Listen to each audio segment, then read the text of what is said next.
Ladies and gentlemen, sirs and ma'ams, dudes and dames, everyone, very good morning to the Mortar Grenadier Part 2. Yesterday, we've blown through the campaign, I think 5 hours to Act 4. It's been nothing but quick. And today we're gonna experiment a lot with the Mortar. We're pretty much putting away all the other abilities. No more gas grenade, no more explosive grenade. The only thing we're keeping is the oil grenade ourselves and the crossbow explosive shot, as we're then trying to clear all the other islands. Will this work? How good will this be? Is cluster grenade better than explosive grenade? Let's find out. Right now we get the Mortar Totem together with explosive grenade, urgent totems, and payload. And the explosive shot with streamlined rounds, multi-shot, and nimble reload. Now, I gotta say one thing up front, okay? The actual Grenadier itself, like if you just fully focus on grenades, has been insanely strong, right? It has been so insanely strong that it seems almost stupid to actually play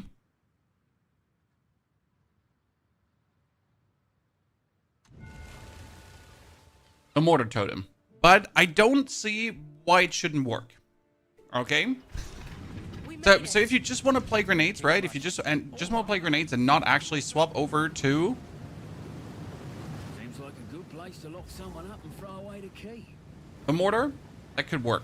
That will work. That will be stronger than ever. It might be one of the strongest builds in this season. But I want to try out how to make these bad boys here work.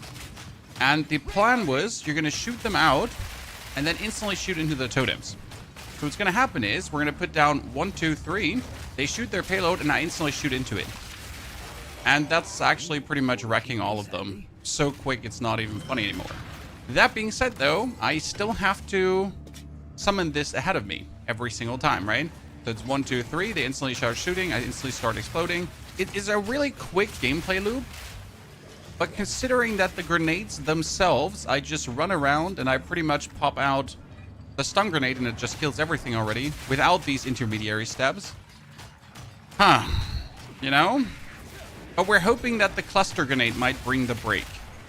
Because right now, we're doing this without the cluster. Because we don't have the level yet to use the cluster. And I'm hoping that the cluster might bring some love to this. I mean, it's strong, right? It's working, it's powerful, like I'm having a good time. But I feel like there's another level of awesome that this could be, potentially.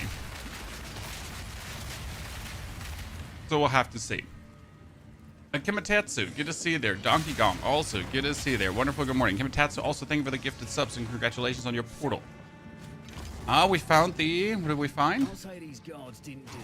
Oh, no.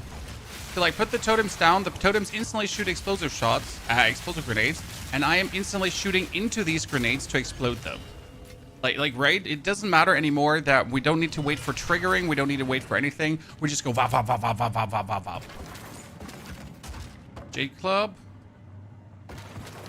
Why is my filter on? Just making sure, yeah. Mortar plus Cascade Grenade. Yeah, we'll have to try it out and see if I like it. I do enjoy the gameplay loop of putting down the explosive shot and then, like, having it instantly pop off. It's kind of... Oops. It's kind of nice, right? And you have the totems as your tanks. But on the other hand, if the stun grenade does everything I do here with 2 skills... Oh, wow, that thing respawned. Cool. If the stun grenade does everything I do with 2 skills with 1 skill, why bother using 2 skills? Right? When it's funny to see the totems unload, and it definitely makes boss fighting also like kind of nice. It just gives it a little interesting loop. It's still there. It's to consider.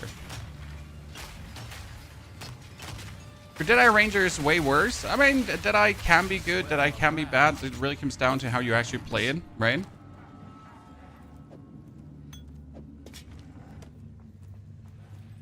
Cassidy, thank you for the gifted sub as well. Gorilla, thank you for the Prime support. 69 months, ladies and gentlemen. Look at that man. He's going to never subscribe a single month again. He's going to stay that 69 now. What's your favorite class all around? I mean, right now the Totem Warrior still takes the crown because it's just so great to play. But I have to say the full Merc, okay? We're talking about the actual Grenade Merc has been really cool as well because like right now with the new passive points that the Grenade Merc has gotten, it gets so much stronger, right? Like the actual Grenade Merc power level, like due to now having multi-shot and everything. Like I was speed running through content pieces. I was putting down my what was it called again? I was putting down my look at this, by the way. This is where the totems are shining. I was putting down my stun grenades. I was just having like a grand old time, right? So like kind of cool builds. Say like this is where they then unload. This is the craziness of the totems. But I could do the same with grenades. So I'm a bit torn. Yeah, the craziness of the totems. And you like see that this is the ancient that's coming out and pop. I'm just like he's just getting spammed by the totems, right? The totems are pinning so that he can't move, and I can just unload my explosive shot and he can't do shit against it. Because he's being pinned, right? So my shots are pinning him, my grenades are pinning him, like they're just stuck to the ground. What are they gonna do? Fight back? No, they're not. They can't. They can't fight back. Know what they say about found money?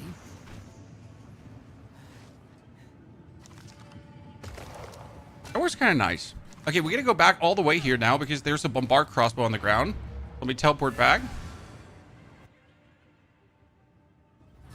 Not saying it's bad, it seems rather less powerful. Miko, it is less powerful than just keep playing the grenade. And the main reason why the grenades are so strong is this one node here too.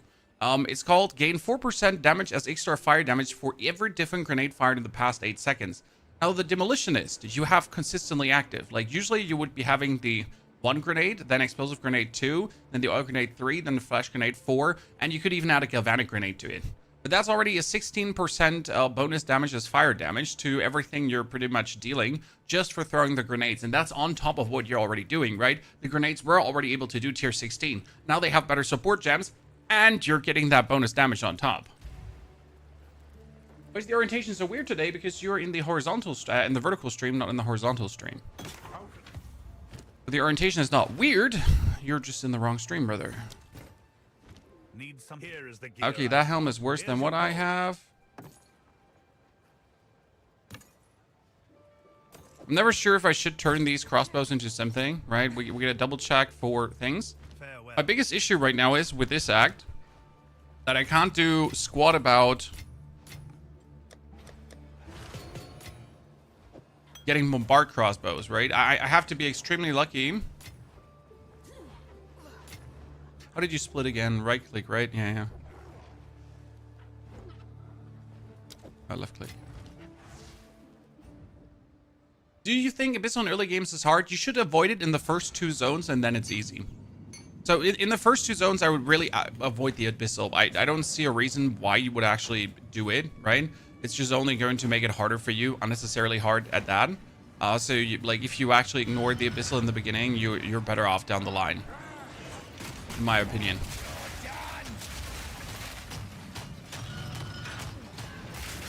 Why could I open that door? That made no sense. Well, that's just how I feel, you know? Chapel door, open. Pump out the totem. Is team unload? Look at that chat. Look at that. Ah. Like, see, the build is fun. The build makes me smile. Does that make sense, right? I'm just like, fuck yeah. Lady of Justice doth preside. It's a big fuck yeah moment when you just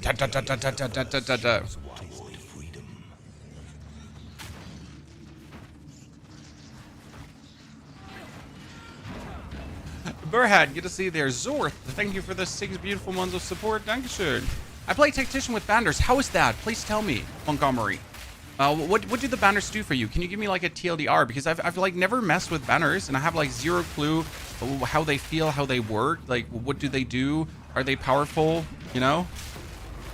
So just feel free to like trauma dump on me here.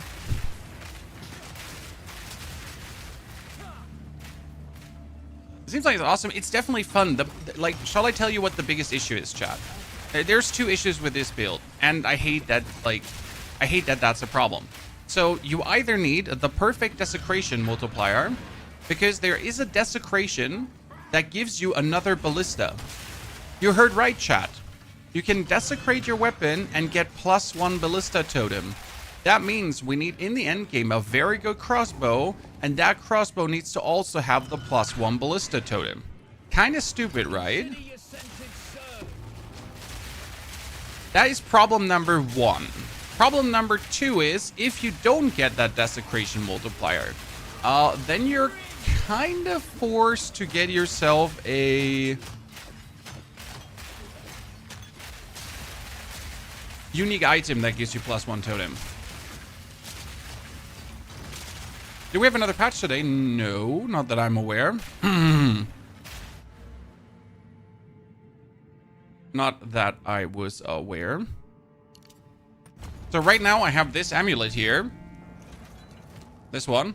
The Eldol of Uldern. That gives you skills have +1 limit. This makes it so that you can have 1 more totem. Otherwise, you're stuck with 2 totems unless you get the desecration.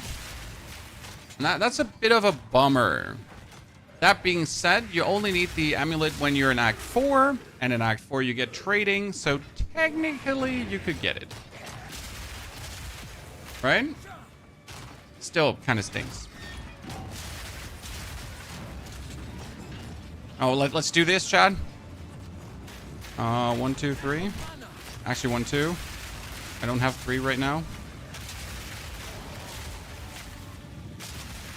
I was waiting for my mana potion to refill so I could, because I need to put down 1, 2. Then I need to activate these.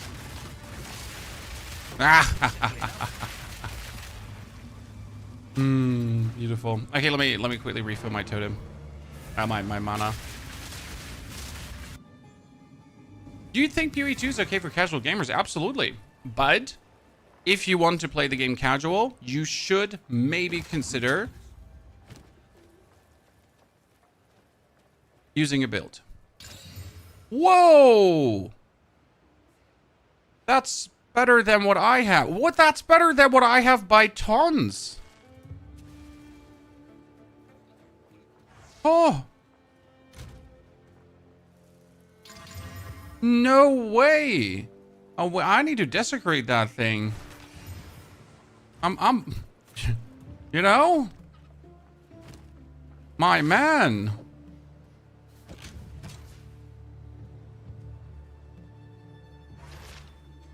I did actually lose the physical damage due to the desecration. Now, make it make sense, Chad. Why the desecration removed the physical damage? Don't think that'll go down well here. You know, sometimes the desecration moves in weird ways.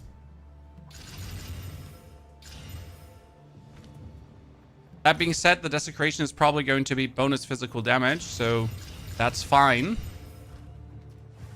Hail. I've forged a few finer. Still, though, it's quite annoying when that happens. Oh, Jesus Christ! I forgot to refill my potions. The reason we actually went out in the first place. Oops. I mean, I should use the Deadeye Lightning build. Seems like this is the meta. I mean, Deadeye Lightning is fantastic. Don't get me wrong. But I already played a Deadeye Lightning, if that makes sense, right? I already played that in and out to the max. So, not really interested to just do the cookie cutter boring stuff, right? I mean, the reason why I don't continue playing grenades right now. Grenades are super strong, right? I could just carry grenades to tier 16 without a single issue. But, again, that's something I've done already. So, as much as the grenades need some work here, as much as I need more levels and more skill gems and everything, it's also something new, right? And I like new and shiny things. I mean, we already put out the build guide for the grenade merc, and if you just want to play the grenades, right, without actually bothering about the totem, we have the full build guide out for you. Oh, well, yep. I'm warping. I'm good at that. God, I love when the totems just bully.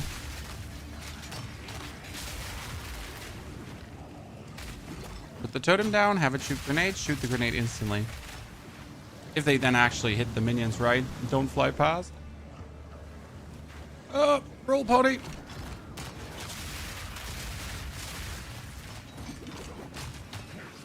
But you can also like pretty much shoot the grenades mid-air.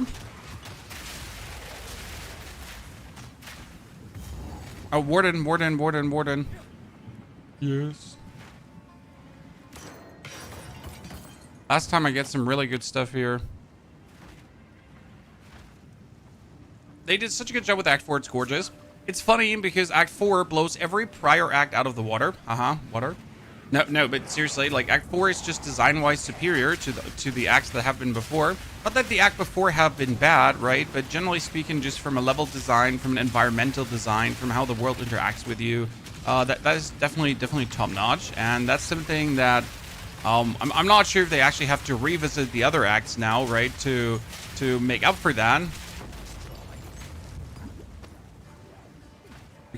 Because one is asking themselves, if we have this amazing quality, why would I then settle for playing something, you know, inferior? If I can have this amazing level of quality.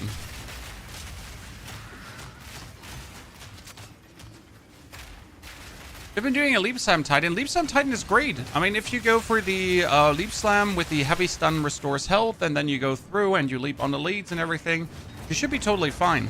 I mean, Titan in itself always had the only reason why Titan felt weak in the end game wasn't necessarily the damage. It was always just down to the defense just not feeling too hot. But now with your elemental damage application of armor and so on, like, it just feels great, right? Like if you want to play Titan, no matter what build, it just feels good. As it should.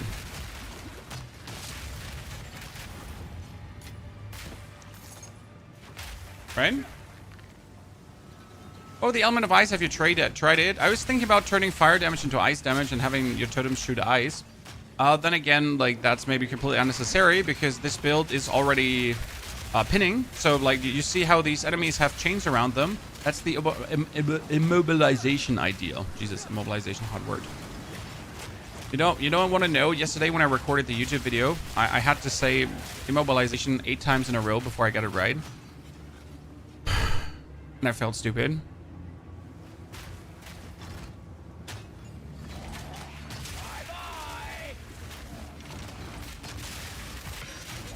It's a hard word, I swear.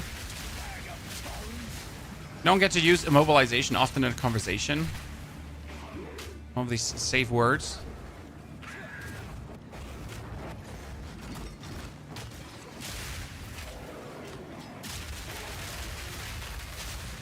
I haven't beat Act 1 yet, but I have been enjoying the pace of the game so far. The pace is great currently.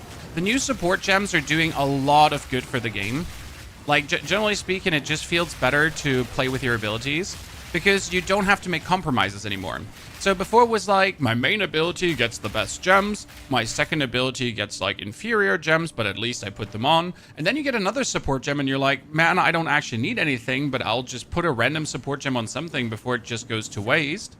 And that just felt bad. Because I know we all had that moment where you're like, sure, I have another support gem, but I don't need it. I don't have anything to do with it. I'll still just put something non-mattering on just to have it. Where's the grenade build? It's linked in the latest YouTube video, but I should have... that's the mobilytics to it as well. There you go. I play with the Mortar Cannon too, my banner build, because the skill's too good to ignore. There's so many good banner skill tree, of course, the ascendency skill trees, you can easily play 3. Yeah, I just don't want to put down more things. That's right now my reason why I haven't played more of that. It's a damn bathhouse down there. Not the fun kind. But listen. So we're going to put down 1, 2, 3. Then we're going to put down the oil grenades, okay? And we're spam him with the explosive shots. And we're going to put down 1, 2, 3 again. Put down the oil grenade. Spam him again with explosive shots that we need to reload quickly. The thing is, so as you notice, this works, right? Oh, I thought he was already in his phase of, you know. So you notice how this works, right? But it would also work with the normal grenades. So it's not like that these totems right now allow me to do anything crazy. They just allow me to do what I would be doing anyways. But hey, it's still fun. So the gameplay loop is pretty much grenades and then spam away. So you make the grenades, reload the crossbow. Oh, I spammed through my life a bit too much. They're not going to nerf this. They're not nerfing. Sorry, you're playing the wrong game. This is not Diablo where they actually nerf things, okay?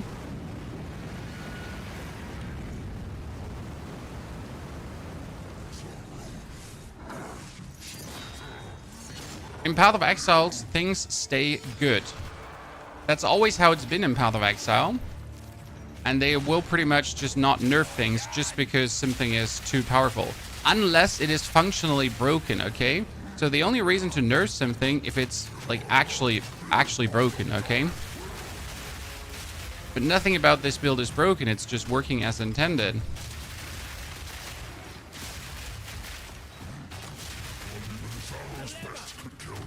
Okay, do that.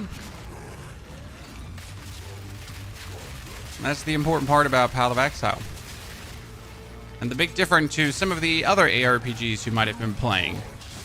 You know, where they just decide that nerfing things is needed.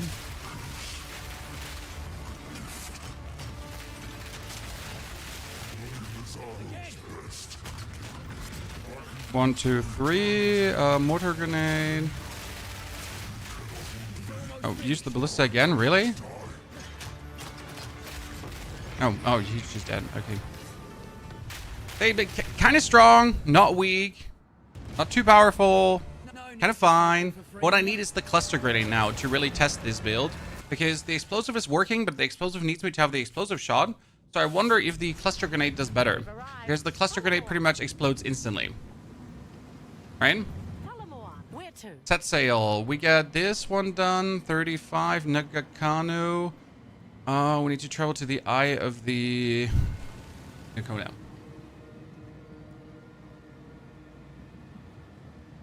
Which tattoos do you choose for the warrior in Act 4? Do you mean what resistance? Always resistance. Ah, I should be asking. Resistance main. Long way to fall, but what a view on the way down, eh? I just suck when it comes down to resistances, so I always choose them. Like, I know there's better stuff. I know that you don't need to take resistances. You can just trade for it. But I'm playing solo self-found, and I suck at resistances. So what do you want me to do? Like, I'm terrible at it. Anyways. Do you prefer the bugged Warbringer Totem Fissure, or rather the Titan Stampede Fissures? What do you mean with bugged Warbringer Totem Fissures, team? The only thing that's bugged is that currently the... ghosts are not working correctly, and that's about it. But as soon as they work, it's even stronger than before. I mean, again, I'm clearing tier 16 maps with the weaker version, the bugged version. So, I'm fine. Right? So, yes, I prefer the totems greatly. Totems are love, totems are life. Who doesn't like totems? I'm not even gonna fight like a single dude in here because I hate like all these units here. No room.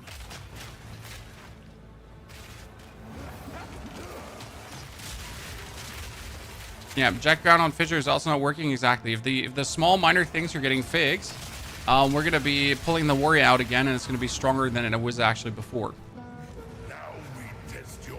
So our goal today is to really test the ins and outs of the Mortar Totem and then decide if we want to keep playing Mortar Totem or if we're going to swap back to full grenades.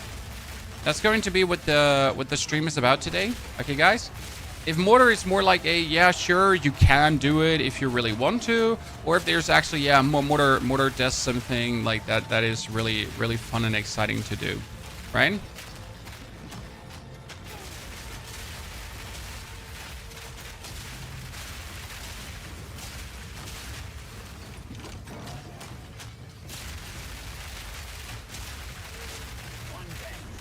One thing this build takes care of is at least the cooldown. That we're not having like the reload bug going on. Portals are disabled in boss fights. But I'm not in a boss fight. Can I now? Yeah. I need to sell stuff. Cool shits. Sir Owl and Zorth, thank you both for your subscription and support. How are you doing? Also, chat, if I miss a question, don't really feel bad about double posting. I mean, I'm you know, I can only read that much while I'm still trying to stay alive and pay attention to the game. Don't feel bad about asking again and again and again and again. And then pointing your finger at me and be like, what the fuck is wrong with you? Did I just equip Transcendent stuff that is arguably weaker than my Gargantuan stuff? And nah, it's an instant recovery weapon.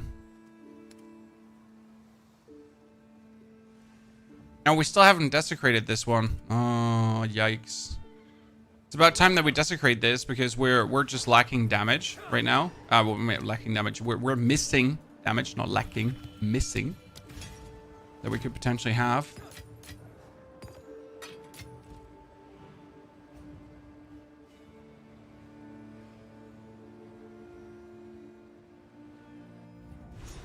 Citrona, I'm not sure what you're asking.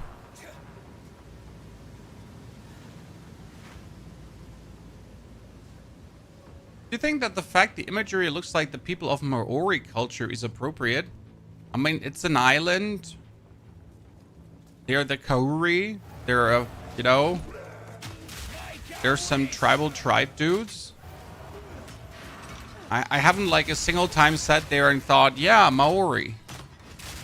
And then again, the game is from New Zealand. Grinding Gear Games is from New Zealand.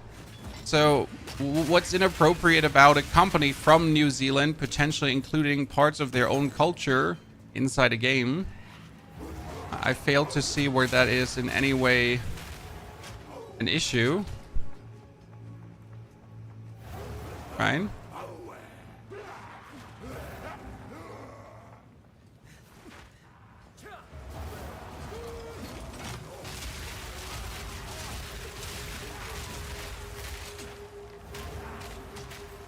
Armor and evasion rating? Yes, armor and evasion rating. I might go either full armor or full EV down the line, but I haven't decided yet. Because right now I have nothing, right? Right now I have randomly put on whatever I find, and I don't care. Like, I play the whole campaign until the end game. You don't have to look for defense. Which is not completely true, but for this character it is true. Because no one can fight me. So one thing you gotta understand about this right now here is that, like, I freeze everything. Like, I don't think this is actually clear, but everything that attacks me gets pinned instantly. And that means that no one is actually fighting me. Right? I shoot this shot here, and like I shoot this triple explosive shot, and they're pinned. And if they're pinned, they can't do actions. See, like they're instantly pinned. I can just walk past them, and there's nothing they can do to stop me.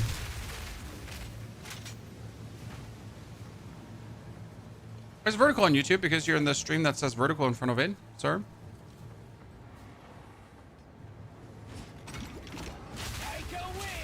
Need to make like an automated chat message that says that, right, Chad? Okay, look at him. He's just standing there and bah, bah, bah, bah, bah, bah, bah, bah.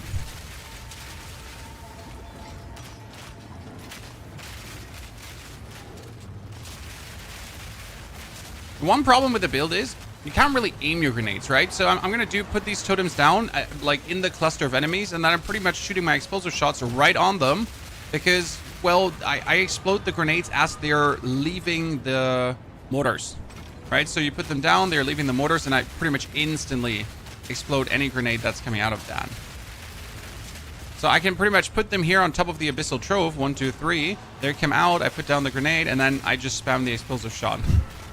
And everything that just waltzes out instantly gets killed.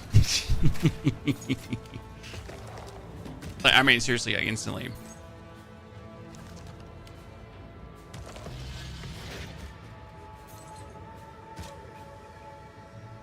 I feel like my loot filter is not loot filtering.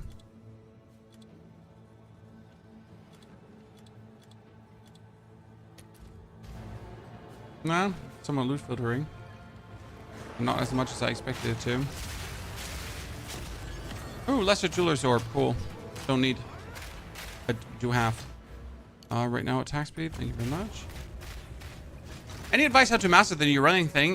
You can, I mean, you roll, you run, and then when you are close to enemies, you roll again so they don't stumble you. That's the most important lesson to learn, right? I see people like pretty much trying to just stop running, but that's wrong. The same is when people are saying like they're running into objects and they can't turn. Yes, you can't turn very well as you're sprinting, but again, that's roll in, right? You run, and if you need to turn the corner, you roll again and you keep running. And if there's an enemy like this right now, I roll past him and I just keep running, right? And I run. Then like I need to change direction. I run, I hold the button. I run. There's an enemy coming. Here, change direction again. Run. Nothing can stop me. Wait, Silent Hall? Do I not have to do something here?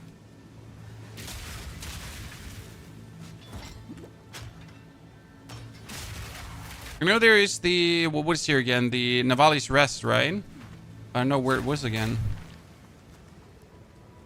Which kind of loot filter do you take? I use Filter Blade XYZ. Those are the filters from Neversink.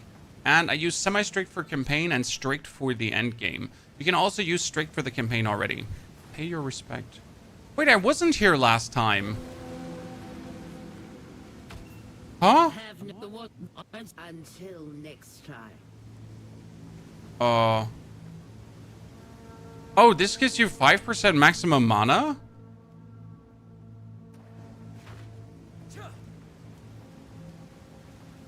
My warrior was not here. I feel like they really need to rework these symbols because that is a permanent buff and the symbol for that is not a permanent buff symbol, right? The symbol for that is not the permanent buff symbol. I feel like people who complain about sprinting being too punishing just like to complain. I personally would prefer if the sprinting,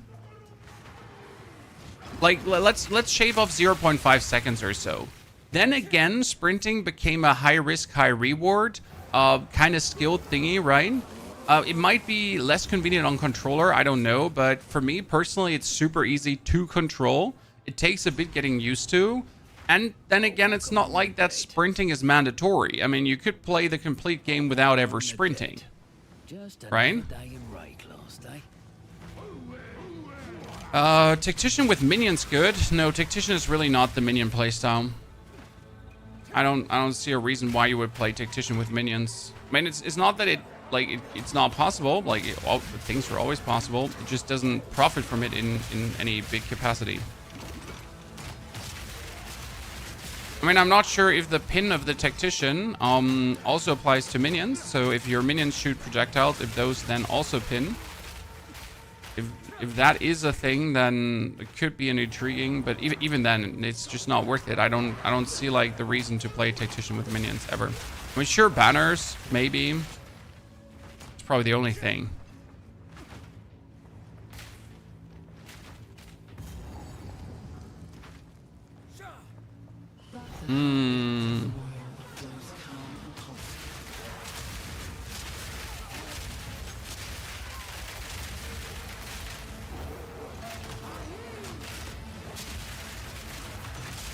I need to like put myself here in the corner so they all like just waltz up to the grenades and the grenades are actually hitting them. Preferable.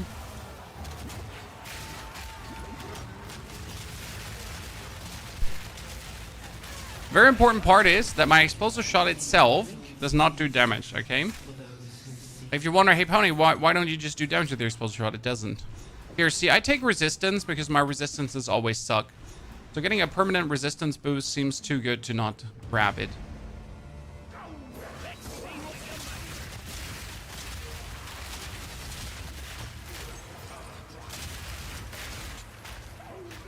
I don't know how you feel about that. But I need my resties where I can get them. AoE's crazy with grenades, yes. And this is even the weaker AoE, right? So you can make your grenades pretty much cover the whole screen if you then invest all the points into the grenade.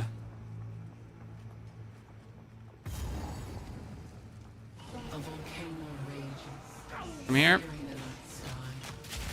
That's what I'm saying, like, I need them all to just waltz into me, that my grenades just get them. Next cluster of totem.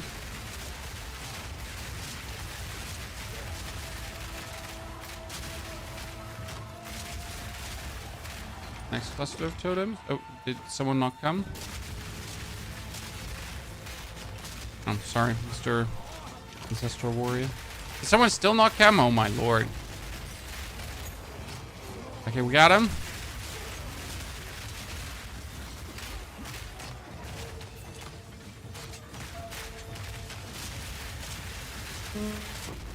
Good.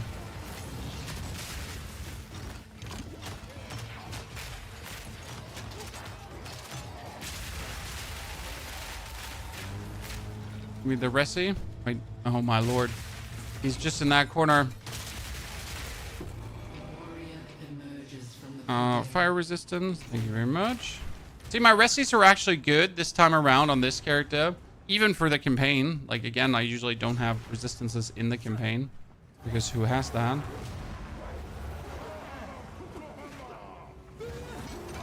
You saved my Pathfinder Poison Crossbow. I'm going to level with your build and return to Poison Endgame. Yeah, that's definitely what you can do.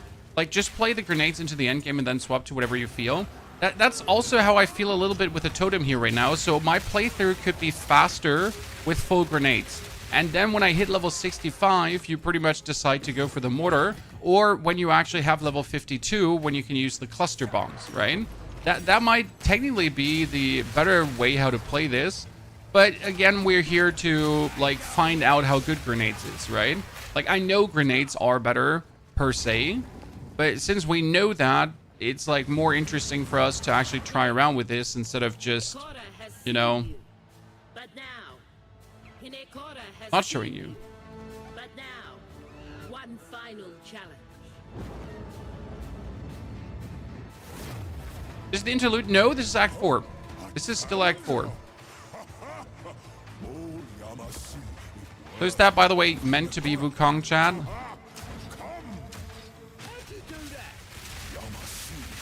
Look at the damage, chat. Look at the damage. There could be more, but it's acceptable. Let's consider this damage, by the way, under the pretense that my actual... Oh, wow. Let's pretend. Let's look at the damage also under the point that I still have forgotten to desecrate my weapon. So we're actually weaker than we should be. Okay, that comes down. Good part about this build I haven't mentioned, Chad. You're also pinning bosses. So if the boss is here, then he can't do squat.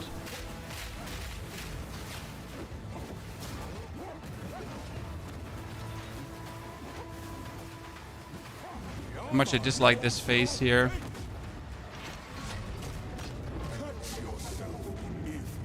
What's going on? Over here. Oh, you're pinned? How sad for you. Oh my goodness, I like just despise this whole fight.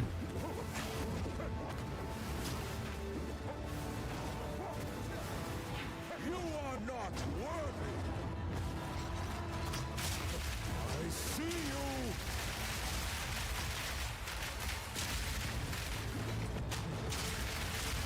Too wiggly for you.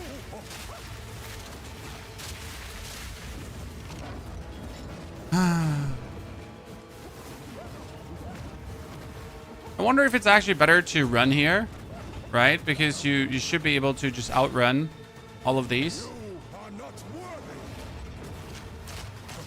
I see you. Good. Okay. Yama sees you. Oh, yes. Silver coin. Ancestral mail. Let's desecrate our weapon now. I have forgotten it often enough. Don't need to run to the end of this level. Of the ancestors. I love this area, by the way. I can't wait for the actual trial of the ancestors, right? This looks so cool. I want to know what comes out of this. I mean, you have the goddess of death here. Whatever, you know, was ever going to happen. I want this. I want this right now. This looks so cool. Anyway, explosive shot could be carried to endgame. I'm not a fan of grenade mortars, you thought. You can do an explosive shot build. There is a whole explosive shot build that was made last season. Oh, I don't know which creator it was. I don't like... like, if you Google Path of Exile 2 explosive shot, there was a build, but it requires quite some uniques to make work. I just know it exists, okay? So I'm telling you, there is something. I just don't know how it was done again. Okay, wow, that is an amazing armor, Chad. Look at this. I mean, mine has 422 armor. This has 362 armor and evasion rating. Okay, let's just take it, I guess. No questions asked. So let's return now to the well, because I want to do the Gamba Gamble chat. Shockshell, thank you so much for your support. Very much appreciated. I hope you're doing well. I want a build that covers my screen. Any recommendations? Check out the Mortar Totems. The Mortar Totems. Check out the Fissure Warrior. That's going to cover your screen. Okay, I just lost, Chad. I just lost my physical damage for this desecration, and I'm getting 2 to 6 physical damage. That's the biggest scam ever. I desecrated the weapon, it took away the fizz damage to give me 2 to 6 fizz damage. I could say projectiles deal 88 increased damage with hits against enemies within 2 meters, and it should actually work as well. Still, I feel very much scammed right now. Great, that made it a level 52 weapon.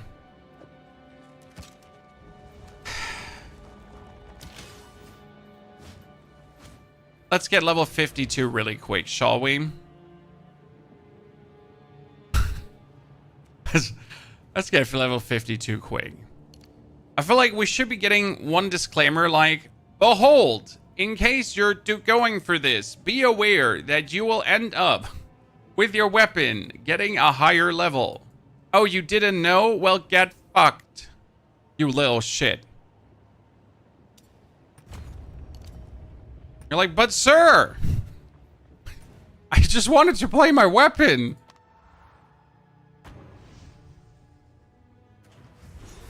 How do you unlock the Well of Souls? As you are in Act 2, in the Mastodon Badlands, you'll be asked to unlock the Well of Souls.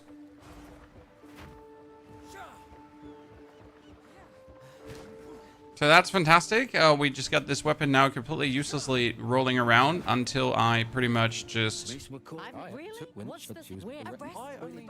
Okay, we can set sail. We have cleared this. We've missed the... Oh, we have missed 1 to 2.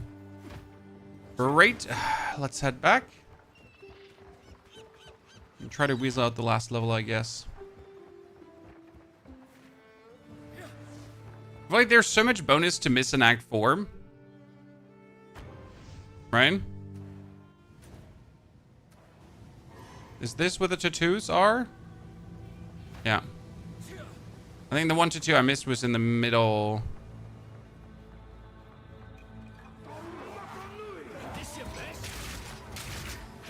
It's more fun to play this or Fissure Totems? I find the Fissure Totems visually more pleasing, and the mechanics on how the fissures work. Because functionally, this is just throwing grenades and exploding grenades, okay? That's not per se boring. Don't get me wrong. Just that fissure is just like I just love the idea behind the build. If that makes any sense to you? That's a bit more exciting for me. Like, you gotta have the fissures, and you slam into the fissures, and you get like the layers of damage and all that kind of stuff. This is a bit more simpler build. It's like grenades, and you explode grenades, and grenades do damage. So yay. Right? Nothing that's inherently bad. And it's fun because you have like when you put down totems, the fissure totems, right? You just watch the totems do their thing more or less. And here in this build, I put down my totems, okay? And then, as I have put down my totems, I get to shoot into them, right? I get to shoot lay into them with my explosive grenades and explosive shots. And that feels me like I got this Kavoom feeling, right? Would you recommend PoE 2 for someone who never played PoE 1? Yes, sir. I hate PoE 1. I don't necessarily hate it. I just don't like it. It's not my cup of tea. So if you want to play PoE 2 over PoE 1, be my guest. Welcome. Because that's what I'm doing too. Not my cup of tea.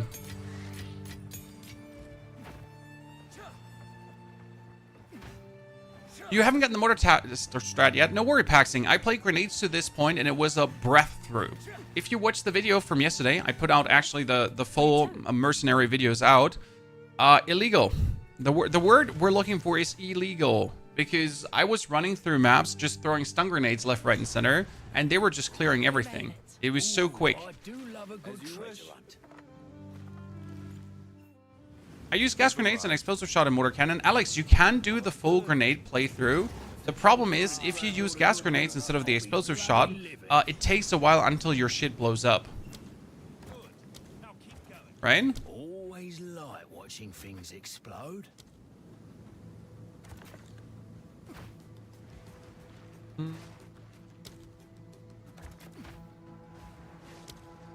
Lightning resistance.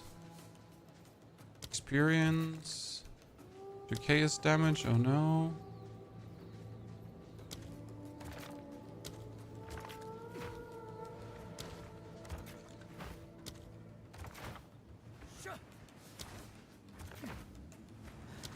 Shucks. Pack size. Oh, increase experience and pack size. Okay. Hopefully I didn't take immune to fire damage. Nope, I didn't. So sometimes I've done that before, right? It was like, oh, monsters are immune to fire damage. Great.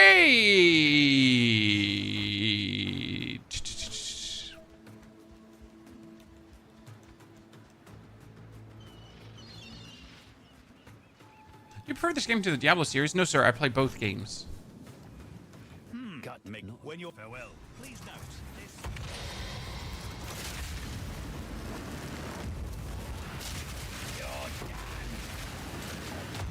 I don't have crazy preferences. I just play both. No, the trick is variety. Ooh! Ooh! Mom! Mom! Hold the horses, Chad. Hold the horses. They started pretty good. They started pretty good. Can you believe that this is my second Divine Orb during the campaign? And my 5th overall. During the campaign, chat. With this character. Second Divine. It's my Lucky Charm character, it seems.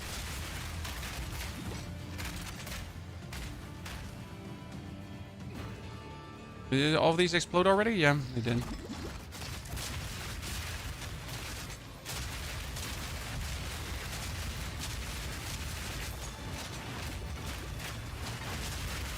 The best part is if I make new totems, okay? Dad, if I do these new totems, but my old totems have already made their grenades. These grenades are still on the battlefield, okay? So they shoot out 3 totems, I make new ones, and the totems, the grenades they have made, they still exist as objects in the world. So, they like, if I have an explosive shot at them, they're still counting down, like 21, 23, 24, right? To then explode. Actually really useful. Also, by redoing your grenades, and this is very important, guys. So you make the totem, right? He has 4 charges of the grenade. Then you remake the totem, and he has 4 charges of the grenade again. The 4 charges of the grenade, remake. So you're pretty much resetting your totem's shooting prowess by clicking again, right?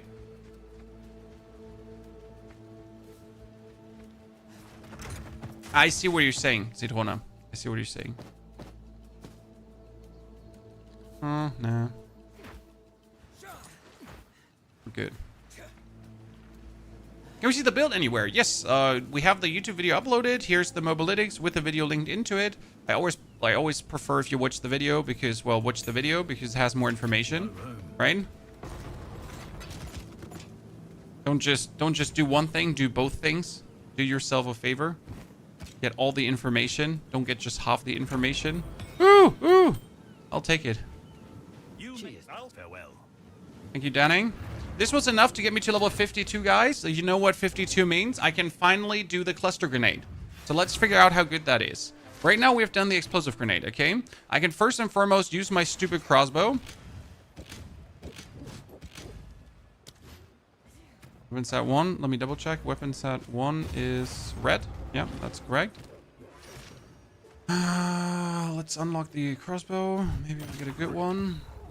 Nope, that's sad, but I'm still gonna... Nope, that's sad. Hail. What is with this? 79, 49. Nothing too special. Welcome to the forge. Let's equip. I think I know someone who needs this. Here's ring. Go make some legends. Always keep your rings, Chad. I'm a rich ring person. Good. Skill gem. So now we have the cluster grenade, okay? The idea is that the cluster grenade over the explosive grenade. What is better about the cluster than the explosive grenade?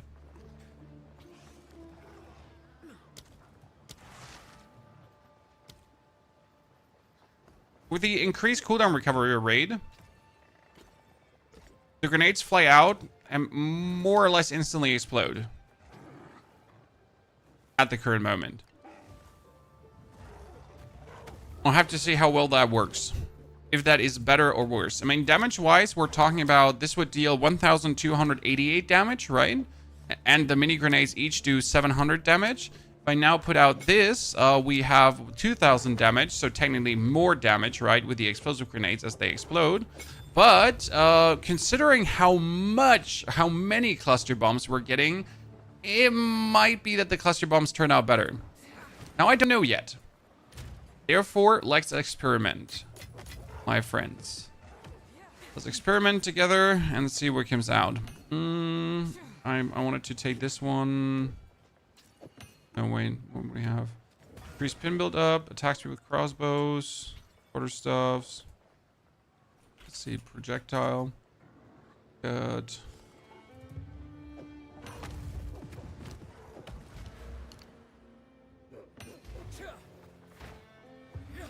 Travel to Arastis. Find a use of the shark fin. The lady is not there yet, so I can't find a use of the shark fin, right? Set sail to Nugakanu. Oh, I forget Arastis. I completely forget that it exists. Where do all the +1 additional ballistas come from? Come closer, Eva. There are three sources of additional ballistas. Additional ballista number 1 is here. That's your additional ballista because the Mortar Totem is a ballista totem, okay? Then second is a unique amulet. You can get that over trade for 10k. It's super cheap. And the third would be this one here. So you got limit to skills, explicit limit to skills. That gives you the 9k orbs, for example. It's actually cheaper. And then there's also totem. There's also a totem thingy. It says totem limit. Here, explicit. No. Wait, limit. It is a desecration. Okay. That gives you ballista. Wait, let's rewrite that into ballista. Here, desecrated. Maximum number to ballista totems. So a desecration on a crossbow, right? So you could go for here maximum damage, look for the crossbows and maximum number to ballista totems, okay? And then you limit the level to 60, for example, and you get something in your range that you'd hear 9k as orbs. That'd be 400 damage, 9k as orbs. I could wield this in 10 levels, and it has number 2 ballista totems, right? I mean, imagine how much stronger this is what I have right now. Correct? That's what you kind of like need in the end. Then I could put down 4 totems. And that's also what annoys me about this build, because that's kind of also what you need in the end to make it to the most out of it. Right? And I hate that would be what I need to make the most out of it. What level are you at? We are currently at level 52. Not too high, not too low. Please. Your timing is quite This area I love. The actual whole boss fight, everything. Big fan. new tomorrow. A better tomorrow. Now, So chat, what are we expecting now from the cluster grenades? Are we expecting them to go crazy? he will know how to aid you. I am sure he will be delighted to meet you. Investigate the commotion. What's all that noise? Seems I want to mingle and jingle, Chad. But we don't want to bingo and bongo. Made well aware of your activities. I wonder, by the way, if for this version of the build, I need more reduced grenade detonation time. That could be a thing. But I don't know. Let her go. It matters not. You will hand over what you have found. No, Benedict is the first herald of Utopia. Not planning to hand over anything. Pieces. Come now, finish through.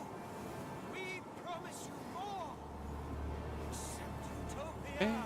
I'm waiting. Embrace the Savior. Pledge now. Bye-bye. Like, you're pretty much carpet bombing the whole shit, right? I'm not sure how much area of effect bonus you need for this to work, because the problem with the cluster bombs has always been that they spread too much.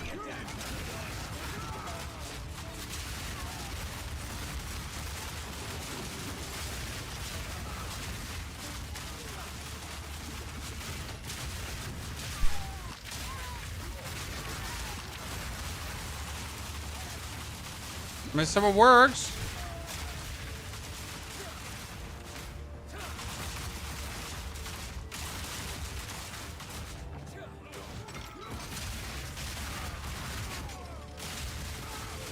The initial blast kills like most of the things and whatever stragglers remain. So it seems already a bit smoother than the explosive grenades, right? I'd say. Problem with the explosive grenades is 5-second explosion time, where these, like, I don't even have to use, like, see? They explode relatively quick, and I don't even have to do the explosive shot anymore. So I technically just have to put this down, and then I could already move on. But then again, what do I do while the grenades exist, right? So that's nice so far. I mean, obviously, I could still use my explosive shot into this to just make it even smoother. I need to see this on a boss fight if this is like working better. But the carpet bombing seems to... I mean, the actual carpet bombing, the war cry carpet bombing seems to work. I mean, seriously. Look at me, Chad. I am the pain. I bring all the pain. I am the one who knocks a lot. Again and again and again. Yeah, I mean, explosive grenade can be detonated, and that's what we have been doing, my friend. That's the whole point. We have been exploding the whole time. But the question is, do we want to keep doing that, or do we potentially want to just not? Because it would make the gameplay smoother if I don't have to explode things, right? If things just explode. Where the fuck do I have to go right now? Where did I miss? I think it goes further up here. Is this better than Warrior? Potentially. I mean, the advantage of this over Warrior is, okay? With Warrior, you have to put down the totem, and then you have to fissure yourself and do other stuff. Right now, I do this, and that's it. Right? This, and move on.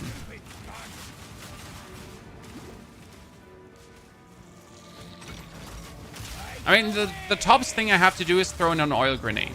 Because the oil grenade would inflict them with fire exposure. not a bell. This bell ain't just for show.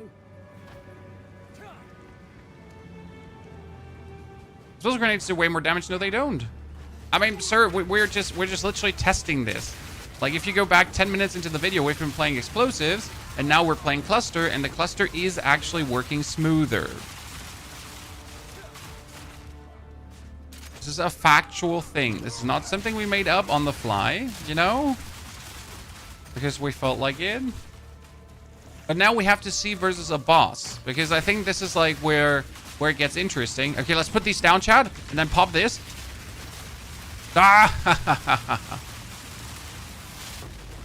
Well, I need more area effect, I think. Because if you see, like, you see all these tiny explosions, right?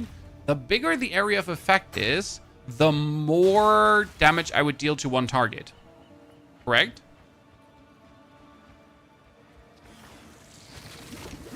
So that needs to be definitely a thing right now. We need to more area. Vastly more area.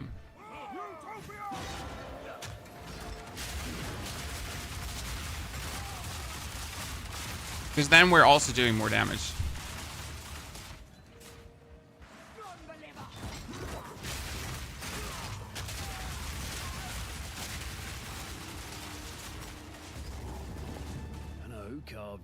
Okay, let's see how the fight here. Oh no, this was the gimmicky fight. Shit. Still we can check.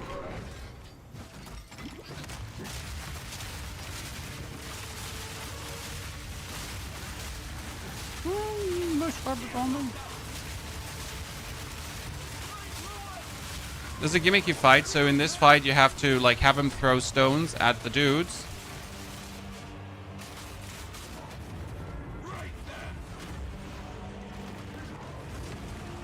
No, you're supposed to throw things at the guys.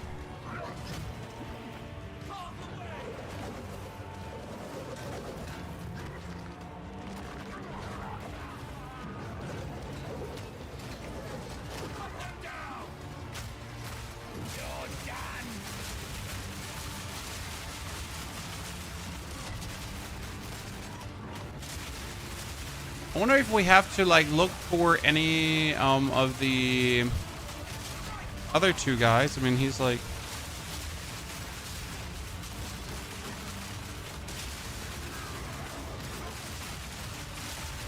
and he's not taking any damage right now.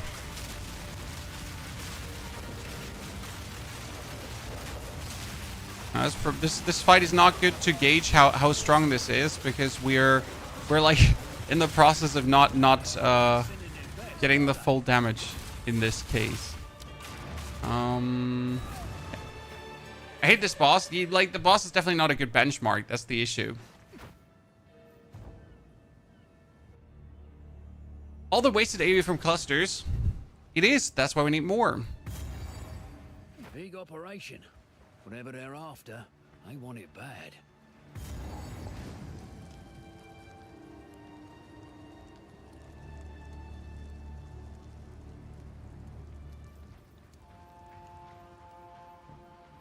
It's not geared towards boss fighting. No, I think it's geared towards boss fighting as well, Banner. That's the whole point. Because if you get more area of effect, then all your tiny clusters are going to hit the boss as well. That's the whole point, right? Especially with bigger bosses. Because bigger bosses will obviously get hit by all the tiny clusters. What I wonder is if you should always wear, like, if you should have like an explosive gem with you, and then swap between the two, if that makes any sense.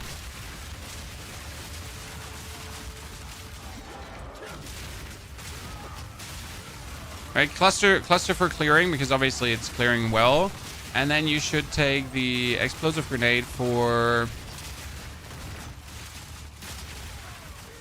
bossing potentially.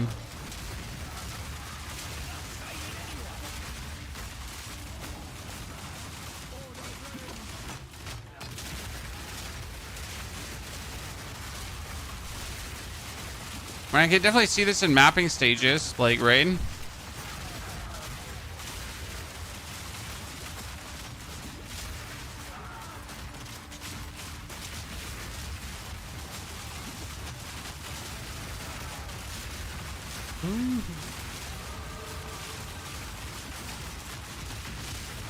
I mean, this is definitely good for the new mechanic, right, Chad?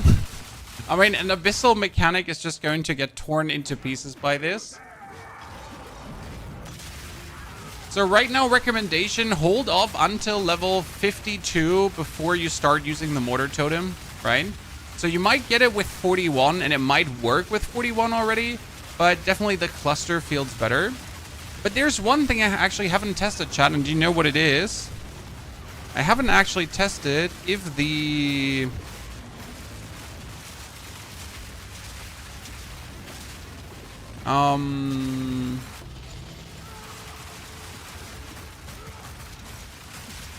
if you can put multiple grenades into one mortar. I know it sounds stupid because why is that not the first thing we have tested? But I literally didn't get to it yet. Right? Can you put multiple grenades in the same thing? Like, see, I need this area effect.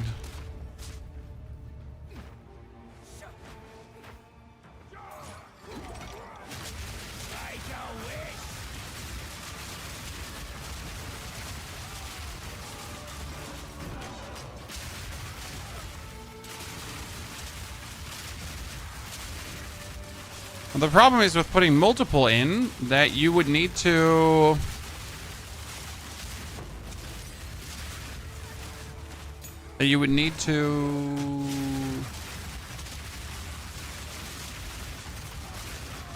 have 4, like you need a perfect jeweler's orb already.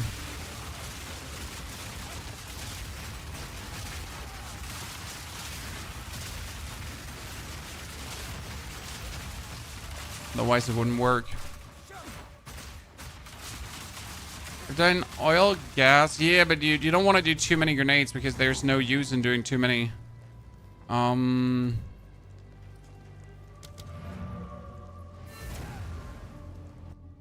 know we're gonna do this simple. I think I have a plan here. Let's try something out. Let's empty the inventory and then we'll try something out. Okay, Chan?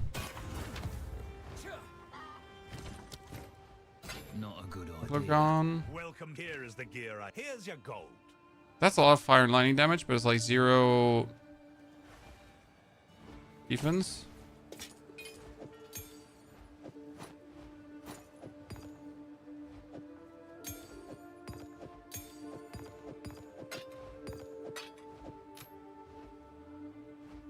Crossbow, crossbow, crossbow. That's a lot of fire damage for a crossbow and a lot of attack speed for a crossbow. Is Warrior viable? Beyond viable. Okay, we're gonna start the fight and then we're gonna actually respawn a checkpoint to just benchmark this. Good chat? My life's work is about to be finished. The Twilight Order will see to it that the world is remade.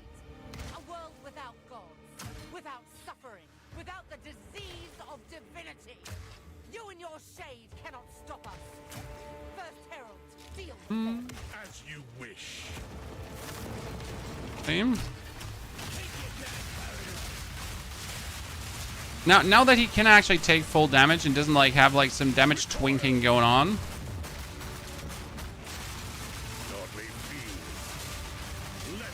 Like, this is not bad, right? Like he's just getting hurt. So it's definitely working. Okay, respawn a checkpoint. Because like what we wanted to now benchmark is what if we put away, I hate to put away the urgent totems, but I need to. What if we put the explosive grenade and gas grenade, you know, not cluster. Actually, you could play cluster and gas, right?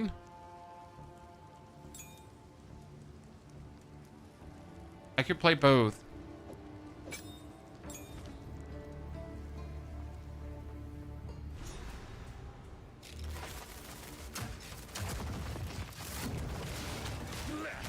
So like how much slower they are spawning? Okay, that's a nice bonus damage. No, that's good. I like what I see here, chat. Okay, that's good. Now let's respawn again.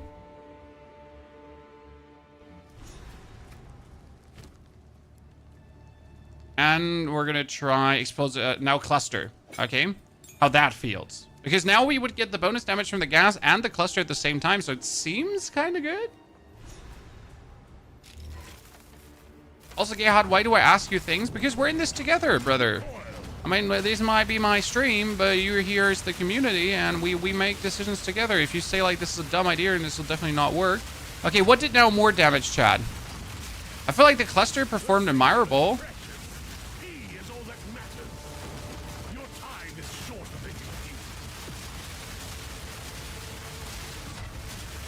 Sure, the explosive's slightly better, but it's not that the cluster was far behind. It was pretty amazing. Now comes the very interesting question. Why don't we just take the explosive? Oh, wait, respawn a checkpoint. Please let me abort this.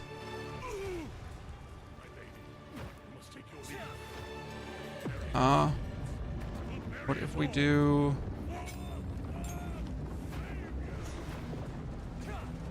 Oh shit, I just respawned. I broke it. Oops.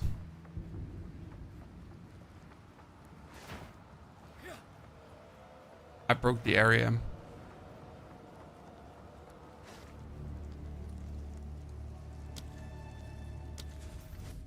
So I need to walk out of the area quickly. So cluster was slightly faster, right? Shit, I need to reset this area.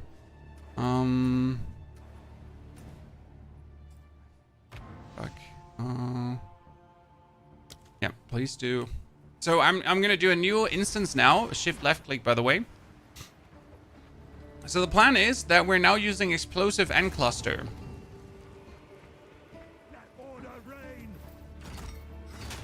Yes, my placement speed is a bit slower. That's annoying because we're not playing the Ancestral Urgency right now.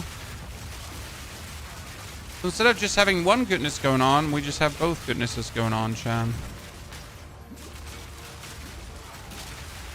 But you definitely need the urgency. That's why I'm saying, like, this is only good when we have like a perfect Jeweler's Orb to give us 4 slots. Because otherwise, like, see how slow that is to pull them out. Really bad.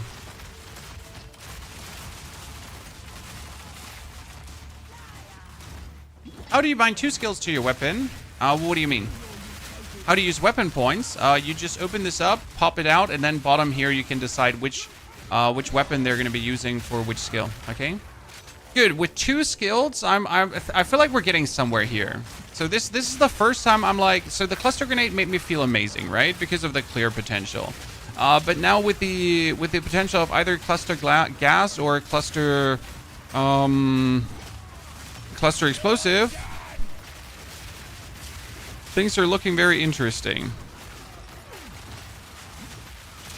I still do believe I will have to buy a perfect Jeweler's Orb in a second because otherwise this is unbearable.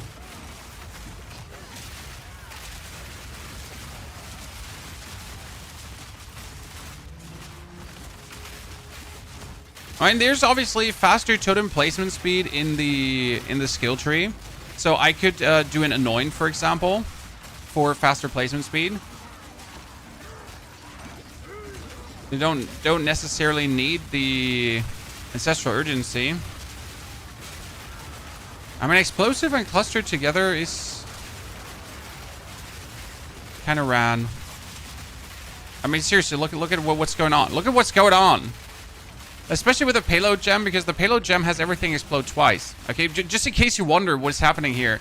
So the payload says explode twice, pretty much.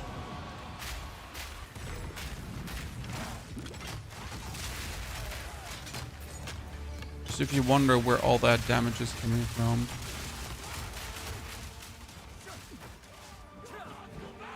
Okay, what do you say, guys? Would you stay with the gas grenade? Or would you just go for the maximum damage?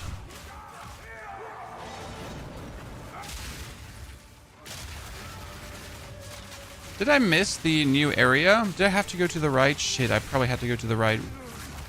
We'll have to see. I haven't been in this area often enough to know the different mutations of this, but I'm right. Okay, good. Did a proper filter? No, I have a good filter. Thank you very much. Okay, let's see how it's going. You really are becoming quite a nuisance. My life's work is about to be finished. The Twilight Order will see to it that the world is Cheers. remade. A world without gods, without suffering, without the disease. Payload. I have payload here. So cluster, explosive, and payload. But we need Ancestral Urgency this year. 100% faster placement speed. Right? The urgent totems. See like how slow they are to get out? Oh. Is it working? It's working. That's faster than the gas, right?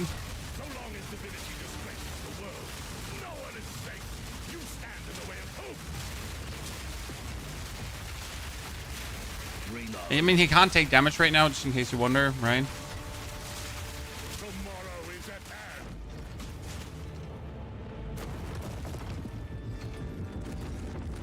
I think you're supposed to, by the way, run through this. But last time I ignored that and just tanked it.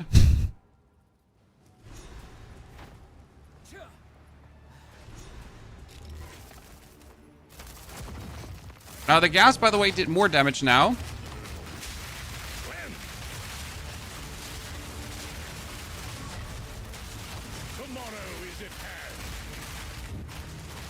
Or he's just weirdly... Oh, wait. First? Okay, where do I run now? I'm good. He's never done it this early. Utopia awaits. Behold the beginning of tomorrow.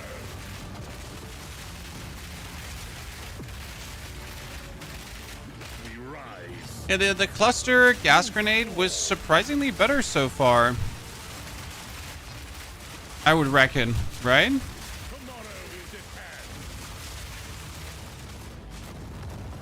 hand. Yeah. I'm positively surprised, but if I now went with the gas instead of the explosive, right? And let's do this one, this version.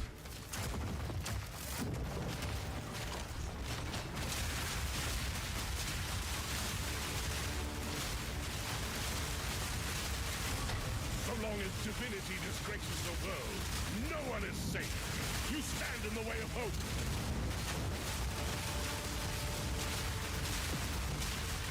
See that? There's more damage.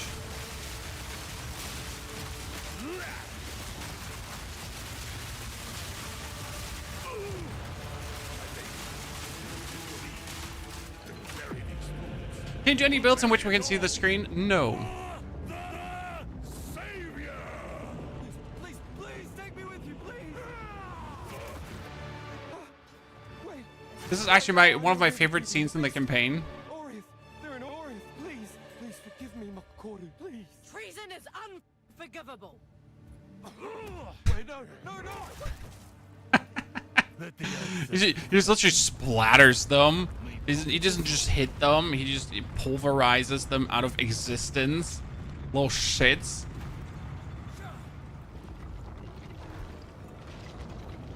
These murals, they appear to depict the... Okay, right now, cluster and gas together feels a bit better than the explosive. The ones that came before. I guess because the explosion is just like the big part, right? Where we just get the explosion instantly. Then, And we still get the poison damage. So you actually get 2 layers of damage, right? You get the explosion and you get the poison. Because the poison shortly holds. If we now could add armor break to this, that would be fantastic, obviously. And armor break also applies to fire damage. But yeah. This will take most of my strength. What's the best class for a first timer? The mercenary is really strong. I would go probably for monk, warrior, or merc. All 3 are very versatile, quite tanky, and it's rather easy to survive with them. I mean, the monk, the warrior, for example, gets an ability that can nuke a whole screen from like level 1 on with Bone Shatter. You just walk around, stun Bone Shatter, stun Bone Shatter, stun Bone Shatter. It's an easy gameplay loop. Then you get a totem and an earthquake, and it's totem earthquake, totem earthquake, totem earthquake. The mercenary gets a grenade, and you throw the grenade, or like, actually you start with frost burst rounds, and you vob vob, and the enemy is frozen and instantly explodes. Then you go for vob vob with a pierce support, and you actually pierce through your enemies and freeze the guys behind them again, plus grenades.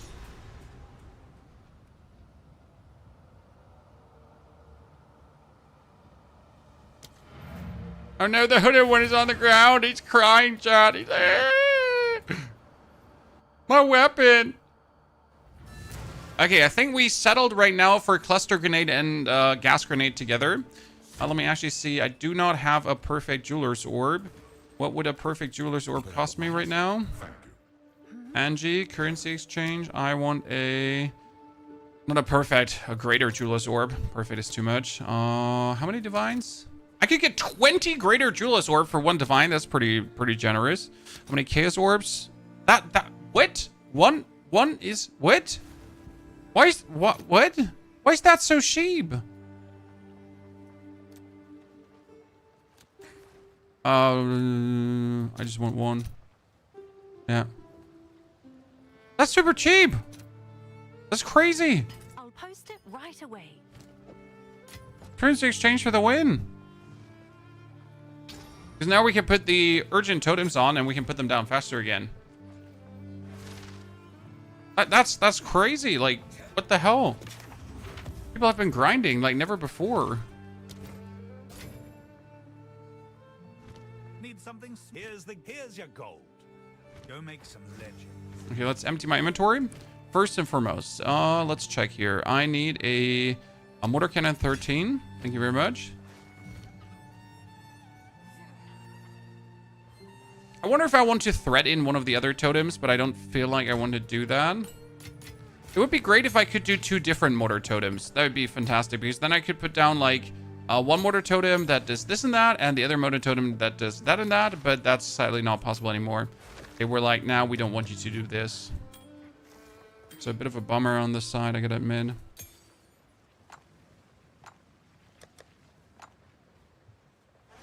Where do like broken circle artifacts and shit go?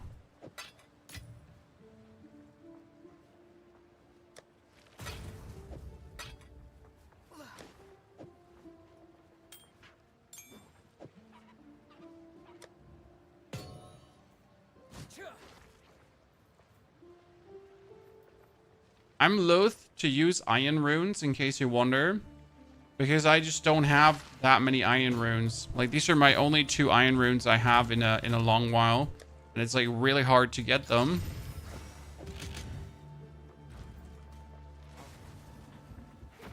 What can I here for a deal? What are you interested in? A marvelous. Are you using any uniques for this build? Yes. We currently have the amulet called Idol of Uldurn, because it gives you +1 limit to totems.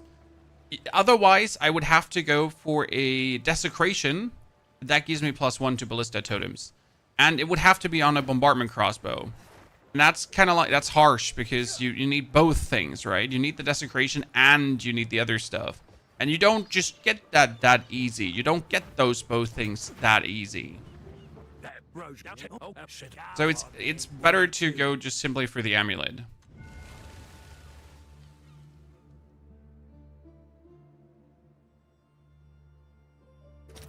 You're playing Painter's Glove and you're using all 3 heralds.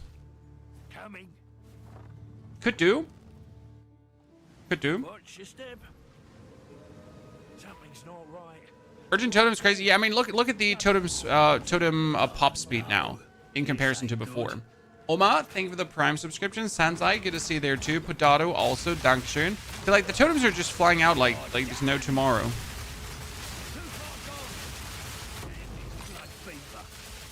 I definitely need to rework some of my skill points now, because currently we don't have the... Like, we need to go more for area effect stuff, I think. Tavakai tore through the damn thing like paper.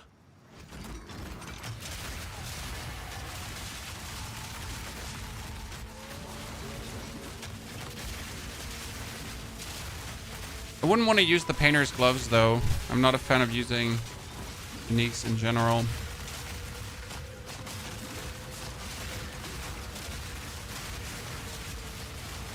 By the way, the amulet, once you have it, you could also use it for your warrior build, which is actually kind of funny to me, because the +1 limit also works for your shockwave totems. So yes, if you actually manage to acquire the amulet, it works for everything, right?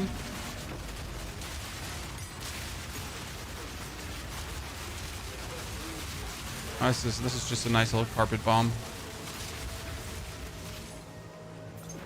Hey, why are you not going further, you little shit? Okay, let's take more area effect again here.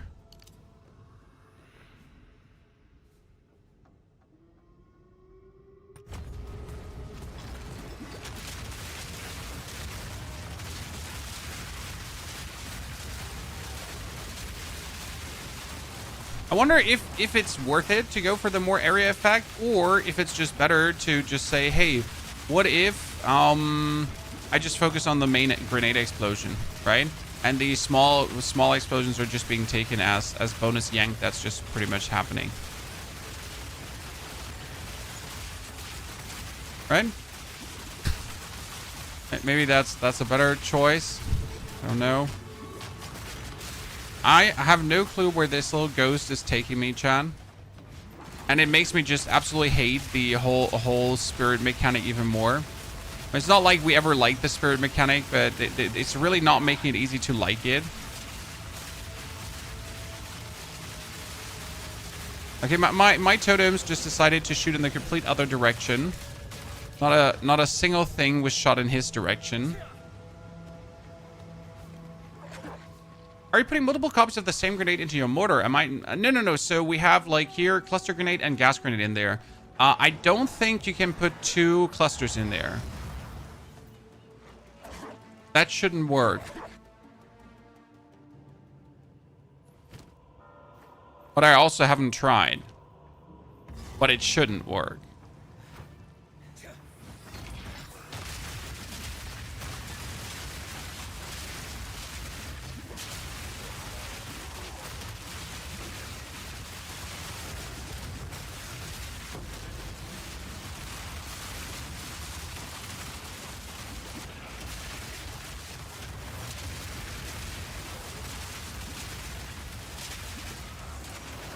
I could reduce the detonation time. Like if you play the cluster, right, without the explosive shot, you could technically play short fuse to reduce the detonation time and make the cluster grenade pretty much instantly explode. That's actually possible.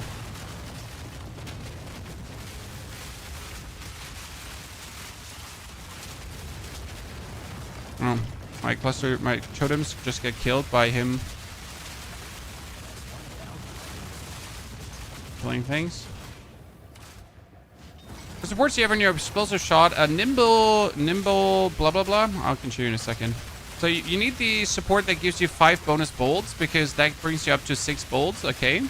And I have nimble reload that I pretty much have faster reload speed because right now I shoot an explosive shot, and when I'm down to 1 shot, I do shot and press the reload button, and my reload is more or less instantaneous. This allows me to, as you can see, to always have the explosive shot there. And since my explosive shot is reliable for pinning the enemies, it's kind of like a very useful tool to really have the complete control over the battlefield. Because that's the main goal here with the explosive shot. That's just always controlling everything. But you do need the lower reload times for sure. Well, that's cute, chat. They want to fight. Okay, let's hope this guy is not proximal intangible. Because for some reason, he's not taking a single point of damage right now. I mean, he has Kulmuk's Desecration and Amununu's Void, whatever that is. But then again, we also have what we have, which is more. Chat. It's called More is More.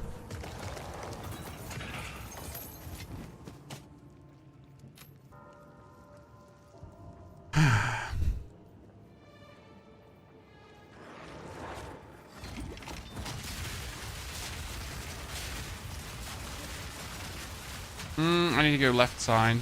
No, wait. Yeah, left side. Let's go left side.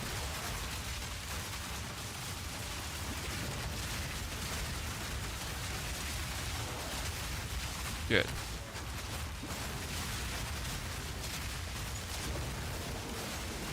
Scout's vest. Could technically teleport out, but I kind of don't want to teleport out.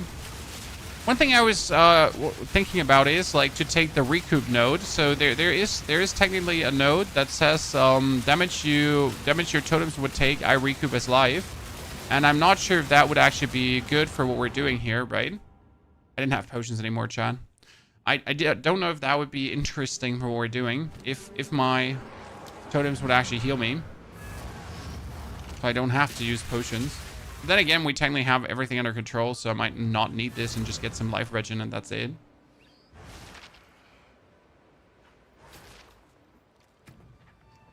Our explosive grenade and some thingy. I mean, I don't think that multiple grenades are intended in any capacity, so that's very important, right?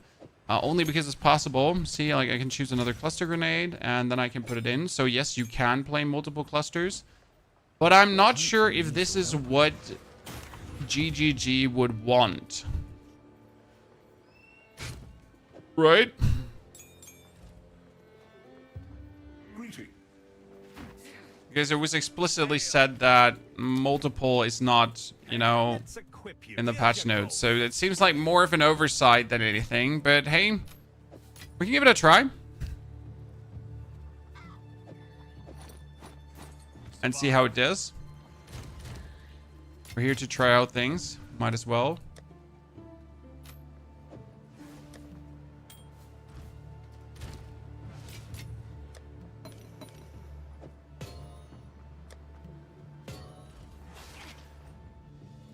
Is this game worth picking up? Yes, absolutely.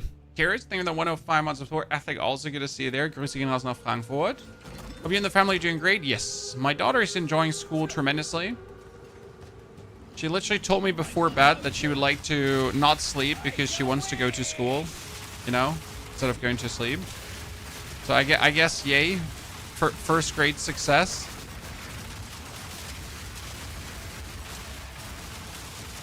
So I wonder if they're now also shooting, I don't think they're shooting twice though, right? It does not look to me like they're shooting twice, because then there would be more projectiles. Yeah, they're not using the same skill twice.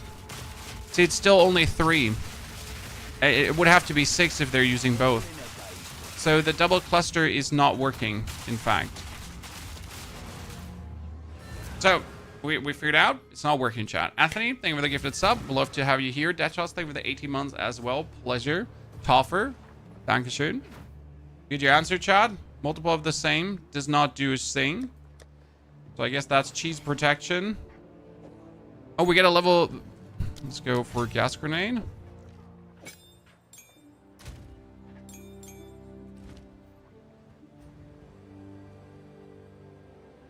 I only can fire one at a time. No, it can fire two. See if I put it down now.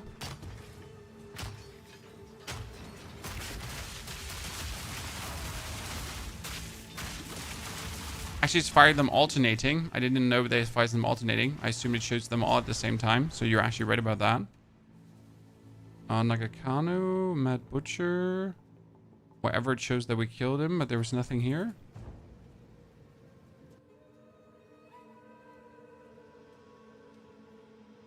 I mean, infinite HP dummy. Yeah, I'm not entirely sure why Path of Exile is so against training dummies. Because sometimes you just want to test minuscule changes, and with the XP penalty, having to test things in an environment where you could die for testing things and then losing XP kind of seems stupid. To not give people a way to test things.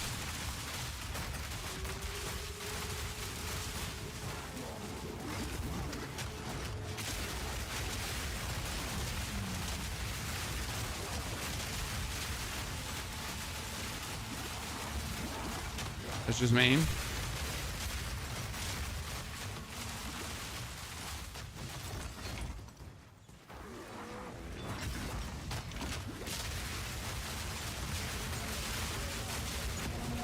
They just don't want people to maximize their builds, chat. It's out. Oh, did I accidentally click on it? I mean, it's not like that I didn't want to activate the strongbox. I might have just fat fingered the strongbox. Okay, what we have a armor thing.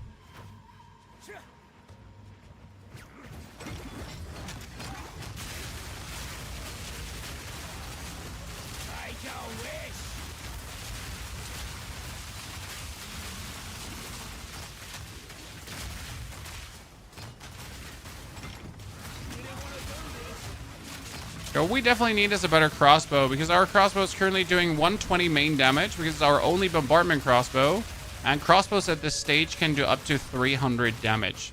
So I'm like 200 damage short of what I could do with my things, right?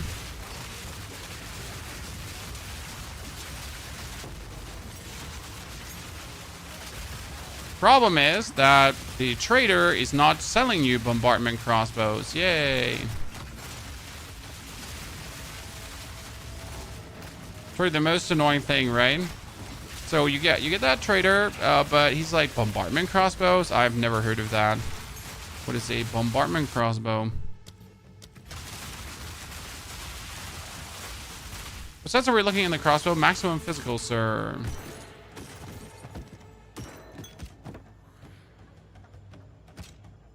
Always maximum physical. If you get fire, it doesn't hurt. But you want the maximum physical. And projectile skills, if you can get it. But you also want to have a bombardment crossbow because it gives you an additional projectile. Right? And that's like the one of the few bummers of the mercenary, that you're pretty much limited in your weapon choice. There's not much to choose from, right?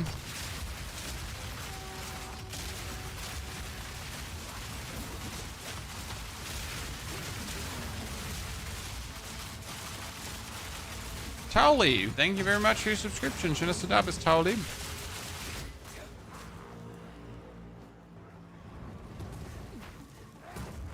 How many free skill points can you get in the campaign? Still 24.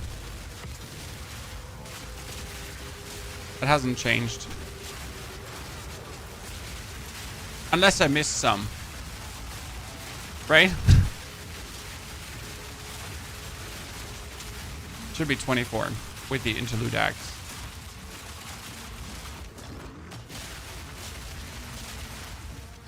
That's also why you want to do the interlude acts. Okay, how's the final boss going to be? Another interfering with things they don't understand. Mm-hmm. Area effect. Dad, you don't belong here. This is a Conway matter. Enough babble. Where's Makora? As we speak, the ancestors heal her. Enough! The time for talk is over. And shut up and Time for talk is over. Okay, sir. No problem. Can do. By the way, seeing is overrated, chat. It's all about just, I don't know.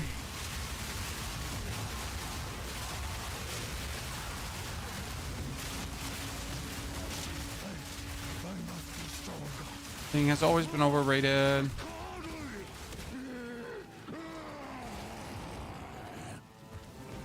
I love his transformations. They're so good.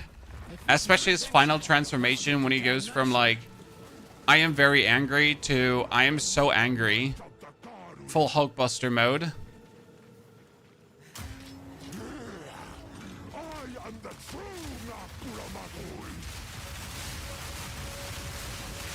Dude.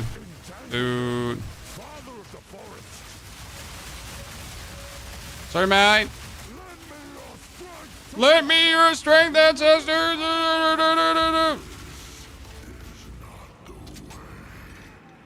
What? Why do you reject me?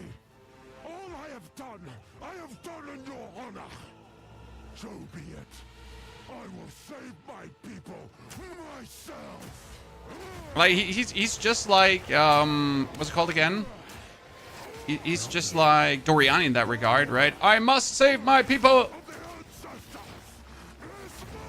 Yeah, that transformation, very good.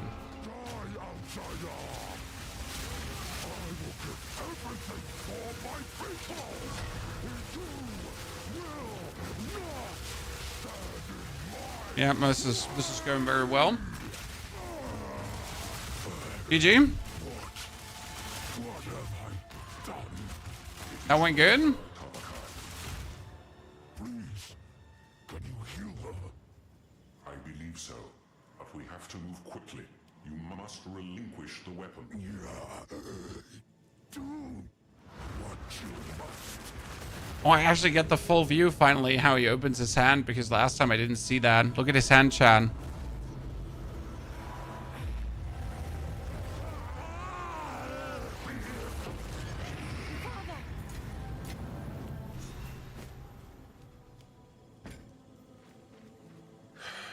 You have mine. Okay. Put it in.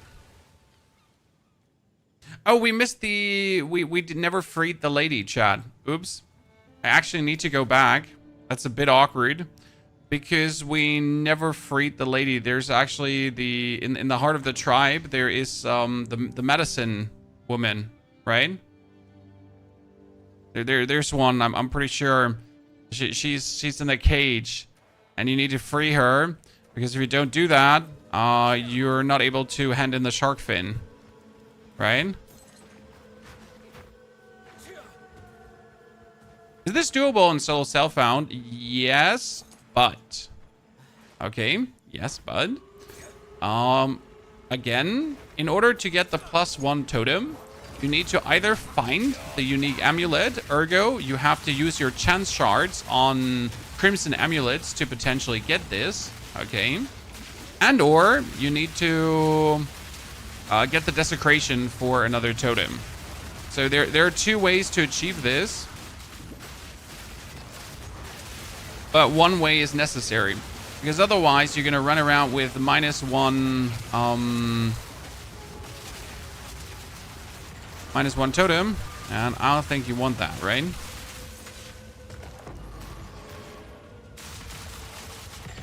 Having one less totem would be rather uncool.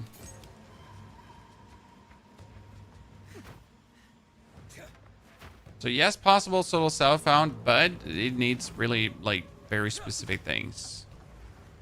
She's in here, right? I'm not crazy, chat. Someone correct me if I'm wrong, but I don't think I'm wrong. She's somewhere here. In this area. I think. Or was she on a different island? No. No, she's on a different island. Actually, she's on the island where the shark is. I'm pretty no. I think she's on the shark island. Yeah. How's the nader do you kill the viper? How is the nader do you kill the viper? So I have that answer for you in the form of a video. So this is the viper. Okay. So she's gonna be like blah blah blah blah blah blah. And then you put down your grenades and then you stun her, right? Instant heavy stun. And then you're just gonna put everything down and instantly explosive shot that. And you look at her HP and she goes, whee! And this is with like solo self-found gear, right? So this is just a standard grenade build. It's important to have her like in the corner. She's gonna get also stunned. So the important part here is that she gets pinned and she can't move. And then you just win. Okay. As it suffices. Swiftly. Ta-da! Hail. Here's the gear I've got. I think I know someone who needs this. That was pretty much it. Very simple, very simple. Easy peasy lemon squeezy. If you can't do that, like, we need to talk about your build, sir. No interest. Survive. You gave the item to Cayman before she was free. Yeah, but I don't have her here on my thingy, right? We get Tavakai here, but we don't have the medicine. Oh, no, she's here. Okay, good. Oh, you make it work. Even without freeing her. Very good. Oh, Spirit Gem. I'll take the Spirit Gem. I don't need it, but I'll just take it. With respect.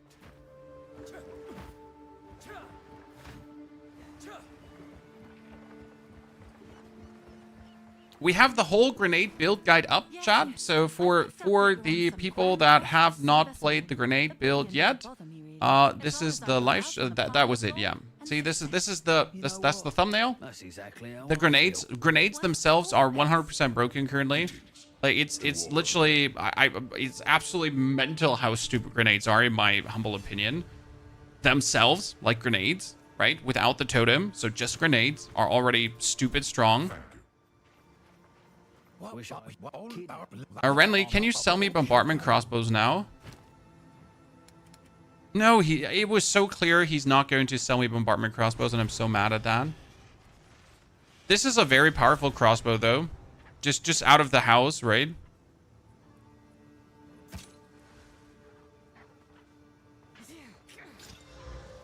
What have we got? Welcome. I'm feeling better already. Hello. Well, how am I supposed to get a bombardment crossbow before the end game? That's my problem. I am stuck with this one here, right? That's requires level 52 crossbow. But if we're now, like, just for comparison, right, guys? We're going for the market, and we're checking for bombard crossbow. Maximum level, like here, 52, right? And we're checking. So this is what I could have already. Right? With 280 damage, 201 damage, 257, 257, 241, 203. We had 241. So I'm sitting here with my 143. I guess it's fine. What could be better?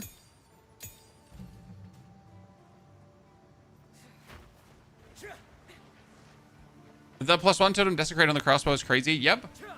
You don't need it to make the build work. It's just something you really would like to have down the line.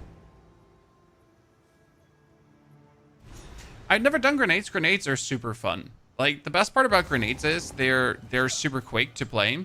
So usually you see like the explosion timer here right now, and you think like you gotta wait for an explosion every single time. But with the right grenades, that is actually not happening, and you're pretty much no. Oh wow, you're pretty much not waiting for any kind of explosions. You're just zoom in.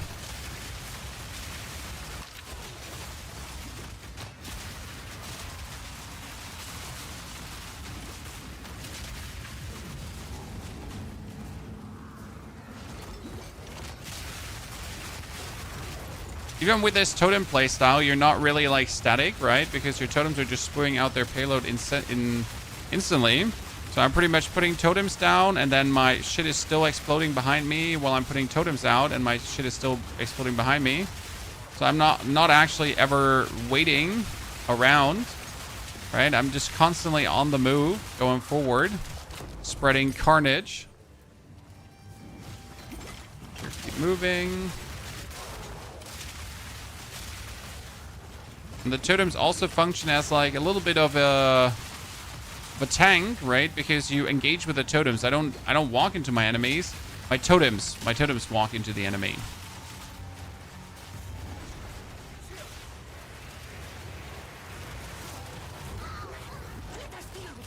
Oh no! That fire spawn was ridiculous, and I don't like it.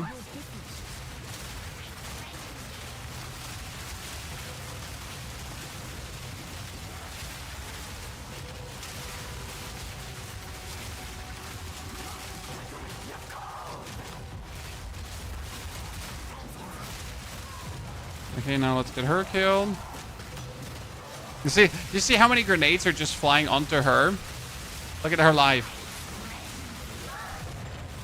I just love the fact like your tiny totems are just going bop, bop, bop, bop, bop, bop, bop, bop, bop. That's also why you need a lot of attack speed, by the way. So I'm like in my Paragon, not Paragon board, in my tree. We're going for a lot of, by the way, let me, at this point, go for options and actually put on the strict filter. Filtering out some more stuff.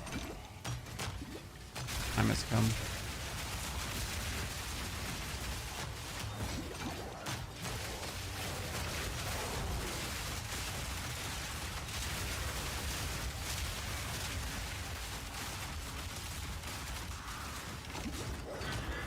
What the hell's going on your screen? So we're putting down cluster grenades, but we have 3 totems. That means it's 9 cluster grenades at the same time. 9 cluster grenades split up into 18 or 15 grenades each. So you have like, on top of the 9 cluster grenades, you have then 9 times 15 or 18 bonus clusters going on. So another 45, right? Just on your screen. And that then explodes, and all of the things have a chance to explode twice. So your grenades that spew out 15 or 18 clusters, like 9 of them, they each have a 50% chance to explode twice, which then would spawn another cluster of 9 to 15 potential boom boom. Oh, and then each of the small cluster grenades, so of those 18 small grenades that are popping out, also has a chance to like explode twice. So yeah. That's what's happening.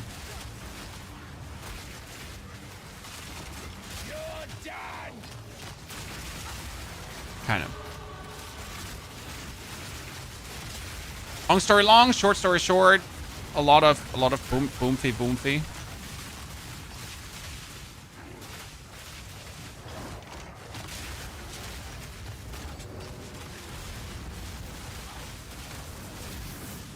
not sure if there was a third one here. And then you have like here these elites, and then they just get eaten. Cluster better than explosive on totem? Yes. We tried it out, so I played with the explosive, I played with the cluster. We've now extensively tested it, and the conclusion in my eyes is a simple: the cluster just performs better, outperforms the explosion. The advantage of the cluster is as well that it has a shorter explosion time. So if you then actually miss putting in your explosive shot, because as you might notice, I shoot my explosive shot quite often, right? But if I miss putting in my explosive shot, the cluster does not take so long to explode. And that just works really well.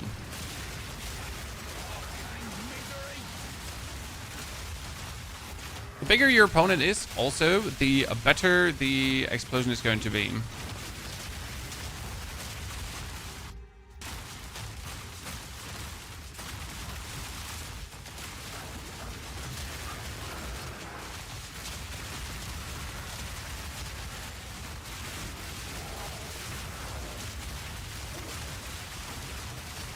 Matt Score, you can't prime sub. There is an error. That should be on your side. Maybe you just have to log in and log out again, and then you're able to prime sub, sir.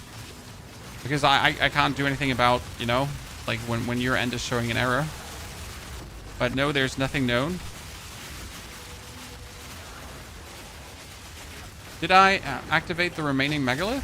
Oh yeah, the remaining megalith. Oh, okay, before we do that though, let's make sure that we get this now cleared. Oh, by the way, I didn't even notice the elite that came out of the Abyssal Rift. I mean, this time I actually did not notice. I know there was a big guy, like, at the end when he just died. But I didn't see him until, like, really the very end moment where he then died.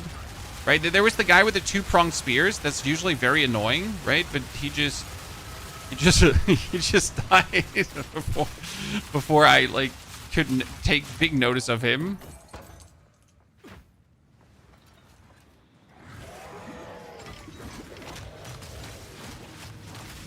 FPS dying? Surprisingly not. Like, the crazy part is, no. Like, in comparison to the actual Fissure build, so the Fissure Warrior was lagging the screen more. Which is stupid.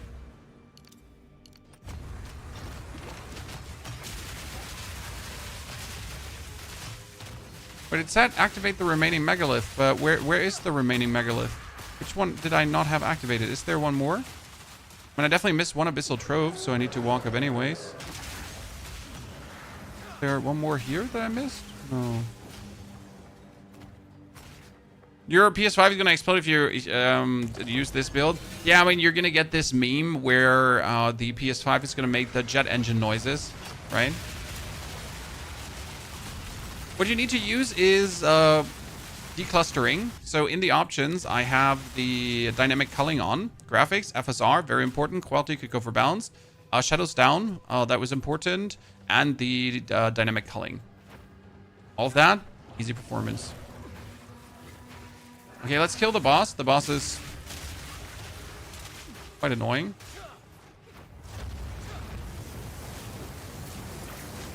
Okay, 1, 2, 3.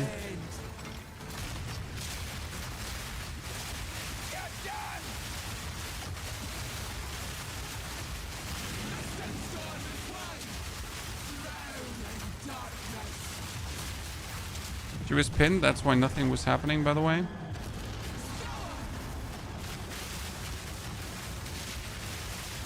She instantly destroyed my totem. That's actually not so nice. That's why, like, oh my goodness, did you just see her go down? Half HP just... It just went away.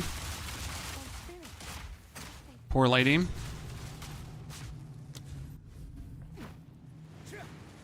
Like, it just went... Boop. Gonzo.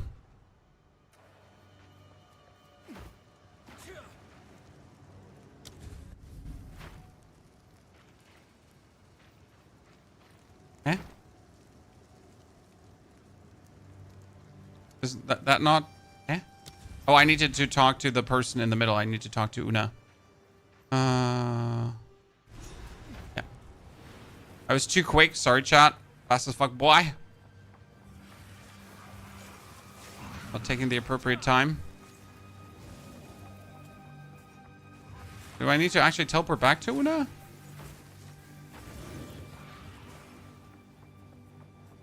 Or were the stones in the middle? She usually comes and dispels the stones, right? Your rock ally is insanely hot right now from just looking at it. Sorry. Yeah, she's supposed to be there, but where are the stones? Where are the stones, Chad? I know they are somewhere here, but where are they? In this circle, right? Where's Una? Oh, there she is. It seems they get with that. Sorry.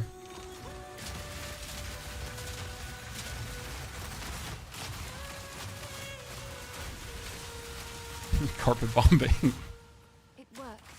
They will guide you.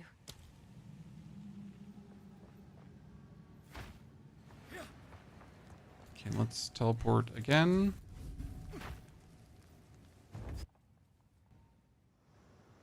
And we need to adjust our loot filter, I think, to actually show bombardment crossbows better. I need to double check with that. Series 2 is goated. Honestly, the update was such a step up, like such a big step up in the right direction for everything they're doing, right? Every single build is better. Everything in build is more interesting. You have more freedom. I literally can't understand the people that are whining about this. Like, obviously, you can complain about the performance, because let's be fair, yes, the performance of Path of Exile can be better. The performance is not as goated as the actual game itself is. So that is something that POE needs to desperately work on. Like, it can't be that their performance is shit. But the game itself, like, from like the fun perspective of playing it and what it has to offer at this point with everything is huge. That being said, I've already seen people be like, my build doesn't work. I kind of quit playing. It's like, what the fuck is wrong with you, you little shit? Right? How have you given up on a game already without even, I don't know. What's wrong with you? Pretty much. Filter blade. Yeah, we needed to check. Create a new filter. Never sync. Strict. Dark mode.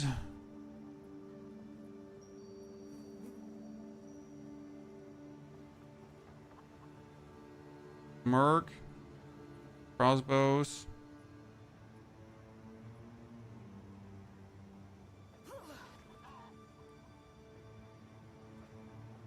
Customize.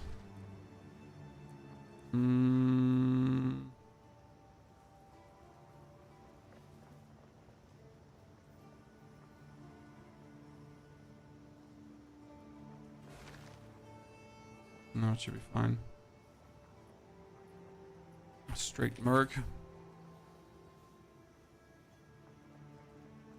So if that works a bit better.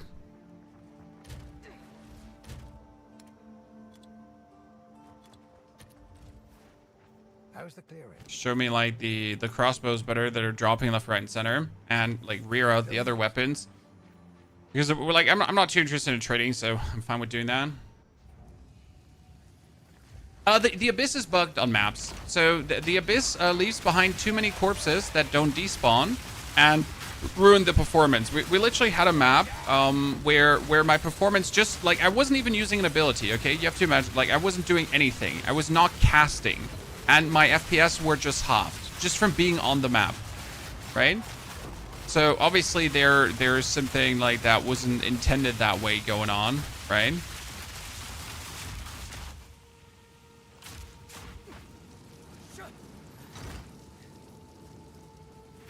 Something.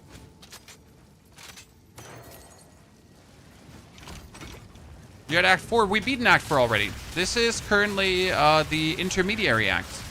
So Act 4 is done. We just killed the final boss. That was the big Hulk guy, in case you missed it. And this is now the intermediary acts, where you're pretty much getting your last bonuses before you get into the end game. So they're the new acts that we have gotten, and they're pretty fire, so to say. I am very happy with the intermediary acts, boss design, everything.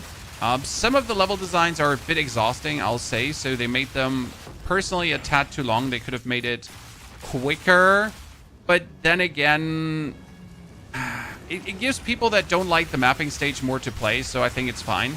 Like, it's a high horse complaint, pretty much, right? Like, what am I complaining about? More content, right? What am I complaining that there's more to do? That seems like disingenuous to complain about that, right?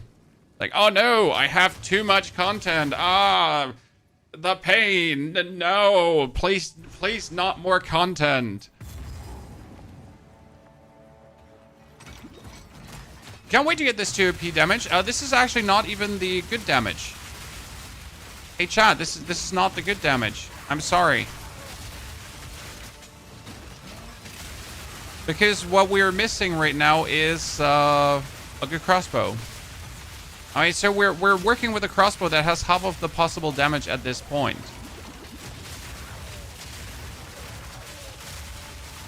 Which means everything we're dealing, you can double. And I kind of want to work with rage effects as well. So I gotta think about how to do that. Because obviously we could make our Mortar Totems get the rage effect. So you could play with Berserk. Yes, chat, Berserk gives you rage. And then we could build up rage somehow and go crazy.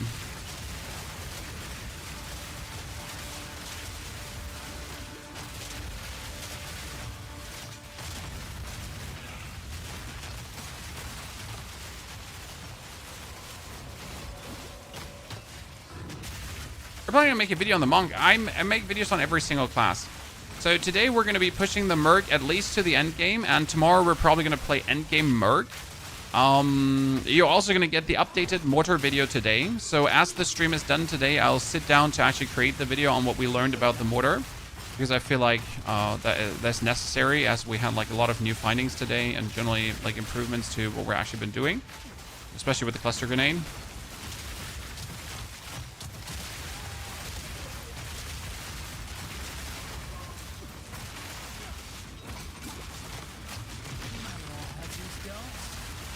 You could play Fund of Rage with the mortars. So that's how we could get range.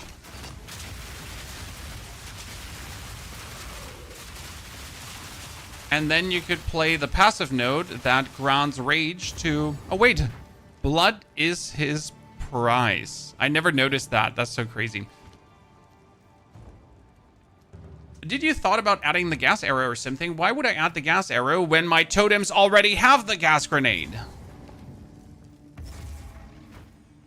So my totems are pretty much shooting cluster, gas, cluster, gas, cluster, gas. And that mixes to some very potent explosions.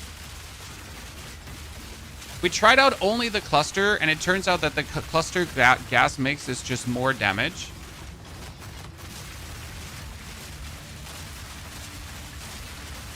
So I decided we're going for both instead of just one.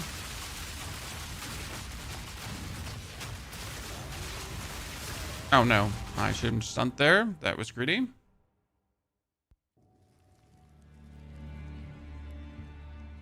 You don't really know which buffs snapshot on totems and which don't.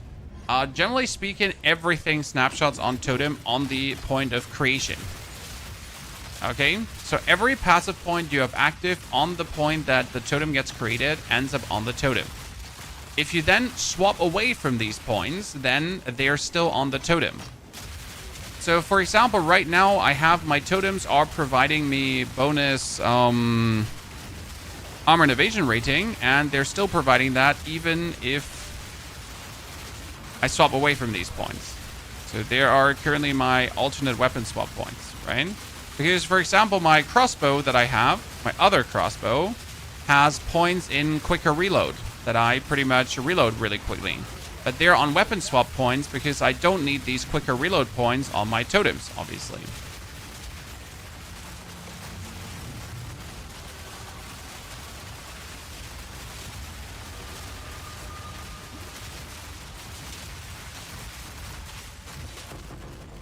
Oh, greater orb of augmentation? Damn.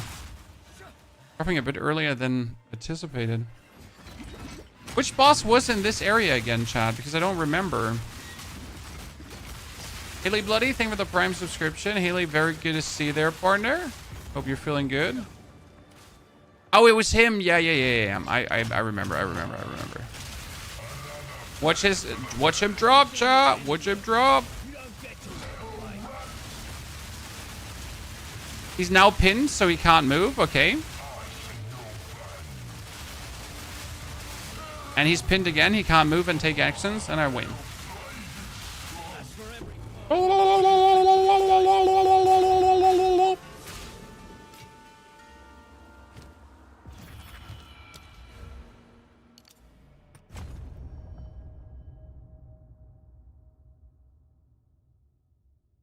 So, for example, my totem points here are currently in weapon set 1, okay? And then my other points are here in weapon set 2. I still have to tinker way more around with weapon sets. Damage penetrates fire resistance. We need that as well. There's a lot I can still do to make the passive tree better. The passive tree is like functional at this point.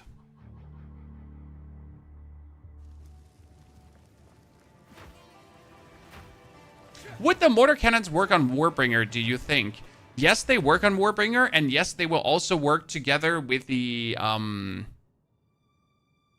spirits once they get summoned. The advantage right now is really this. Projectile damage builds pin. Pinned enemies cannot perform actions. You don't understand how valuable this is, even without putting down a totem. Okay, so I'm not going to be putting down a totem. I'm just running around and I do this. Boom. They are already pinned. They are already pinned. They can't do anything. Right? They're completely unable to do anything. They can't use an ability. They can't use their elite modifiers or whatever. They are unable to interact with you. And that is the pin. After the pin is run out, you can still heavy stun them. And due to the amount of the grenades that are coming, they're pretty much like getting pinned, then they're getting heavy stun, and then you're building up pin again. So what happens is that all these enemies that are anywhere on the screen, everything that pops out, like here out of the Abyssal Trove, right? The elites that are coming out, random dudes that are coming out, ranged characters, anything. They're all getting pinned by every single grenade I'm doing. All the tiny grenades that are pretty much coming out of your clusters, they're all pinning them. Okay? So nothing can actually fight me because nothing has the right to exist anymore. I hold control over existence. Does that make sense? Jeezy, you get the portal, I think if you sub and gift away sub. So it gotta be 2 of anything. And you get it. And that is something I don't think like raid I don't have to look for defenses, chat. I don't have a single point of defense. Right? I'm not investing into any defense. And yet, do you see me dying? Yeah, sure, if I really don't pay attention and just walk into the opponent face first. Then I die. But otherwise, I do not die. And the same goes, by the way, for the warrior, right? Someone this morning on my YouTube video was like, I don't believe you're doing tier 14 maps with this because you don't have defense. Yeah, well, I don't believe you're actually smart because you talk pretty much shit. God damn it. Don't say stupid things.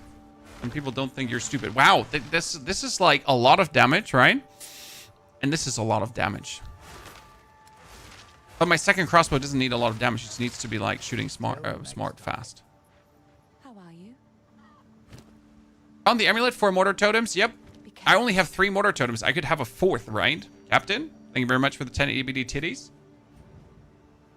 I just don't want to go through the campaign again, but want to play this on my warriors. So it's still working without the pinning. It's still working without the pinning, and the warrior is starting over here. So you're actually going past this node, and you're going past this node, which is fantastic because that's 20% totem damage. This actually works for your totems, or I'm not entirely sure if these work for your totems. They should technically improve the ballista totem, but the ballista totem has a weird damage calculation because this 40% more damage should not work for the ballista totem, but it does work for the ballista totem.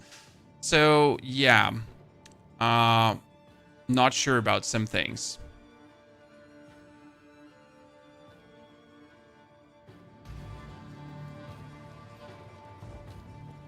I really want to level a warrior, but it's so slow on maze, I'm trying to refuse myself. Why is warrior slow on leveling, brother?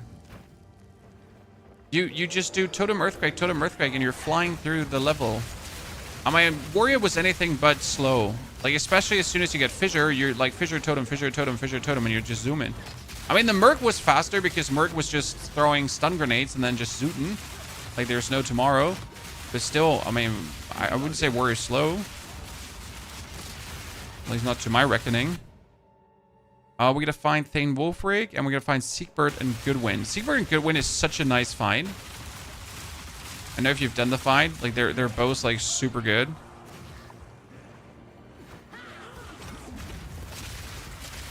Like, I have no defense, but I don't need defense because nothing can attack me. Unless, again, I just waltz, like, forward, right? Captain, thank you for all your bits. Do appreciate it. The animation is garbage. I don't lead with my warrior, for example. I just walk and totem, totem, fissure, totem, fissure. Like, the way how I play my warrior is I'm riding forward on a wave of lava. It has felt very good. Now, obviously, everyone has their own feeling of speed, right? I show people pretty much a boss kill of 18 seconds, and they're like, wow, that's pretty slow. Right? Tier 16 boss kill, 18 seconds, and they're like, a bit slow for my liking, right? Seems pretty weak. And you're like, okay, sir, I don't know what you want, right? I generally don't know what you're looking for. Like, I guess you want to kill things in 2 seconds, and otherwise it's, like, terrible, right?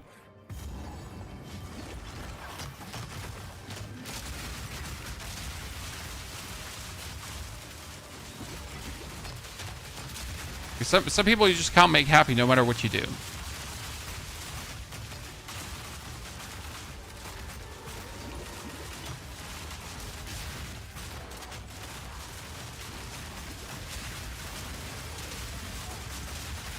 Standing is bad, that's what gets me. See, this is why I summon the totems and then I just zoom. So I'm pretty much not just standing still, right? Make totems, then keep walking around. Make totems, keep walking around. Ooh, I never see that checkpoint before. Okay. Shiny.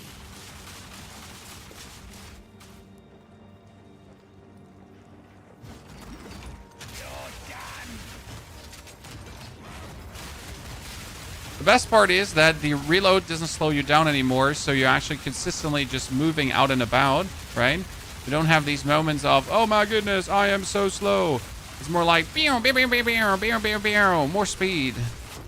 Ooh. Ooh, ooh, ooh, ooh. Oh no, Chad, there's a dude that came out of the abyssal thingy. Let's just instantly kill him. Put the 3 totems down. Okay, whatever comes out of the abyss. See, there was one of these priestesses with a laser beam, Chad. And she's just gone.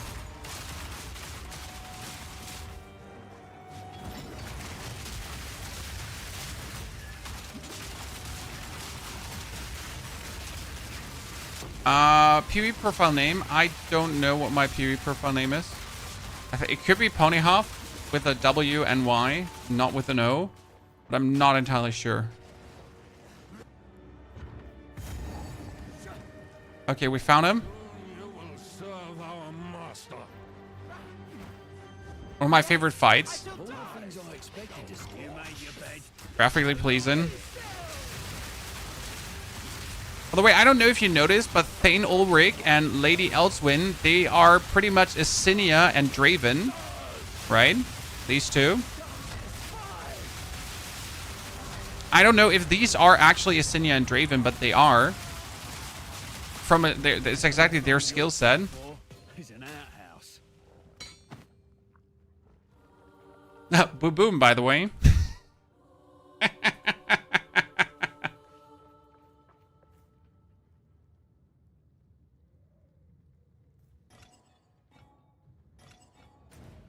Okay, that was Thane Ulfric, but we haven't killed Siegberg and Goodwin in a Holden, so we gotta go back. Because that fight was also not bad. I like that. So you're just pressing Q. Yeah, so I like okay, like sorry, I haven't talked about the gameplay loop much. What we're pretty much just doing, yes. We put down Q, Q, Q, and in between R for bosses for the burned ground. But it's Q, Q, Q, and then I spam my right mouse button, and in between my middle mouse button for a reload, then Q, Q, Q, and spam the right mouse button. right? Reload. Q, Q. Reload. Q, Q. Right, mouse button spam. Reload. Falls up to someone. Too smart to fall for this again. We swore our oaths to the first one. Get secret and good win. 1, 2, 3. Grenade. And then I'm just going right click, right click, right click. Right, they're instantly pinned, so they can't do shit. Summon the totems, burn ground. Right click, right click. Actually, reload. Oops.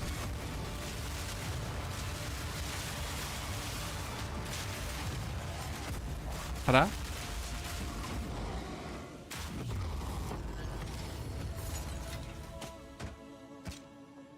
And out.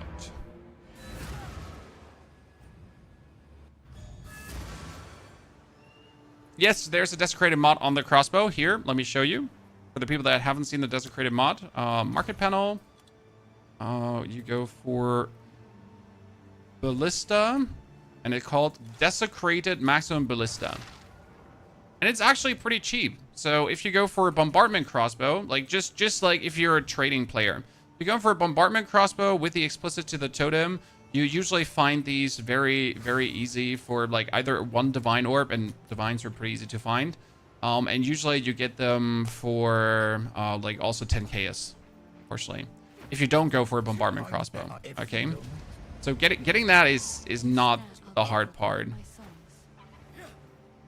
And obviously I'm not buying a weapon because buying weapons trivializes gameplay. So generally speaking, I don't buy weapons because buying a weapon just, why am I even playing, right? It's just like ruins it for me personally. What have we got?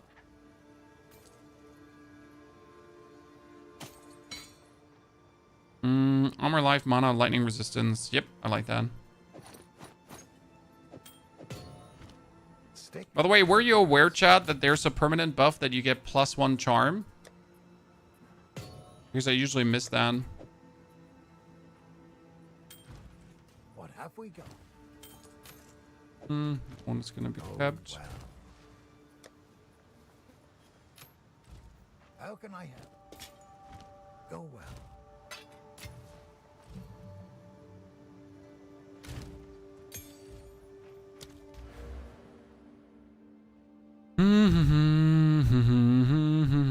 Okay, we choose this. Damage penetrates fire resistance because it would be stupid to not do that.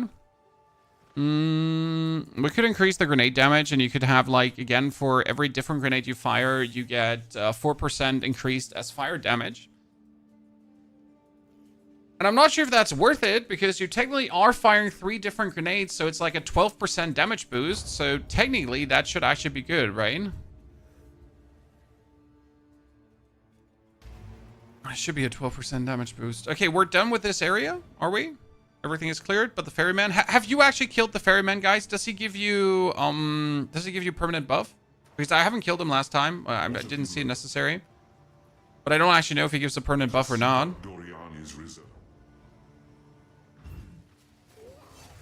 Is it worth it swapping to Mortar pre-65? We did do the Mortar at 41. I would wait until 52. Okay, Larkin, Rumpel, and also Snooks, thank you very much for your subscription and support. To all 3 of you, thank you very much. Welcome back. I would not swap before... You have your orders. I will tell your tale.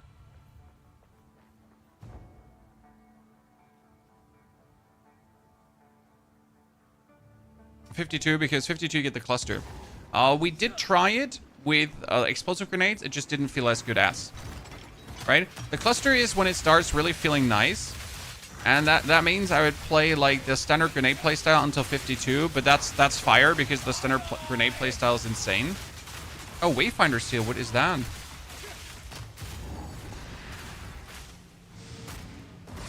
Wait, okay, so it points the way. Do I understand that correct? Oh no, chat. An elite. What are we gonna do? Bye. The ferryman is a vendor that sells greater runes. Oh, cool.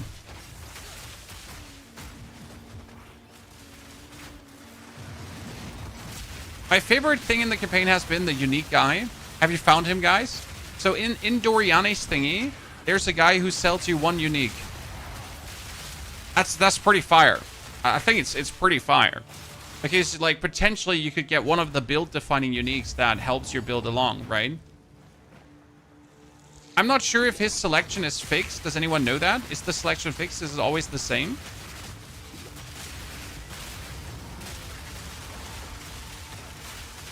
I just know that he sells, but I don't know, like, you know.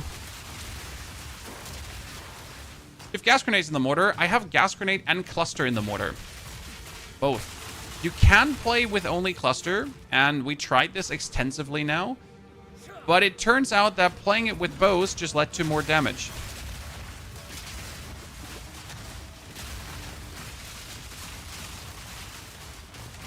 And I think the reason for that is pretty simple. The cluster is fantastic, right? But your gas grenade erupting twice gives you double the gas explosions. Because the gas grenades pop and they pop. But if the enemy is ignited, which he is through the cluster grenades, what's going to happen is that your gas grenades on contact popping, they instantly do the ignite explosion, okay? And then they do that twice, because with the payload gem, they can do that twice. And that leads to a surprising massive damage. We tried emulating this with the explosive grenade, but it just turns out that the gas seems better.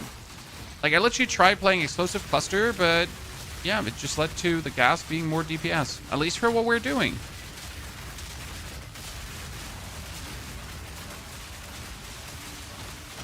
You can press multiple grenades into the mortar, yes, but the mortar goes bop, bop, bop, bop, bop, bop. So they're not throwing like, he goes one here. Like if I put this down now, you can see this. That's cluster, that's gas, that's cluster, that's gas. So he goes in alternating rhythms. The thing is, like, it just leads to more grenades coming out of him. Right? End of the day, it just gives us more grenades. When I'm looking for a new weapon for my warrior, you want maximum fizz damage. You could also go for this one that says your increased elemental damage with attacks. And on top of the increased elemental damage with attacks, you could also go for the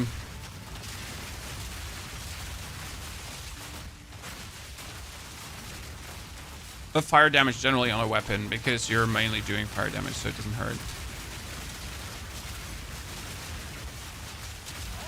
Having a ring that also adds a little bit of lightning damage to the fray doesn't hurt, because then you're just getting free shock. Like, my warrior pretty much had like a ring with 1 to 14 lightning damage, and it just consistently gave me shock on everything we did. Oh, what am I getting there? Oh, my first tier 1 waystone on this character.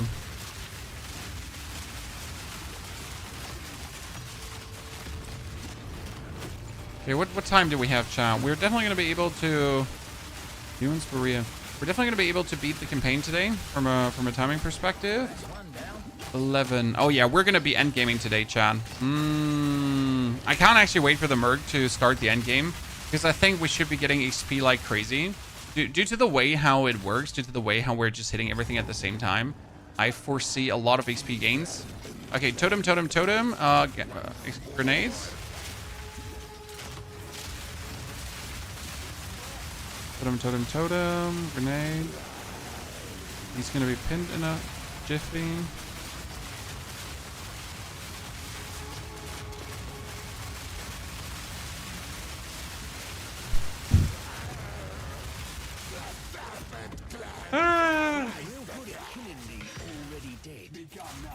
I just can't wait to actually get a better weapon. Move swiftly.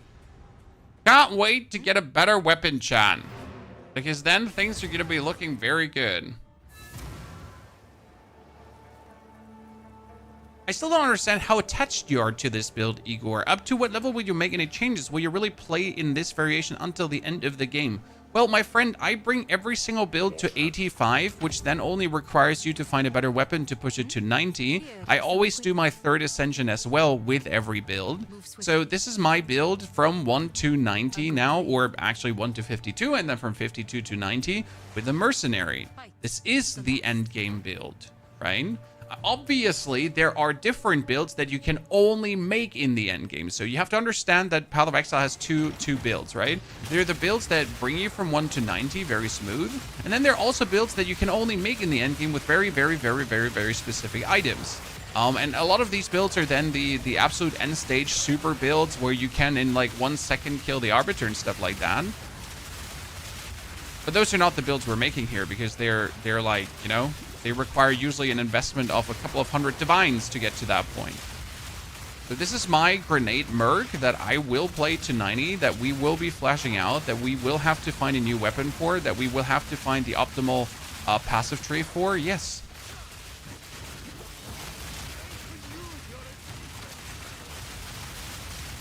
Seems I'm playing hero today.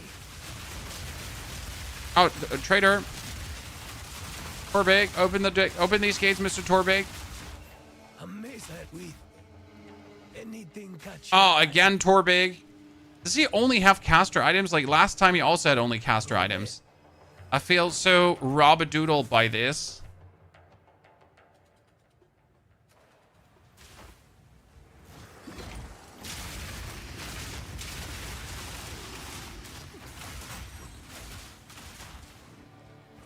Okay, we found the Skullmaw Stairway. That brings us to another permanent buff. Zeno, thank you for the 1337. Thanks for the consistent build, guys. They're very helpful. Would you consider doing a passive tree for the mortar cannon version for Warbringer? Zeno.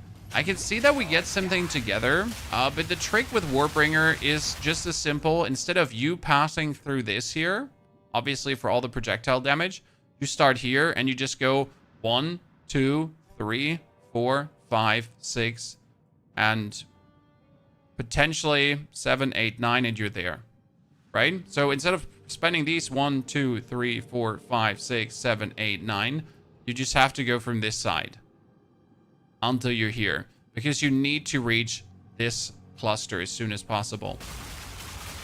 That's the problem with like when you're starting with a different class, right? You're always going to take some like less than optimal nodes in the beginning, but you don't have like any other choice, right? Because you need to get there where the class automatically starts.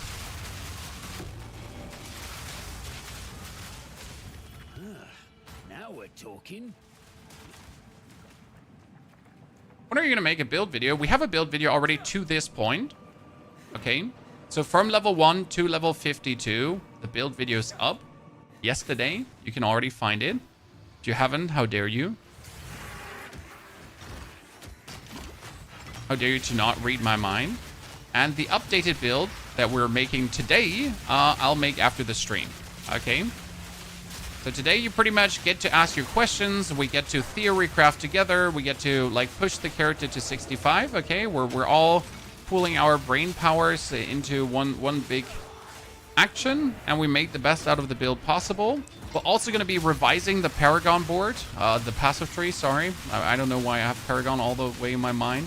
We're gonna revise the passive tree because I'm not happy with a lot of choices I've made, and I think we can do it better. But I'm waiting until we hit 65 here that we can then together find out like how to weasel the most out of it. Okay.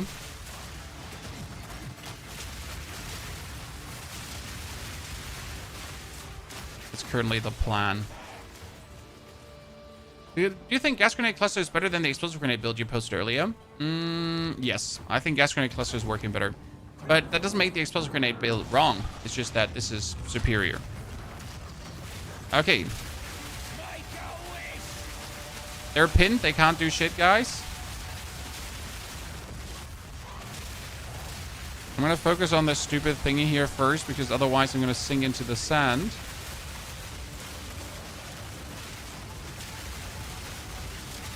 Pinned again, so can't do shit.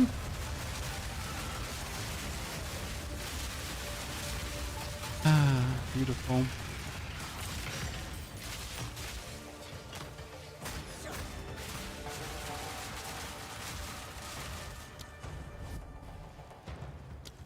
Absolute hardcore bullying.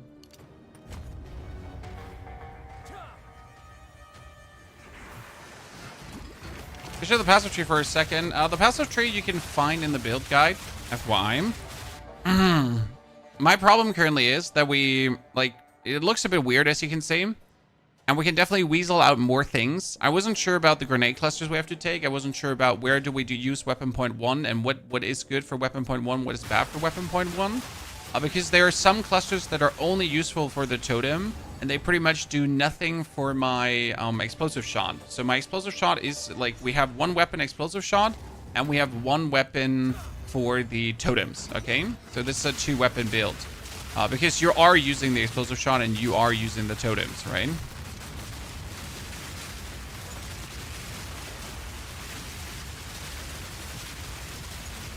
I technically also don't need the explosive shot for this build because my grenades are exploding fast enough that you could also add galvanic shards into the build. Technically.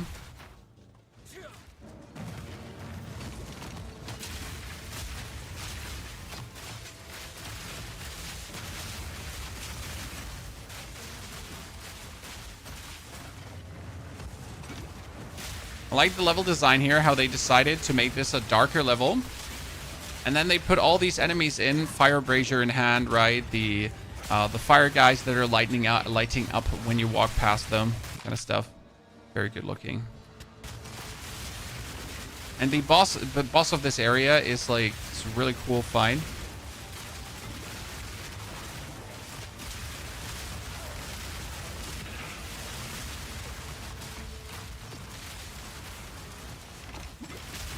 What benefits do you get from using 2 weapon slots? For some reason, this is really hard for people to grasp, but you can't just hit all the points with all your points, okay? You don't have enough points to hit all the nodes that you want to hit. Therefore, you sometimes have to make compromises. And by using weapon swap points, you have 24 points that you can use twice. So you can choose to boost 2 skills at the same time, okay? And that's very important. Because for example, my totem does not need crossbow reload speed, right? That is useless for my totem. But my crossbow wants crossbow reload speed. So I can pretty much use the points that boost my totem at the same time to boost my crossbow reload. And that's why you use weapon swap points, because you get the best of both worlds at the same time without having to compromise or getting like any points for the one skill that don't help the other skill, vice versa. And that's how weapon swap points work. Like, the amount of comments I've seen in the past videos being like, why don't you just use the same points for everything? Because you don't have the same points for everything. That's the whole point. You don't. You can't. There's not enough of them.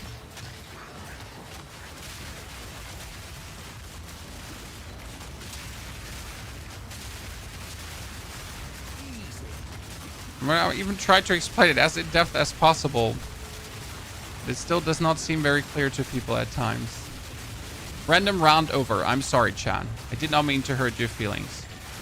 If they were hurt, then so may it be. Oops, I just really shouldn't stand in the middle here. I've died now twice for just standing in the middle. And I don't even need to stand in the middle.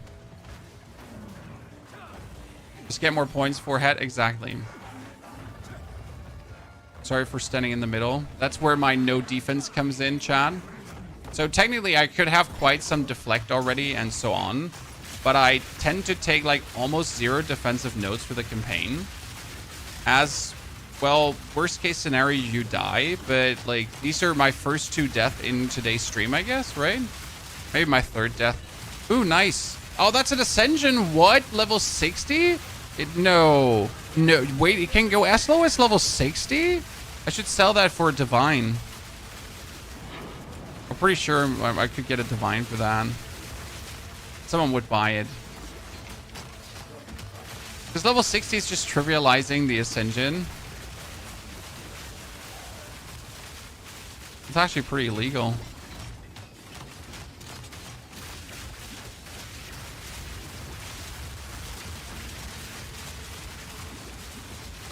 FPS, top left corner. They're currently at 120. Even with everything, with all of this going on, as long as the Abyssal event doesn't make too many dead corpses. So the real FPS killer is not what I'm doing here effect-wise. The real FPS killer are the corpses out of the Abyssal ground here. Chat. That's the real FPS killer.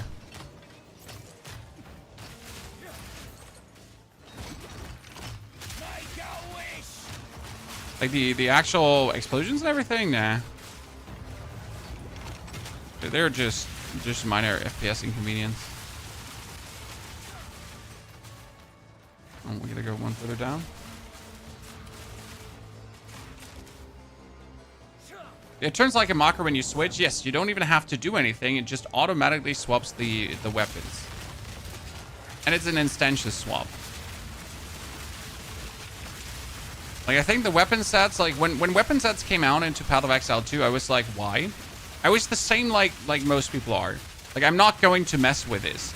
But once you actually understand, like, how powerful this shit is, like, how you can use 2 offensive skills or even a supportive skill and an offensive skill to their maximum use, I reckon every single build is better with weapon swap points. Every single build profits from weapon swap points. Okay? That's just a fact and a half.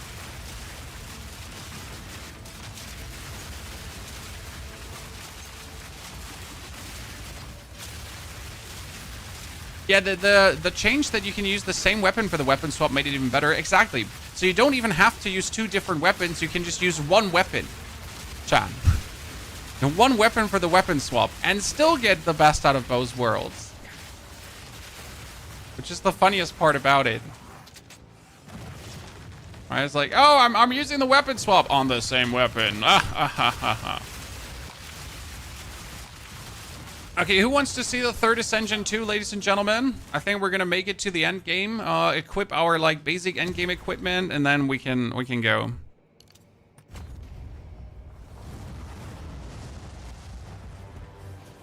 You might want to include that in your video. Oh, I will definitely in-depth include that in the video. Don't worry.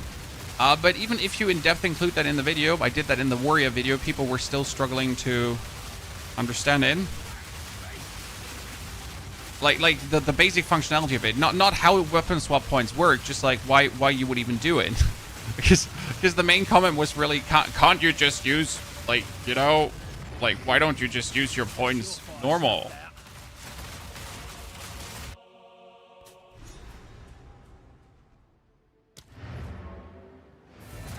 But don't worry, that's why I make guides.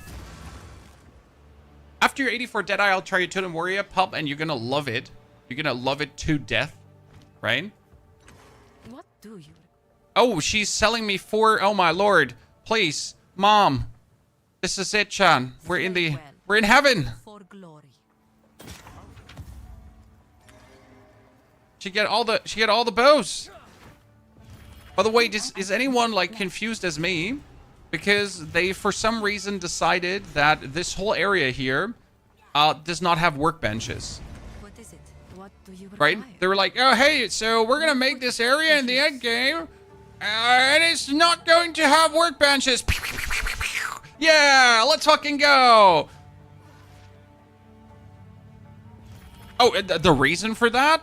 Magic. A good Get trade. fucked.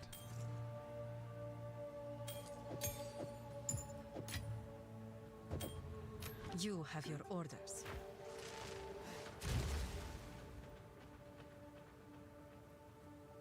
You're like, okay, cool, but could you explain that again, another time? Because it, you know, it doesn't make sense.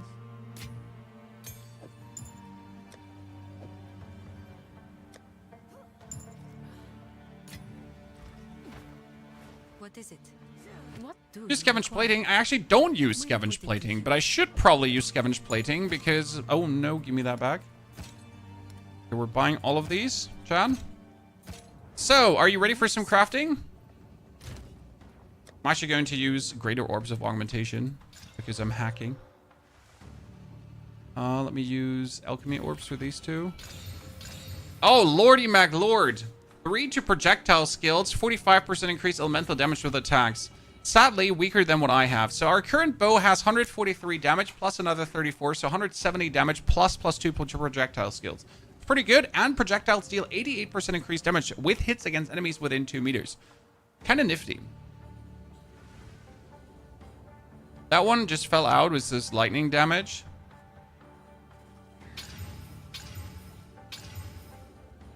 Oh, they're all kind of sad. None of these is interesting. I wonder if I should try to boost this one here because it has the +3 to projectile skills. But it would have to get physical damage and... Oh my...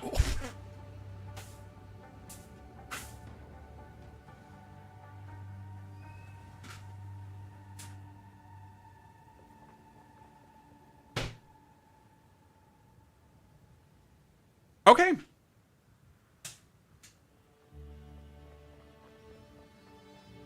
Sure. Sure. Let's compare this to what we have currently, chat. So, our current bow has 143. Okay. And this one just got 31 physical and 110. I'm not even going to desecrate this because last time I desecrated it, it removed my physical damage multiplier. Right? I'm not desecrating this. I'm sorry. I'll just take this, and that's it. We're fine, right? Great. The other ones can all go to hell. Outfit here. Here, I don't want all of you. Right to the last. Let's get it to 300 damage.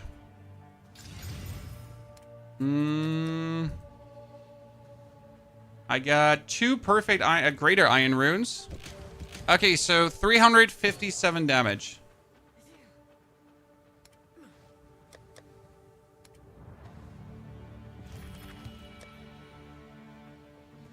Yeah. Cool. Cool.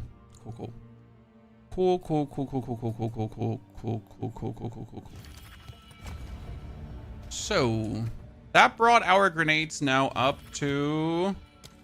Mortar cannon would do 3,000 damage with the total damage, and the mini grenades do 2,000. So that's that's 18 mini grenades. How many mini grenades? Yeah, 18 mini grenades that each do 2,000 damage, and the main is 2,000, and this one explosion wise does 5,000 damage. Yeah. Cool. Cool. I really want to desecrate it. The thing is, if I am going to desecrate this, okay, chat, I will lose 1 suffix or 1 prefix, right? It's going to remove 1. What you could do is you could force a suffix. So there is this, there's this omen here, and it says, while this item is active in your inventory, your next desecration attempt will add only a suffix modifiers. I could do this, and it would remove the attack speed, the projectile skills, or the physical damage, right?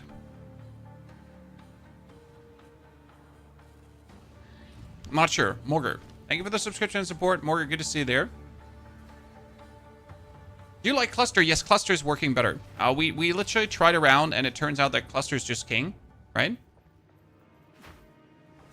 Okay, this region, very important, guys. Permanent buff waiting for you. Let's see how much our damage now is.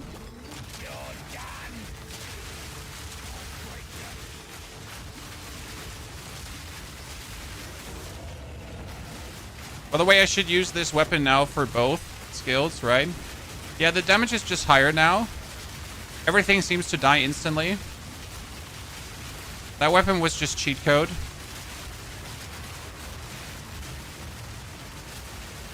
I mean, I can't wait to enter the mapping stage.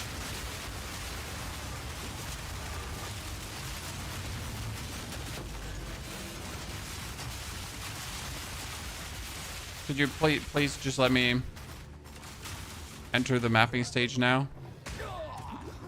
Ow. Just get 2 maps with this build. How's it going for you? I mean, mapping is going to be great with the enemy density that mapping has, right? It's just going to be, like, illegal. The big advantage over the Fissure Warriors right now, because people were comparing this to the Fissure Warrior, right? What's the big advantage? Scale. In terms of, like, I hit a bigger area easier. So the Fissure Warriors has already also some good area hit. But due to, like, these tiny grenades and each grenade exploding twice, and then our enemies also being pinned so that they can actually not fight back. Yeah. What can I say?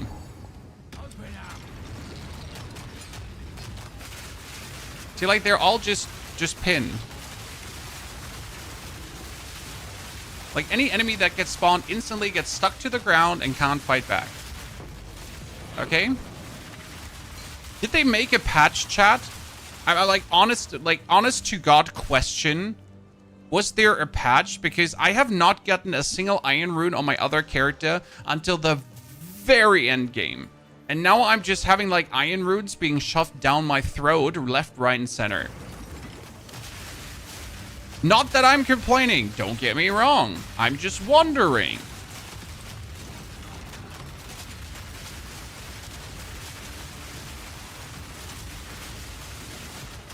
Like, in my 84 levels of my warrior, I get like 3 iron runes in the whole leveling.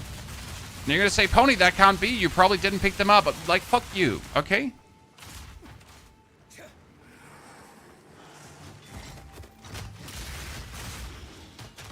How's the Warbringer character going? Very powerful. What I'm missing on the Warbringer right now is the things working, right? We're just waiting for the actual spirits to work to then play more of the Warbringer. Because then I can show you the even stronger version. Because when the spirits are actually working on the Warbringer, then you can put a fire exposure. Like, you could put, what was it called again?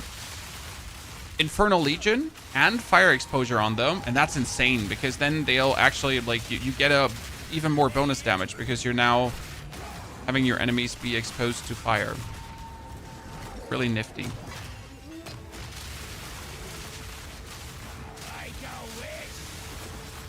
Bleed crossbow. Well, the problem is that bleed is physical and requires physical damage, and crossbow mainly turns everything into fire damage. Like, literally everything in crossbow is being turned into fire damage, right? Might it be explosive shot, might incendiary rounds, shock versus frost. Like, you just turn it into something else. You never play the original damage, more or less.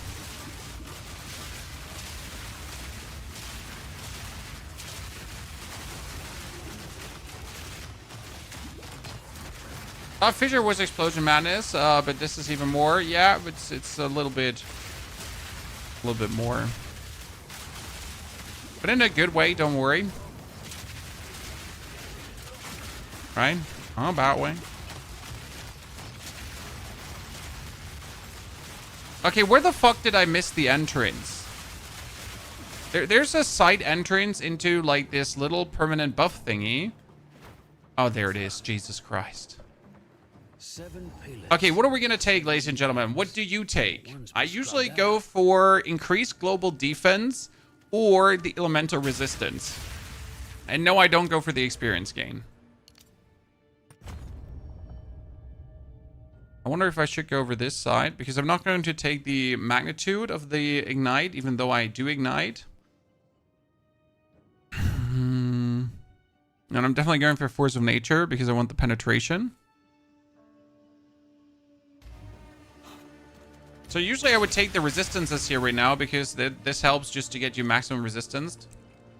I mean, I don't have any defense anyways, so more global defense is useless for me. Because I don't have any defense anyways.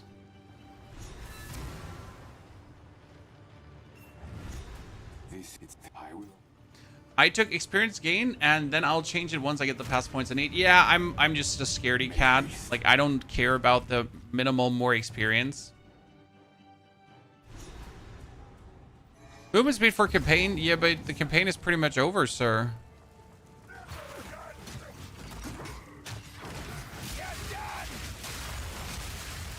I think movement speed would obviously be the smartest thing to take, but I mostly just don't mind moving like 5% slower.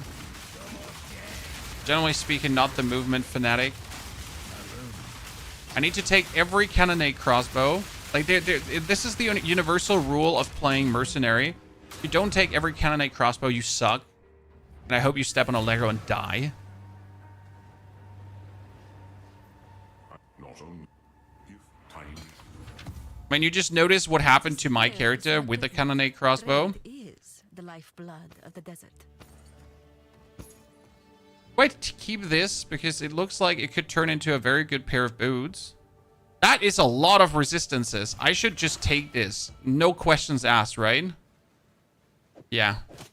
A good trade. Like, we're pretty much done resistance-wise.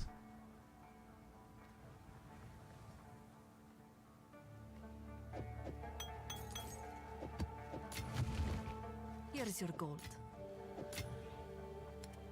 That's another 4K. Oh, this one has 102 physical damage plus, just like that.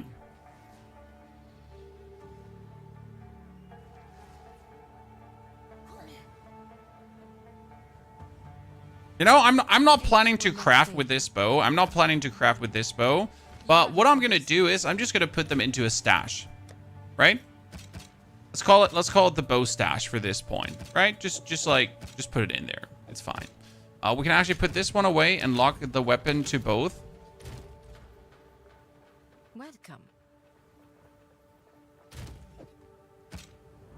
Because there will be times where I'm going to use that. Don't you worry, child. Level 5 support gem. Anything we want, chat. We get the Mortar Cannon. The Mortar Cannon has payload and urgent totems. But there is no payload 2 as far as I'm aware, right?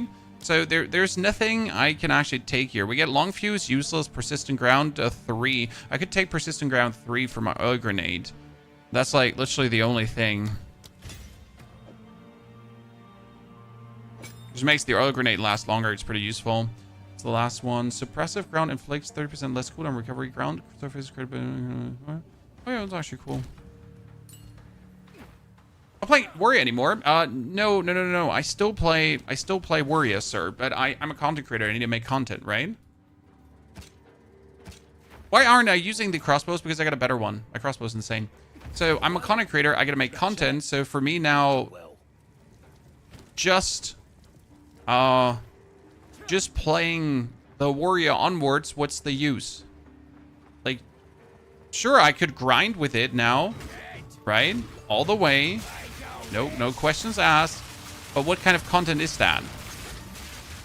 I mean, you know, like, pretty much, you know how the Warrior works already. You know what the Warrior does. You know the whole functionality of the build, right? There's nothing I can teach you anymore about the Warrior, pretty much. The only thing that's left for my Warrior to do is grind and get better items. But that grind does not make for the most interesting content, does it? What ascendency? Tactician. We're using Tactician with the stun build-up. I was actually thinking about using Tactician for Cannons Ready, but we are not. This might come as a surprise because Cannons Ready is for totems, but the reality is that the Cannons Ready would ruin it. Like, look at this. I put the guys down and they're shooting so fast, right? They're just laying into the enemy. But now imagine for a second, I would have to fire to make them do this, right? I would have to use an ability to make them shoot like that. That wouldn't be good, would it? That would actually make the build weaker, not better.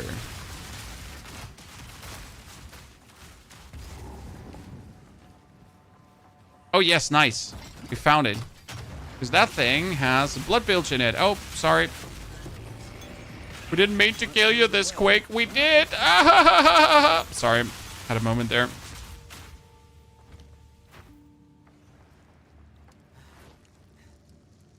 Get the sacred water. Go back. Wait a second, because sometimes it doesn't do it instantly. Get an exalted orb. Yay. Does it feel a bit lackluster? Oh, hell yeah, it does.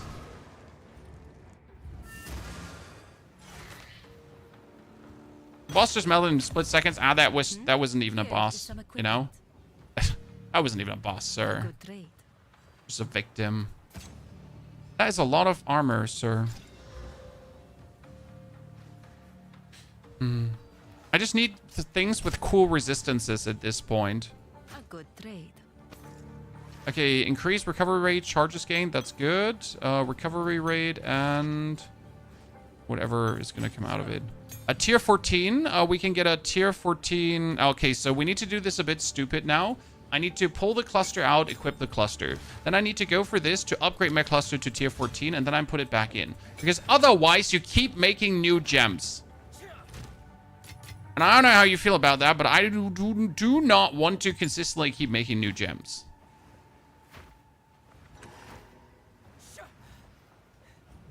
How do you lock the weapon in both sets? You open up your inventory, press up here, clear, and lock all 2 weapon sets. Right-click, boom, done. I don't know how to do this on controller. Like, I don't ask me. I don't have a controller. How does this look like? Does this look like a controller to you? Right? There's probably a button for that as well. Don't ask me. I don't know. We definitely need to talk about spirit abilities though, chat, because I have 60 spirit. I use that currently for shards, what's it called again? I currently use Herald of Ash together with Shard Scavenger, but I don't think that Shard Scavenger is actually doing anything for the build.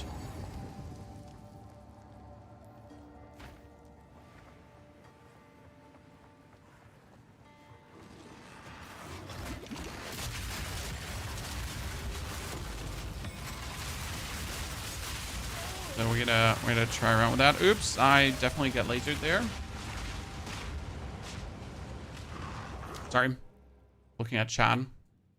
Does anyone know there's a problem when entering Singing Caverns? Every time I enter the game crashed. You have to open up, you have to go to the portal of the Singing Caverns, okay? Sorry. You have to go to the portal of the Singing Caverns, and before you then enter the Singing Caverns, okay? What you're gonna do is you're gonna Control-Shift left-click on it and create a new instance. It might be that one of your instances is bugged for no apparent reason. It happens. It shouldn't happen. But the way how to beat is go to the portal or the waypoint, like to any waypoint, and then you just open like a new instance with Control Shift left click, and that will pretty much reset your existing instance that is bugged and might create a new instance that is actually functioning. Okay, and that's how it works.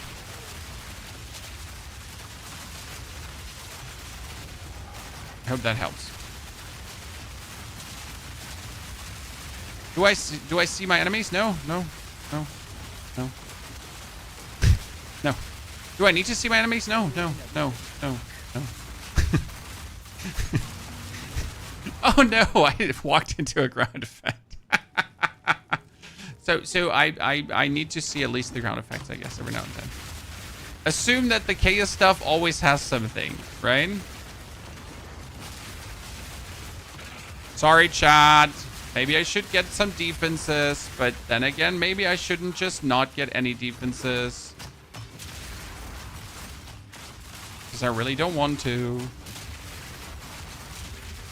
And we got resistances. Hey, look at that. I got lightning resistance fully amped up. I'm a gamer.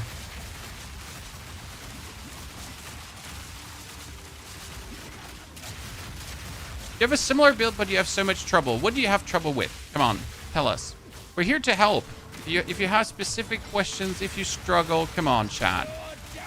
That's what you're here for. You're not here for to just see what I'm doing. Well, you can still be like, oh, wow, this looks so cool. How can I be more like him? Just no problem. Just subscribe and follow and like. My version has 65 armor and 35 evasion. Yeah, I have 50 and 4, sir. Instead of scavenger, we're probably going to be using plating. I'll show you in a second. Don't get hit. He might kill us with one hit, so I got to be a bit careful. Because this guy's actually... Oh, God. Oh, God. Oh, God. Oh, God. Oh, God. Oh, God.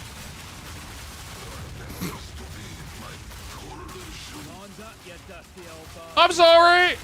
Don't ban me.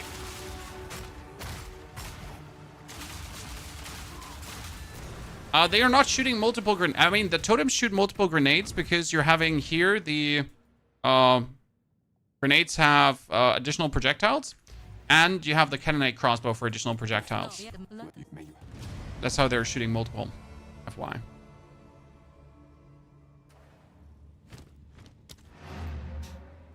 Okay. chilling like Bob Dylan. Thank you for the subscription and support. Morgar, good to see you there too. Holy mother of damage. Well, we just crafted this crossbow. In case you're missing this, guys, our other crossbow had 170 damage before. Okay? So we just crafted a crossbow that pretty much grants us twice the damage. For glory. How can I be of aid? Okay, like the hooded one, you should allow me to travel to the glade, but he doesn't want me to travel to the glade. Oh, that's because I already traveled to the glade. Wait, I already did, so I can just waypoint. Yeah.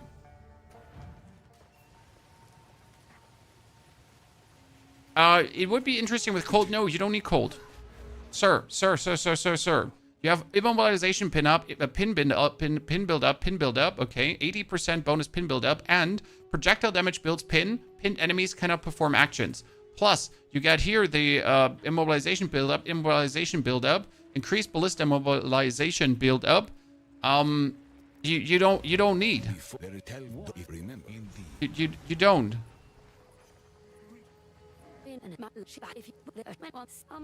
Okay. Just know. They cannot perform actions. They're stuck. Okay, tier 13. What can I do? So, I have been using Herald of Ash because Herald of Ash is just nice, obviously. What I was thinking about is scavenge plating. Scavenge plating duration is 8 seconds, 4% more armor per scavenge plating, maximum 10 scavenge plating. And while active using fragments of scavenge plating, you just have to break armor. So that was something I was thinking about using, because if my 5th gem on this one would be now armor break, so I could put armor break on this one and then break armor, I should technically get the scavenge plating stacks to always be armored up, right? I don't want to use banners because they would require me to use the banners. You technically could use attrition. You have Culling Strike against rare and unique enemies that have been in your presence for a total of at least 34 seconds. You deal 1% more damage to rare and unique enemies for every 2 seconds they have been in your presence. Then again, I don't have enemies in my presence that long, right? I do not. So I don't think it makes sense to do this.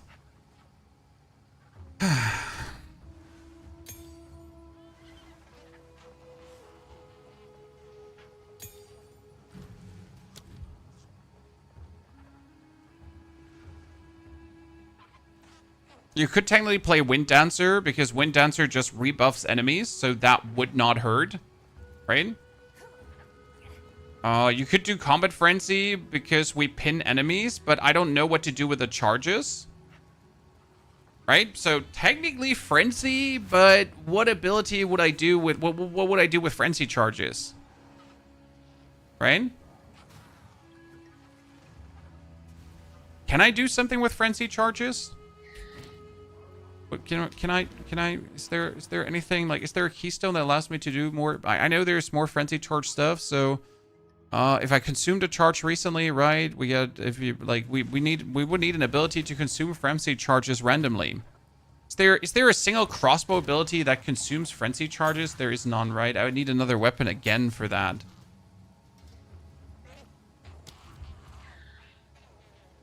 Just add a random Wind Serpent's Fury, right? Nothing really to use there.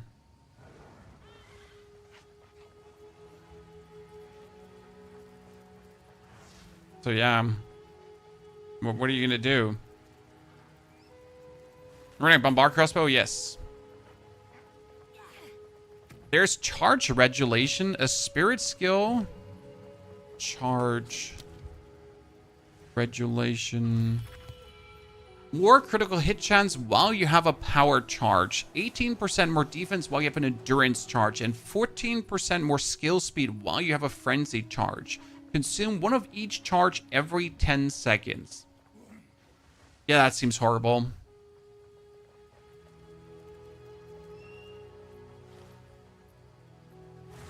I mean, you have Mirage Archer, technically. So while active, dodge rolling will create a Mirage that uses socketed ranged attacks for a short duration, then vanish. You cannot create another Mirage while one exists or for a short duration after one vanishes. Dodge rolling while you're unable to create a Mirage will restart this timer. Technically, that could work.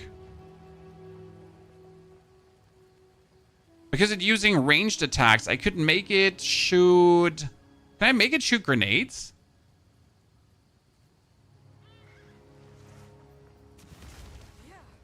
Uh-huh. Can I make it shoot grenades? Okay, that's intriguing. I like the sound of that. How goes your bits and pieces I've found of late? Go well. I'm not saying no. I didn't hear no. I didn't hear no. So let's give it a try.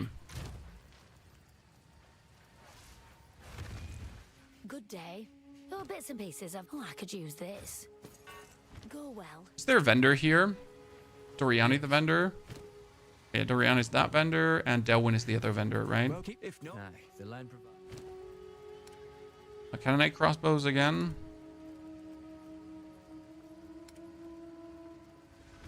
Tier 14 gem for my tier 14 mortar cannon. Higher level mortar cannon does do what? What does the mortar cannon improvement do even? Oh, increased area of effect for skills used by the totem. That's with quality. I need quality. Okay, where did we get our other spirit from, Chad? Did we even get another spirit buff? I don't remember. We got another spirit buff, right? I just don't remember when we got it.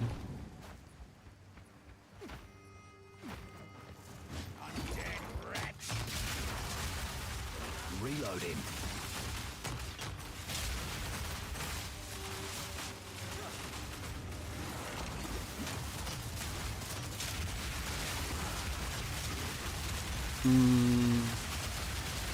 I just can't wait to go on an abyssal map. Have you been on an abyssal map, Chad? So abyssal maps are maps that are overrun by the abyss, and they're pretty much full of abyss thingies. Like, it's just constant abyss thingy after abyss thingy after abyss thingy. Nothing else, just that. It's positively crazy, and the whole map is going to get flooded by, like, abyssal enemies. And you're going to have, like, tons of these priestesses. You have tons of the double stabbers with their lances and all that kind of stuff. It's, like, probably some of the crazier maps in terms of, like, overflow. But with this build, I kind of really want to get there.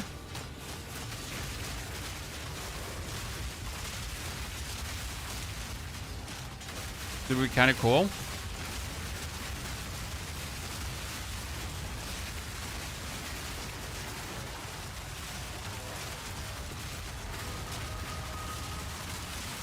Wow. I did all of this for one tiny abyssal trove. So my big question is, Chad, do we genuinely want to try to desecrate the bow or not? What do you say? The problem again for desecrating the bow is that I need to get a suffix on it. So I need to force a suffix and hope that it's the totem suffix. Okay.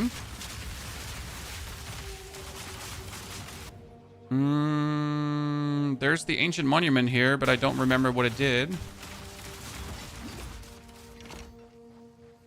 So laggy though? No, it's not really laggy. When I'm sitting at 200 FPS, if I don't do anything, I sit 120 FPS if I do something. It's usually fine. I mean, I call that fine. And I could set my FSR settings to actually save even more FPS. I could, like, tune down my graphical settings a bit to get even more FPS. So we're kind of fine. I mean, obviously, the game should run better, and the amount of artifacts should not lower the graphical performance in any way. Like, the game should be able to handle this. It doesn't.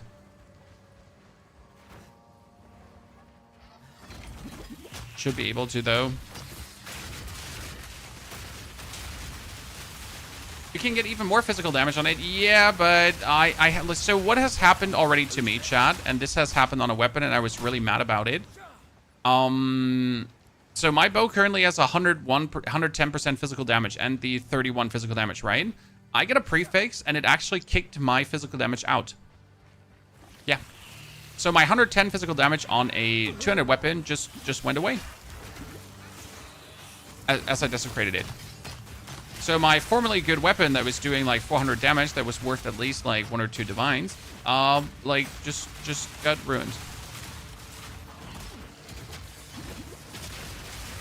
So since then, I'm a bit more cautious with the desecration. What will be your third ascendancy? My third ascendancy right now, my third points could be the spirit buffs. So you could take this here. The persistent buff has 50% less reservation. You could also take gain deflection rating equal to armor. That's actually cool, because I could just boost my deflection rating and that's my armor, and that's about it, right? Don't even boost evasion, just boost deflection, and just boost armor and get deflection rating regardless.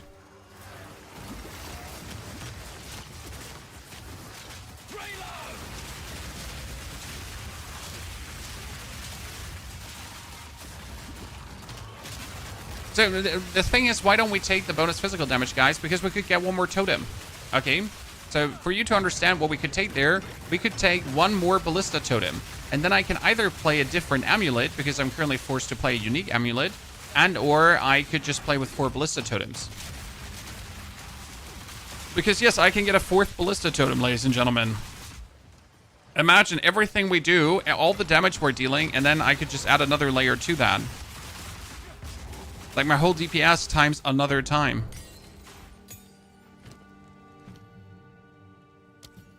Sounds good to me.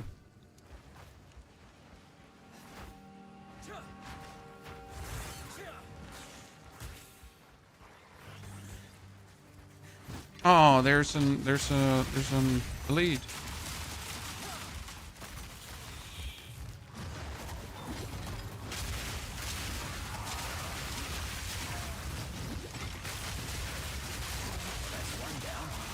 That's one down. Off to the next.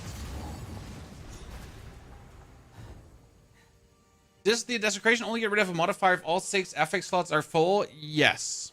But if I force it to have a suffix, the only thing I could lose is +3 to projectile skills. But +3 to projectile skills, I wouldn't even care about if that goes away, right? I mean, sure, it's annoying, but it wouldn't be like, oh no, I'm dead.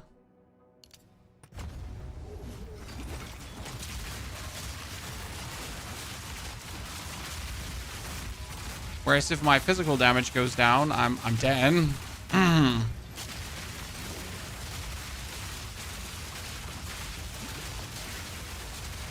Your ascension is not tied to the crossbow. Oh, no. So right now my pin is down to projectile damage. And the projectile damage is being dealt by my mortar totems. So technically you could play this build with a 2-handed hammer. Like, I don't have to use the explosive shot. The reason why we're using the explosive shot is just because everything goes up in stanches, right? I could also just wait for a second for the grenades to explode, because the grenades explode with 21, 22. So I just put this down, I just let them shoot, and like, you notice that this is how quick they erupt. So I do not have to shoot into them. I just like to shoot into them because it gives me a feeling of I'm doing something, right?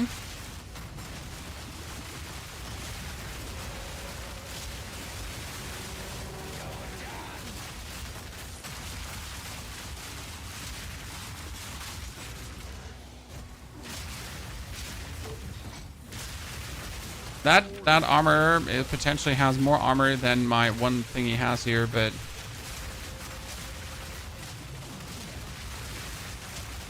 personally wouldn't risk the weapon until I have something better. Yeah, that's the point, right? If I had a alternative to the weapon I have right now, I could definitely desecrate it. So I don't definitely have to mess with it now.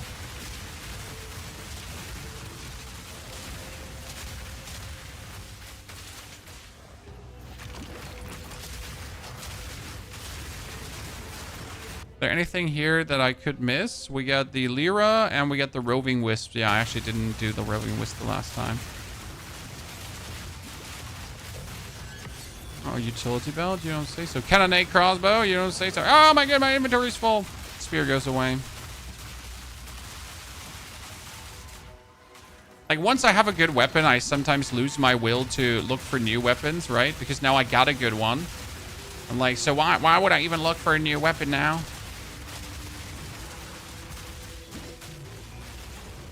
I'm fine.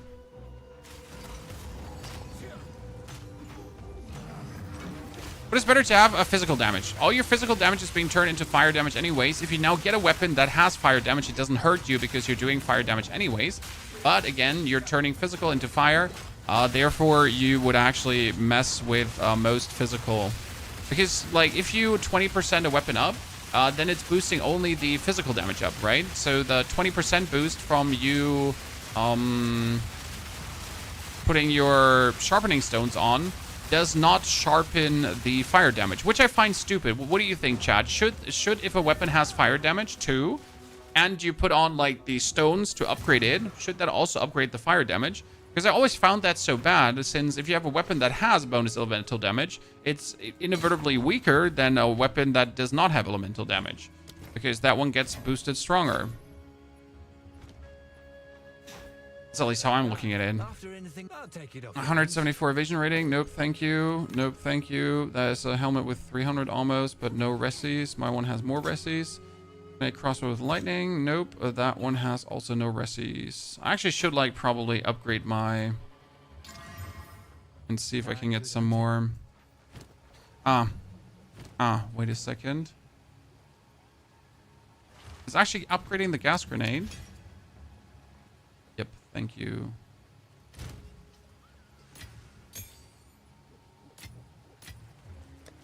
Jeweled.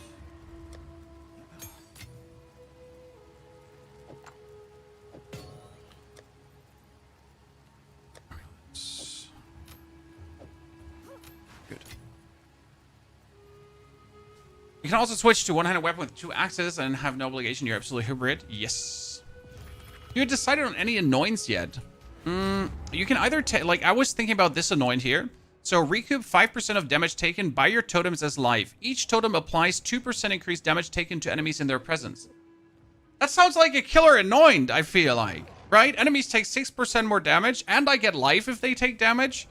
Technically, that should keep me better alive. I mean, I could obviously pause into this, but it's going to be 1, 2, 3, 4, 5, 6, 7, 8, 9, 10, 11 points just to get there.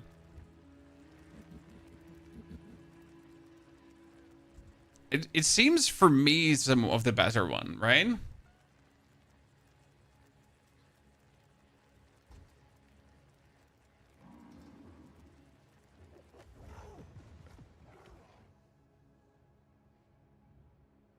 You could technically take any projectile thingy too if there's any interesting projectile stuff, right?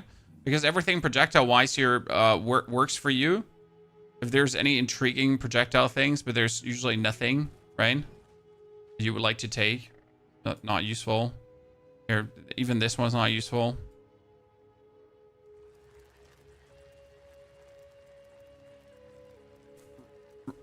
Recoup sucks? Nope, not really, sir. Like my warrior has 0 investment into recoup and is completely just staying alive because of the recoup. Nothing else, just that.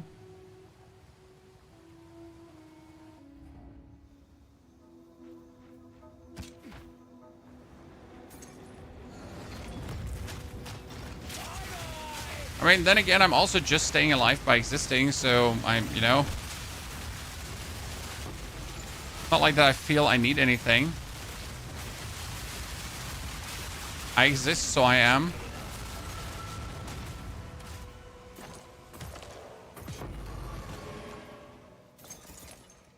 Okay, the amount of cannonade crossbows I've gotten in the past 5 minutes is exceeding the amount of cannon grenade crossbows I've gotten in the first 2 hours of the stream. And I'm not sure how to feel about that. Okay, finally, chat, we penetrate 15% elemental resistance and we penetrate 15% fire resistance as well. So that's 13% resistance penetration, including our oil grenade also lowering the enemy's resistances. My kin died by the spirit's will. You'll die by mine. Are all Asmerians sane, or is it just spirit? Okay, bye.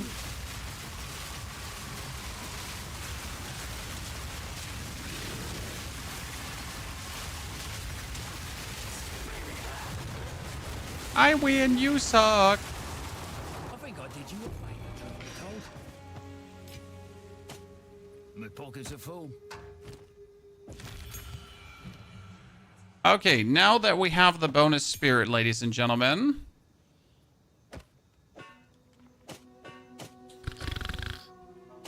I'll come back in a second. Now that we have the bonus spirit.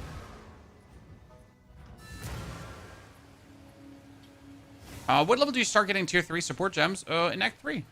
How can I? I think.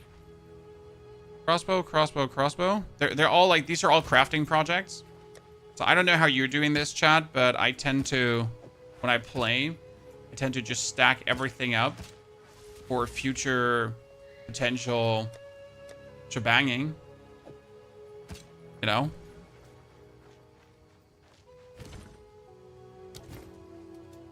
Oh, 20% movement speed and lightning resistance.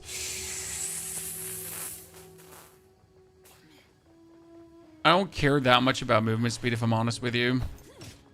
But chat is going to kill me if I throw that away. Chat is literally going to kill me.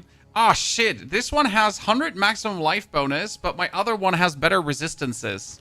Wait, let me actually get the other one fully crafted up. Oh, 1 to 33 lightning damage to attacks. That lightning damage should end up on my grenades, right? Yeah, it ends up on my grenades, and now they can shock. So this is very nice. This should work out very well. That one has chaos resistance already. 64 to 110 physical thorns. How about no? Hey, see anything? Got yourself a deal. I need to keep these with 100 maximum life, though, just in case I might want to have them. I mean, I also have this helmet, chat. Like, look at this helmet. It's just lying around from my other playthrough, right?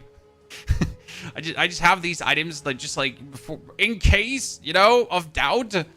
Just have some stuff lying around potentially down the line if your character's interested.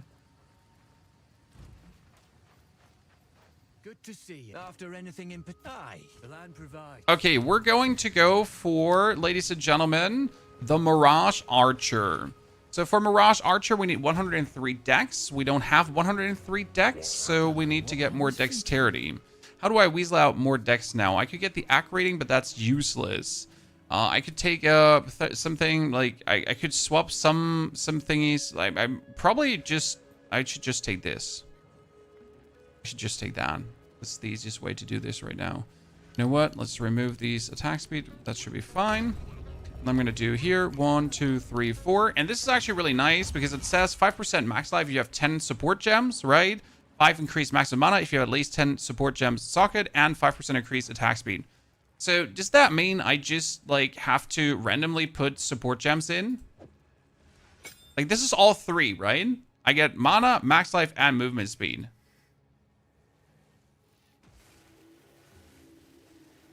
I mean, obviously, right now, I don't have it, but it's not like I cannot just easily do this, right? I can just get, like, 10 support gems of the respective variety. But it's more about the dexterity right now. So we have 108 dexterity, and I can go for the Mirage Archer, even though I haven't, like, really understood how that one works. Okay, we get the Mirage Archer. And we have to deactivate Charge Scavenger. And the Mirage Archer gets a skill. But what skill would we put into this, chat? What do you think?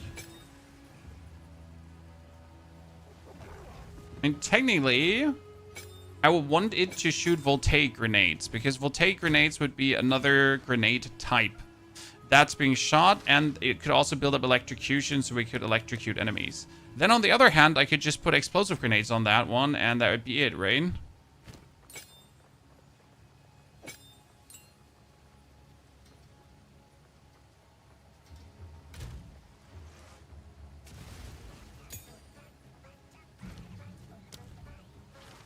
Payload.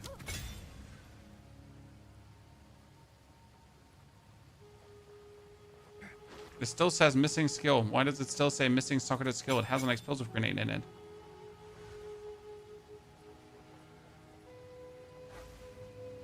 It says it can use attacks for short duration. Why does it still say missing skill?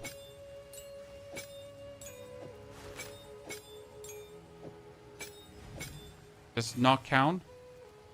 No county? Does a flash grenade count? No? I mean, wait, we have, yeah. No county as well? I mean, it already is counting the damage, but it doesn't...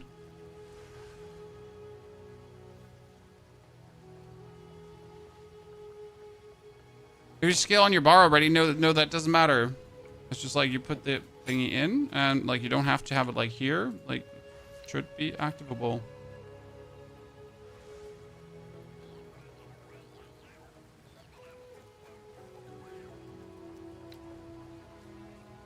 It should be activable as soon as I put it in. But let me just double check. We're going to make a.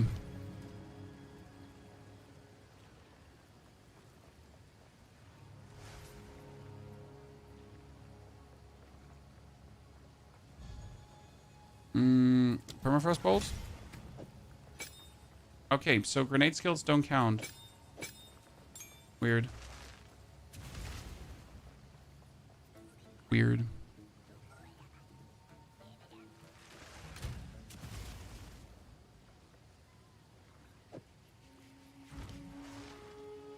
Then I'm not even sure what I wanted to have.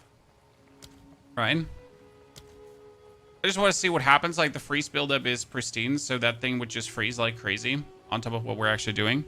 So if I now roll, it gives me a archer dude. The abilities back in that we don't need.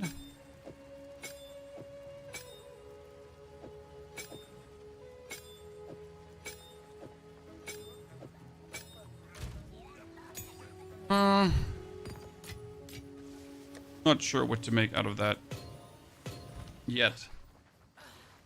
Okay.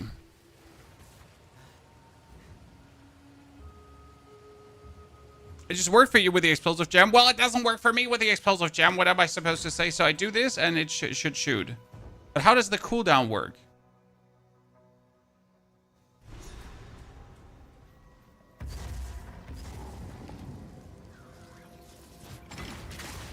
Okay, yeah, it just stationary during the shock burst round. So now for 6 seconds, I can't make another one, correct? And then when I roll, there's another one coming out. I mean, having like a bonus freeze against bosses doesn't seem to be too bad. I mean, like if I just think about this right now, what's the catch? What's the downside here? Is there any downside? Technically not, right?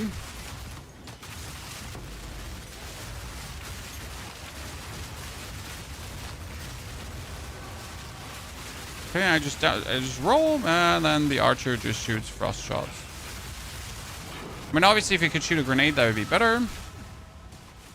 Banner's maybe better. Banner it needs to be an attack, so the skill needs to be marked as an attack for it to work.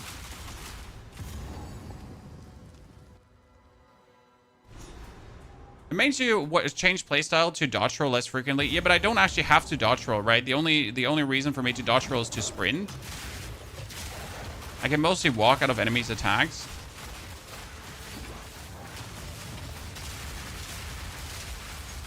I mean, right now it wouldn't really do much for me, so that's the point. Like, we probably need to find an ability that's more useful than the archer itself, than like the frost rounds right now.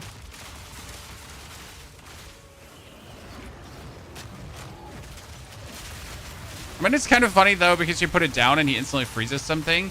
But then again, I pin, so the freeze just doesn't do anything. I mean, I could give it shock burst round. I could give it incendiary shot. Incendiary shot makes things explode.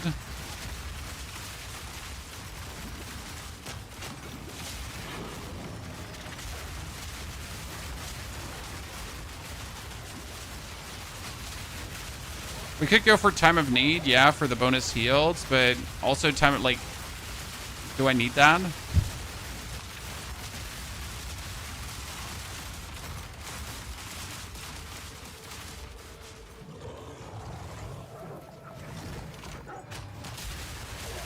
Like, spirit skills for this build are really sad right now. I mean, unless I could use another herald, but I can't use herald if I have Herald of Ash for the overkill bonus explosion, so that one is already set in stone, right? I can't really cast on Elemental Ailment because I'm not actually igniting. I don't think I'm igniting. I don't know if I'm igniting, but things just die with one hit, so I don't know if I'm igniting. I guess technically I'm igniting. But what would I even cast on elemental ammo? That's the other point, right?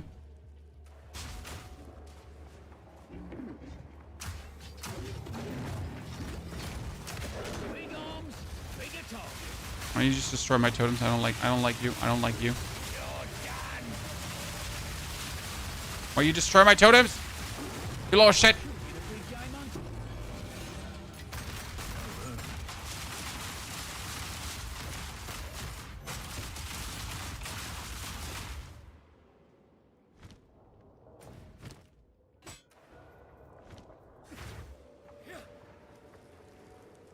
For grenades, you get a mortar, explosive, cluster, and gas.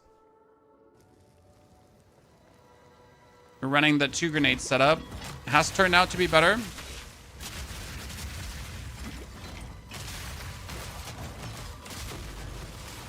Oh, what did it drop there? Armor scrap. Sometimes you feel like you don't need that stuff, but then you like notice you need that stuff.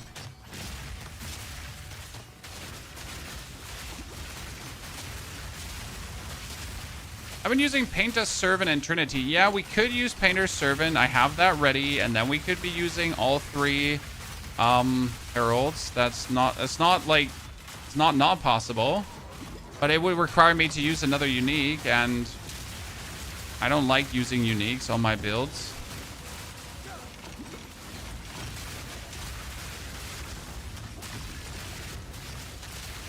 It would certainly be nifty though.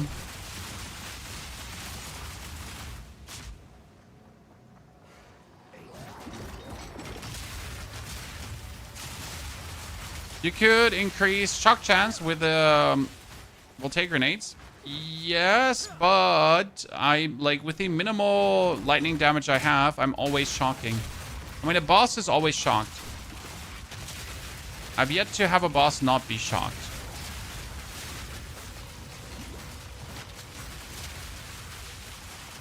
Right?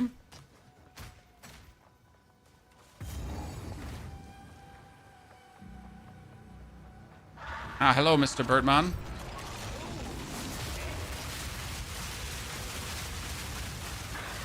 Hello, Mr. Birdman. You're dead. Goodbye. That was really quick. That's my song. Whew.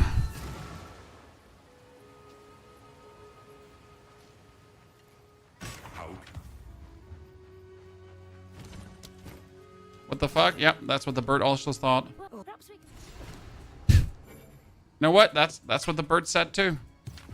Be strong. It's like, what the fuck? So I'm really unhappy about taking these nodes because they didn't do anything for me. We get the elemental damage nodes. We get the elemental damage penetration. Is there anything fire related that we have otherwise? Because we have like fire. This is fire armor break thingies, but we're not really doing that. That's fire here. There's the next physical is fire damage, which would actually be good, but I would have to travel all the way over, so I don't want to do this. Yeah, there's nothing really fire related. I mean, we could take these grenade nodes to reduce grenade detonation time, so I could use these as my weapon swap points if I then wanted to. We could finally take defensive nodes because obviously damage-wise we're good, right? You could just take, like, you could just improve armor and evasion rating, right?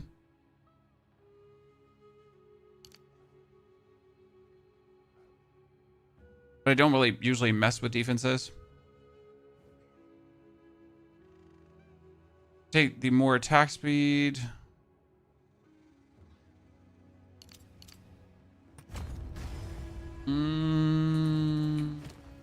Back again. See anything you like? That'll do nicely. That's a lot of fire resistance. That is no movement speed. I'll take it off your hands. The land provides. Anything tier 14? No. Could I give him, like, the Mirage Archer can have anything, right? While active, dodge rolling will create a Mirage that uses socketed or ranged attacks for a short duration, then vanish. Ranged attack in this case means I could like I should have been able to give him the voltaic grenade, which I can't obviously. I mean, we could give him the explosive shot to explode grenades even more. The incendiary shot was flammability magnitude.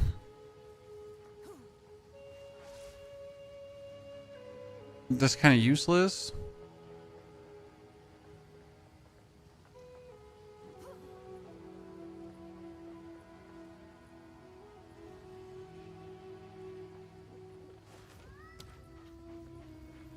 Right. We could do the Gamanic shards. But what for? The Glacial Bolt also what for? It seems like also useless. You could do Stormblast bolts, I guess. Load your crossbows charged bolts that land around the target location and explode if hit by detonator skill. I guess. Chat. So if he uses this one, the Stormblast bolts, he would put something around that I could then detonate. Right?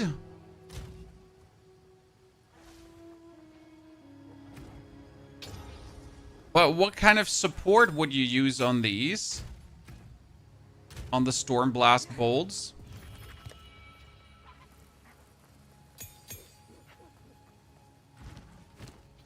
What kind of support on the Stormblast? Trigger living lightning on dealing lightning damage with supported skills.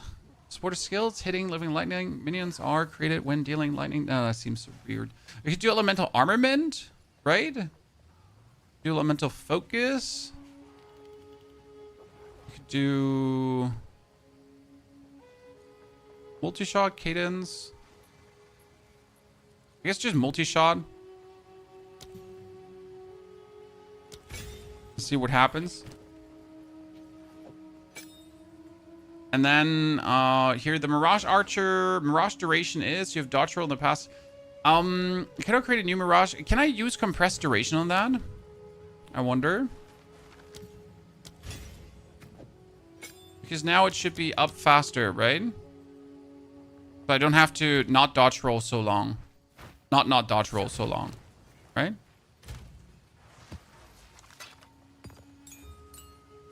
We'll see how that turns.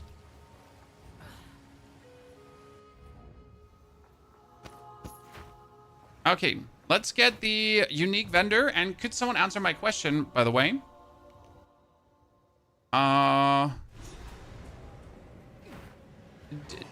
Did you already level up a second character, chat? And could you tell me if the unique guy seems to always do the same things? Because that's what I'm wondering, if it's actually fixed. If the amount, if the uniques we're getting are a certain set of uniques that GGG thought, or if it's completely random. Okay, so if I dodge roll now... Oh, we didn't activate it. So if I dodge roll now, I get this one, and he shoots the light. Oh, I explode. Yeah, that's cool. That's cool. Chat, that's funny. I'm not sure how useful it truly is. Let's be real about that. Right? Is it any good? Does it help in any way to explode these? But it's kind of cool.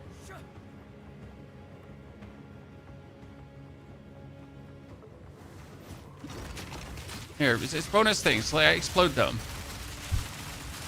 I could like isn't there something like shock round? Could you not create like shock round potentially?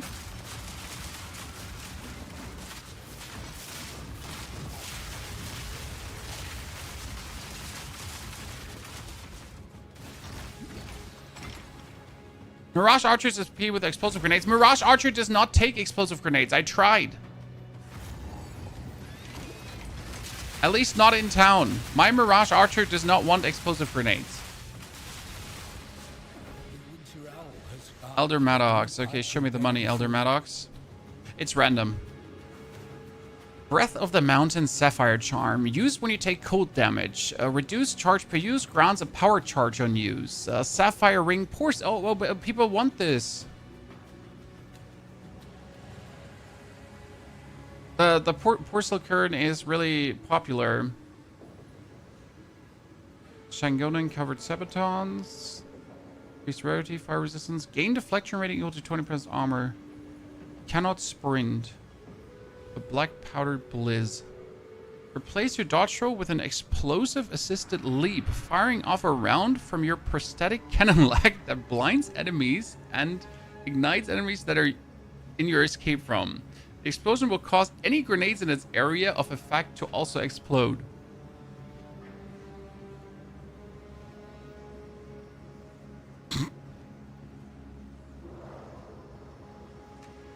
What?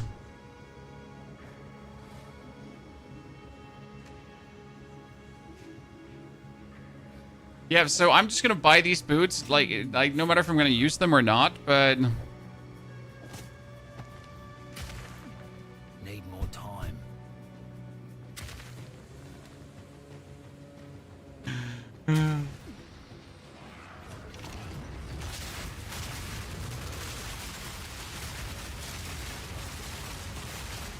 so I read that correct, chat, right?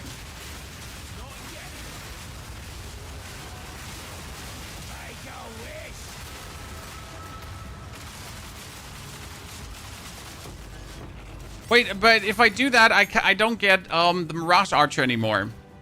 Because I'm not dodge rolling. No! Chat! I got robbed!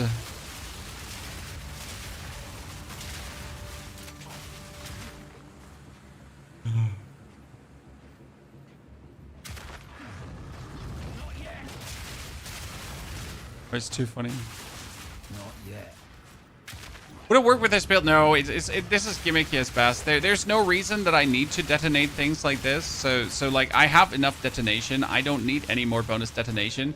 It's just a cute little thing to have. Like I'm not angry because it's kind of funny boots. What can I say? Need more time. Right?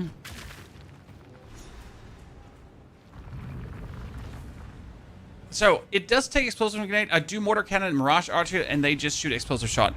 Well, you say they take explosive shot.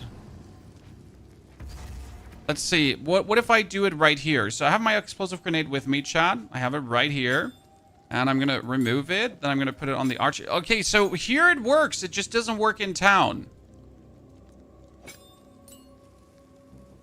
Fucking fantastic.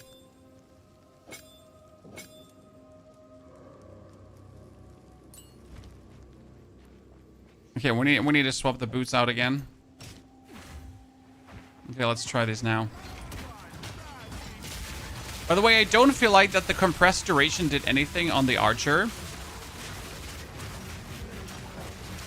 Yeah, it fires explosive shots. Okay. And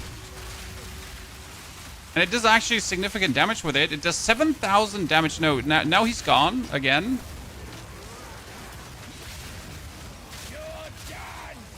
Archer doesn't make sense. He just gets deactivated in between. No, I know what's happening. Crossbow. No, wait, that doesn't make sense. I use it with both weapon weapon sets. Would someone explain it? No, it doesn't. It just goes away and comes back. I don't understand.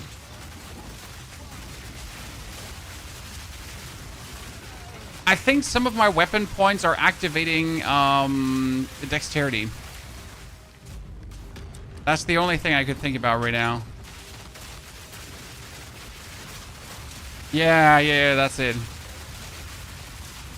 Yeah, see, on the one weapon set it works, on the other weapon set it doesn't work. That's because, like, yeah, one of them is probably activating dexterity, the other one is not. At least we figured it out, chat. We figured it out, okay? Like, we have our explanation. We're happy. This is cool. No. Wait.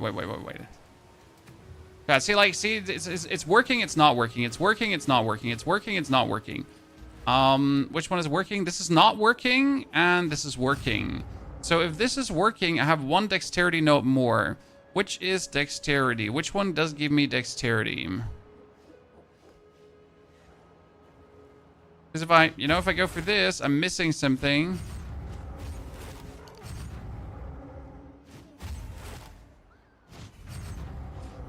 But what does red give me more? Red gives me this? But why does this not work on that? There's no reason. It should work with weapon set 1 and it should work with weapon set 2.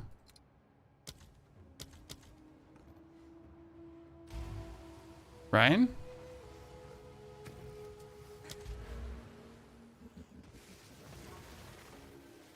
Let me, just for the sake of testing, take another point of dexterity here. +3 to all attributes. No, my dexterity doesn't actually change when I do this, too. Then I don't understand why it deactivates on a weapon set.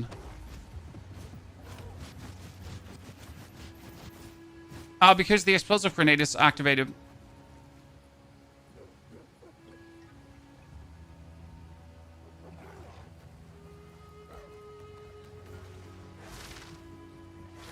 Because the explosive grenade is not activated for weapon set 2. That's why it doesn't work in weapon set 2.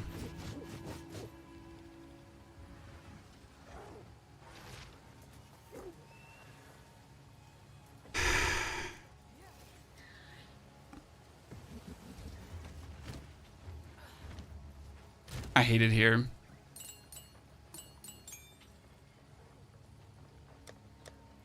This one cannot go into the unique tab? No, because it doesn't exist as a unique yet. Okay. Mystery solved, dude. Like, I want an award. Where's my medal, chat? Like, I don't want much, but where's my medal? Okay. I feel like I earned one. What is better? Something that has 300 or a chest piece that has a lot of evasion? I guess my armor is still better than that 600 evasion thingy, right? I mean, I'm really stuck right now with where I want to go defense-wise. I'll tell you that much for free. Usually with this character, I always mix the defenses because it just works perfectly. But I really haven't decided where we're heading right now in that regard. That is a crossbow that already has 176 damage and 45% increase to elemental damage. If you take this crossbow now and you desecrate it, it could be a funny outcome.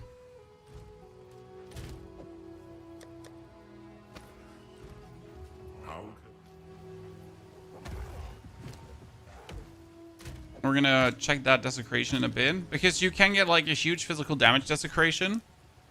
Worth it to play around with. Okay, so now my bonus explosive grenades are working, ladies and gentlemen. I forget to take my potion with me. Let's see if we need it or not. Sometimes it feels like your potions don't recharge when your totems kill things.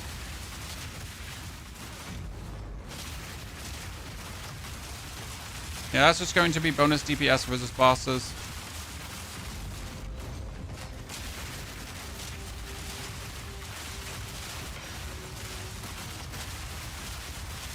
Could probably put multi-shot on it as well and just shoot out 5 explosive grenades.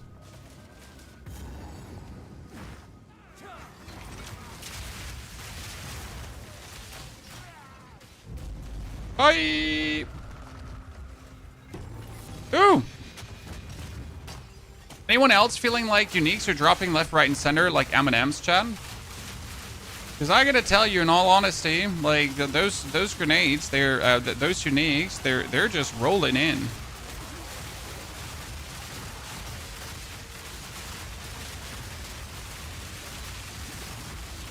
I've been getting like uniques like nothing.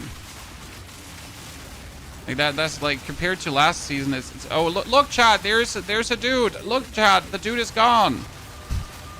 Look chat, there's a guy inside the thingy. Okay, well actually chat, wait, you can't see him. Give me a moment. There he was. Sorry, I kind of made it hard to spot him. My apologies. What ascendency is this? This is the tactician.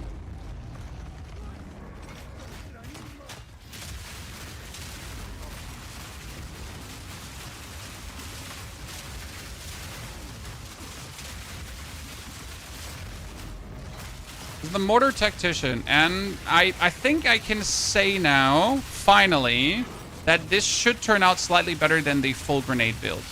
So now at this point that we have reached, the full grenade build would be plenty strong too, yes. But with actually like the shooting, like the advantage of your... The advantage of your totems is they can shoot faster than you can shoot... He just killed my poor totems. They can shoot faster than you ever could shoot grenades, okay? Like you cannot shoot with the speed that they shoot grenades. Which is obvious, I guess, because how would you be able to shoot grenades in that speed? How they're outputting. They're literally going like vob, vob, vob, vob, vob, vob.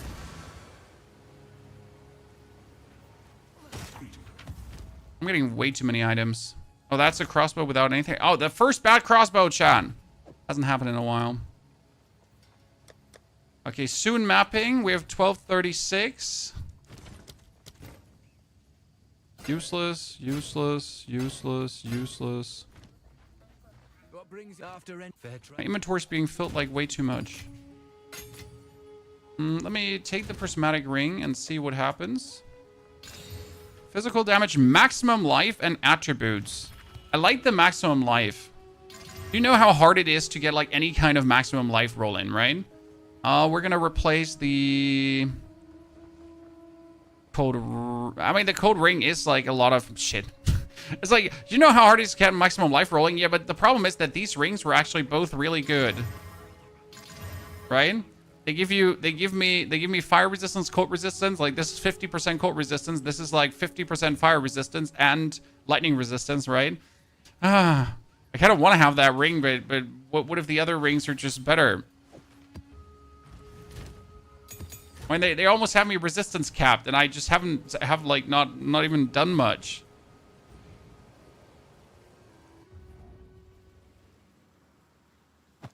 I'm a tactician too, only 47, but I saw a warrior mortar build that seemed pretty nice. The warrior mortar build is similar to what we're doing here. The biggest difference is that he's Warbringer and he gets another +1 totem extremely easy. Laurent. The downside is that he's not getting the pin build up. So I think this doesn't like really communicate well because you're just killing everything so fast. But not only are we shooting everything, not only are we like destroying everything really nicely with this, right? They also can't move, right? So my totems start unloading, I start explosive shotting in, but the enemies are stuck. They cannot move from where they are. And that is something the warrior doesn't have, and I think it's like, it should not be underestimated. Like the power of just saying nope. Like you want to go somewhere? Nope. You're just stuck in the middle of all the explosions and you can literally not move. You are stuck.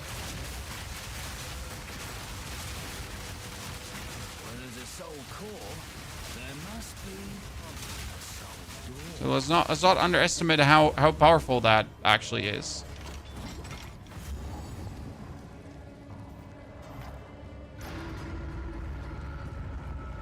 It's not good for bossing, it's insane for bossing. I mean, at least when you start having the right things, sir. Please don't say it's not good for bossing, because it's insane for bossing.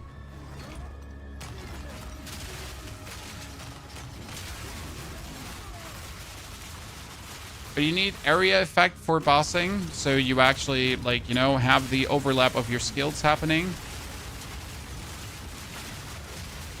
And you need to have a good crossbow.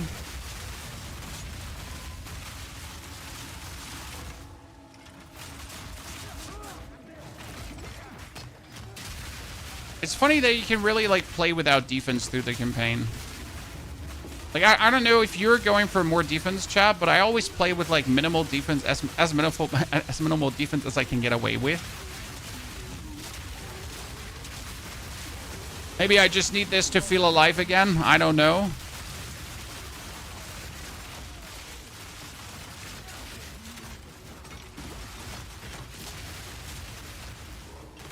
So on the topic of bossing, ladies and gentlemen, let me reload this.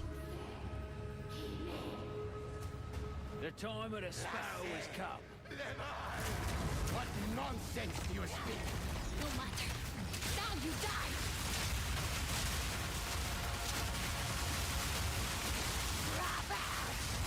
Oh, they're stuck together in the corner. Perfect.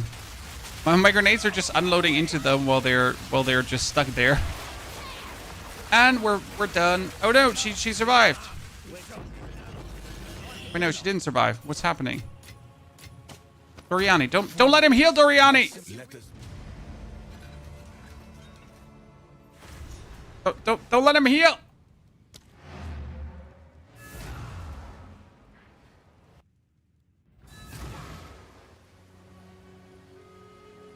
Useless, guys. Useless, no good.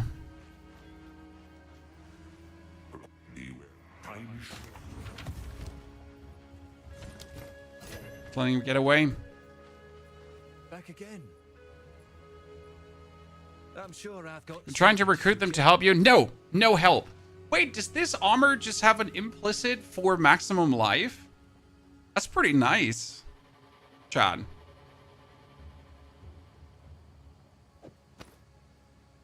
That'll do nicely.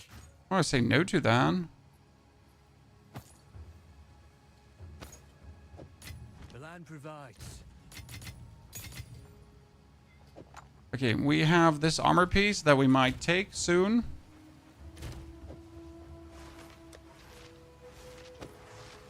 Need to take this one. First, let's check on the desecration.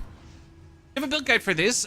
So I have the build guide to this point, to level 52, but we have not gotten the updated build guide. That one I'm going to create today. Wow, look at this. Look at the sadness, Chad. Look at the sadness of this desecration modifier. Wow. That bow is officially ruined.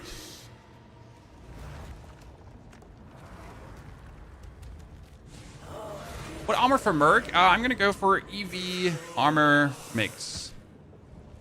This bow is still great, right? It's 95 physical plus 45 elemental damage.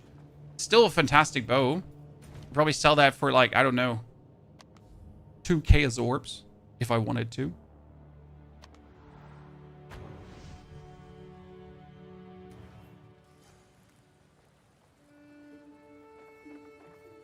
We move swiftly.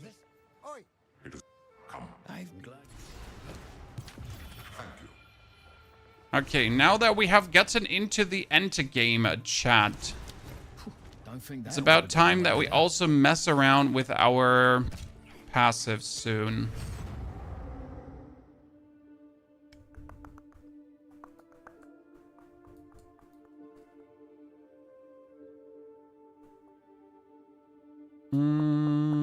Yeah, we have to definitely do a lot of passive messing around.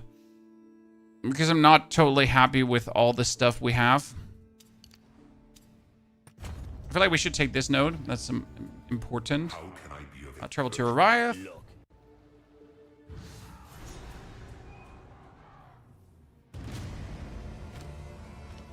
And we are in the mapping stage. Woohoo! Let's do one map, and then let's mess around with the passives. Bye. Oh, you're selling tier 14 already. Yep. Oops. I'm not going to do tier 14 there. That would be a bit too greedy. Let's do tier 3, probably. Oh, I can finally... Yes. I can actually finally do this, because I need to unlock these maps to get the lineage support gem. Have you tried Immobilize take extra damage? There are some nodes for it, but none of them is so close that they're like better than other stuff.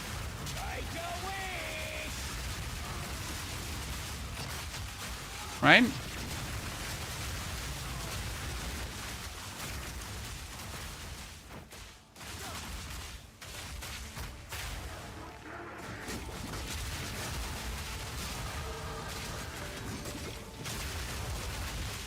For 65.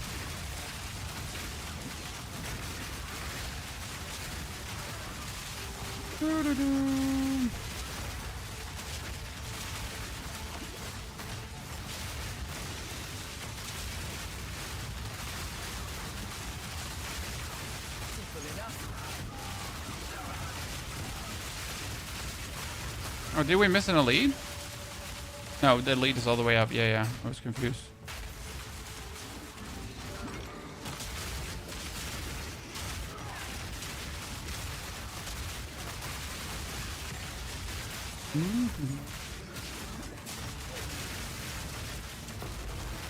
Ah, skill gem level 15. That's what we're looking for.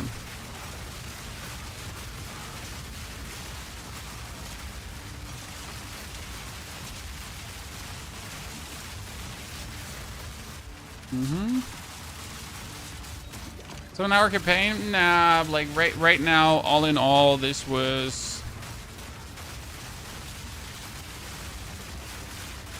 probably 10 hours of gameplay to this point. The campaign itself was like, so end of Act 4 was like 6 hours, I think.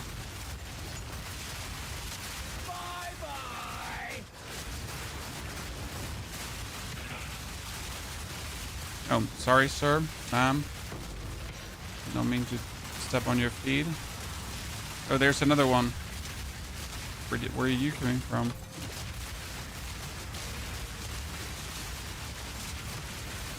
Is it bad that you're going blind playing this build? No, not really.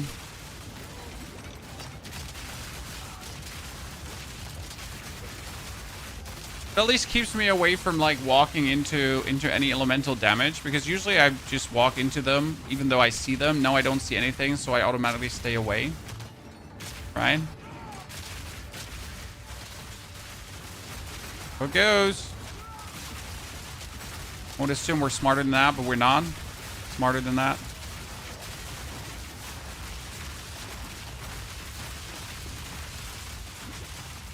Character could probably get equipment like so fast together.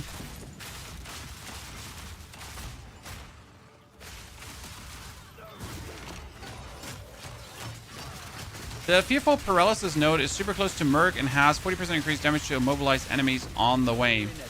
Ooh, another Jin. Oh, we can ascend a third time, Chan. I guess that we could knock that out quickly, right? Yeah. Now let's see what would keep us away from ascending. There's already 2 levels made, right? Like when you get into mapping, like if you're strong enough, the amount of levels you can make is crazy.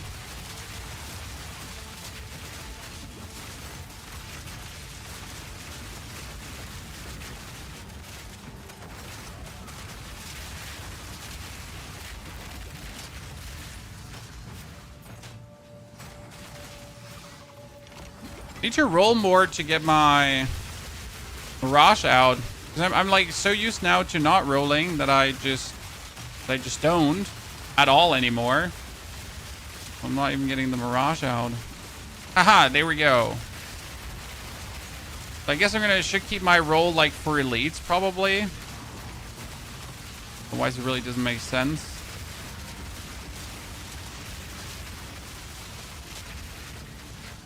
Mm-hmm.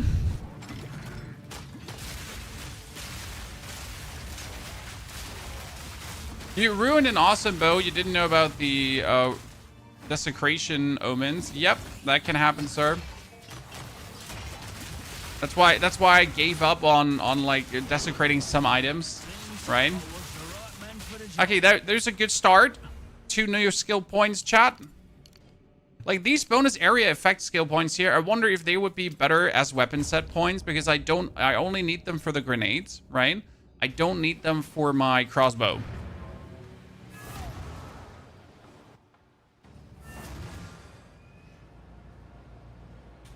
Okay, what you mean is this node here. Wait a second. Fearful Paralysis, you're talking about this one here. Enemies are intimidated for seconds when you mobilize them.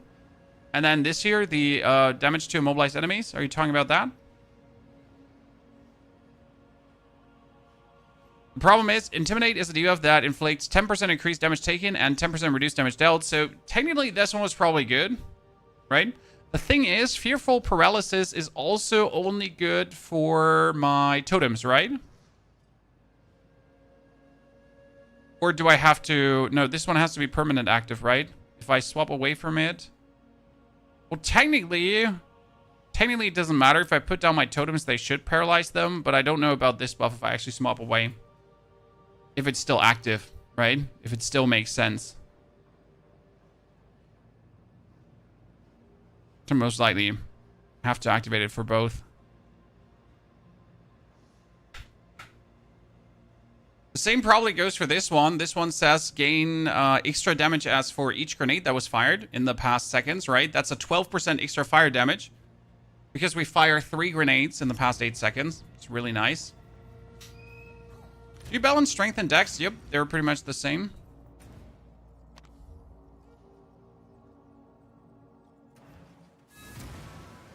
Okay, let's try to make the Paragon board a bit smarter. Paragon board passive tree. Shamamo Bambo. And then we're going for a... Hello, Outland. This way. Take your time. That's a lot of resistance. Cold Chaos.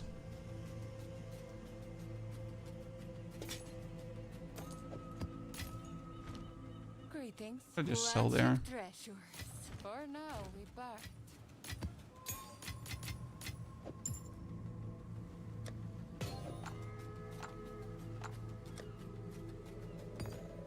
Okay, so we gotta... Which... Where do you put Yoon's Berea? I have that, but I don't even know where to use it for. Shit. I have a quest item that I don't know what to do with. We get this very rare token here, chat. Level 60 Jin Berea for the level up. This cheat code. Honestly. Beware. What do we got? Oh, that's a very nasty crossbow. All my items have, like, not really a lot of armor and everything, but they give me so nice values of resistances that I really don't want to mess much with them. I'm just sitting here being resistanced out almost.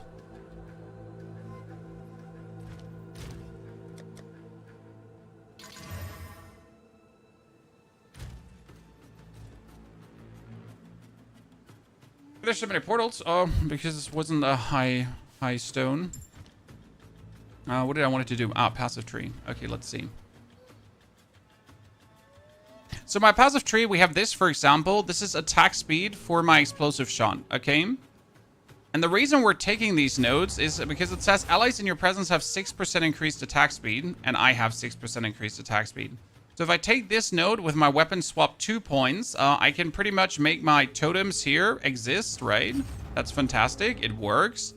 But at the same time, due to the weapon swap, I can then take another 6% attack speed to the totem, while I myself shoot faster as well. Which is kind of nice. So that works out nifty, I'd say. Then we get the bonus attack area damage here. You know what's not worth it? It's probably like the area of effect here. This whole cluster. Is there a better area cluster somewhere? We could just take this here. This is another 6 and 4. That's together because this is like 6 and 6, right? This is just increased area of effects and this is just increased area damage. But all of this, like, this is the only one that's worth it. Like, alone taking this cluster here is probably better than spending all these points on this side. Optimally, I would want to have both.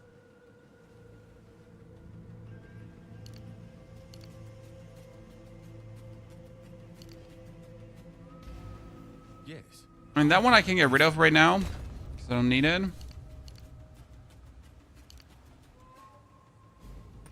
There's not too many weapon swap points for me to take. So we currently have here reduced projectile speed. Why reduce projectile speed? Your grenades are a bit closer together.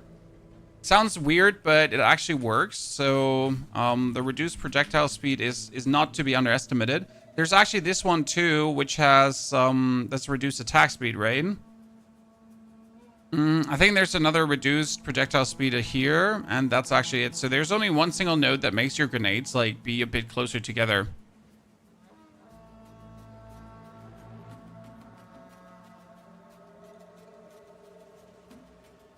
These points are needed for both. These points are needed for both. The bonus projectile is technically only needed for my...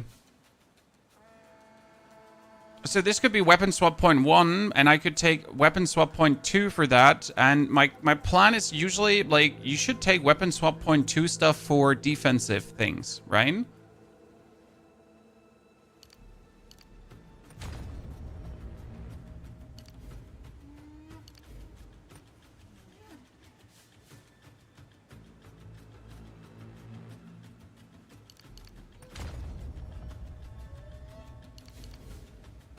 Okay, and we get the intimidation at least. fire damage. We got the...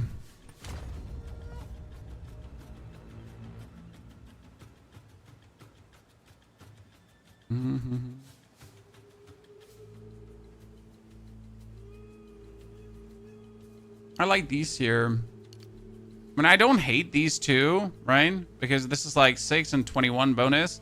Just that this gives like area and damage at the same time, so it's probably better.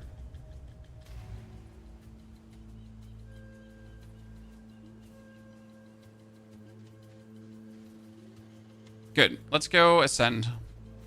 We meet. And then decide if we actually do something with the ascension or not, because that's the bigger point. Ah, by the way, so what we could do, chat, is uniques. So there's a thought to play the Painter's Servant Gloves. It says gain elemental damage as extra cold damage, gain elemental damage as extra fire damage, gain elemental damage as extra lightning damage, and elemental damage converted to cold, elemental damage converted to fire, and elemental damage converted to lightning damage. Okay. And the whole idea behind this glove is to pretty much just hurt people with all the elements at the same time. And then you could play all 3 heralds, technically. Right? So you could then use spirit buffs and use all 3 heralds at the same time. Yes. And I'm genuinely considering to do that because the idea is solid behind what we're doing, and we would have the spirit to actually pull it off. Right? Also, you don't necessarily need to follow a guide as a beginner.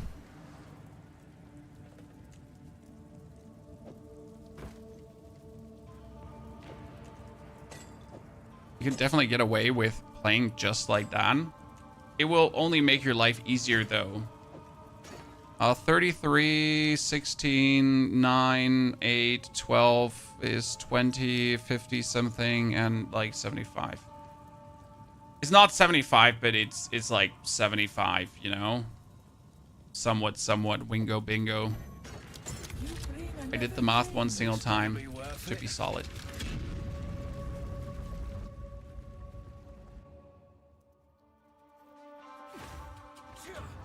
So should we consider trying the painters? Would you like to see the version with the painters, Chad? You decide. You decide. Okay, I'll let you decide.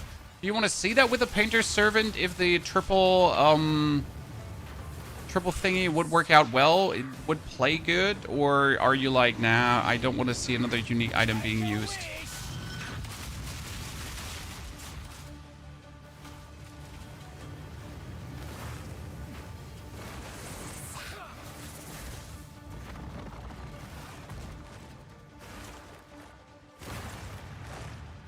I'm zooming.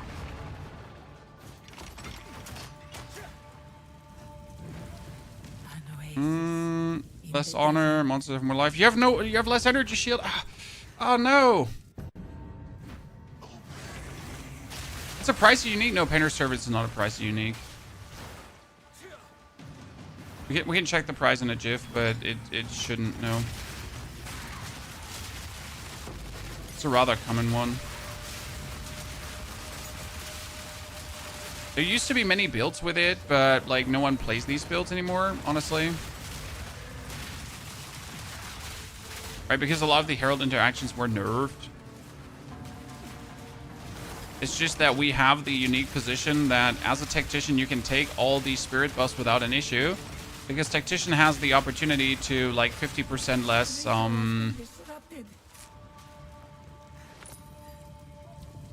Here, let's check. Painters should be cheap. Yeah, 1 exalted orb.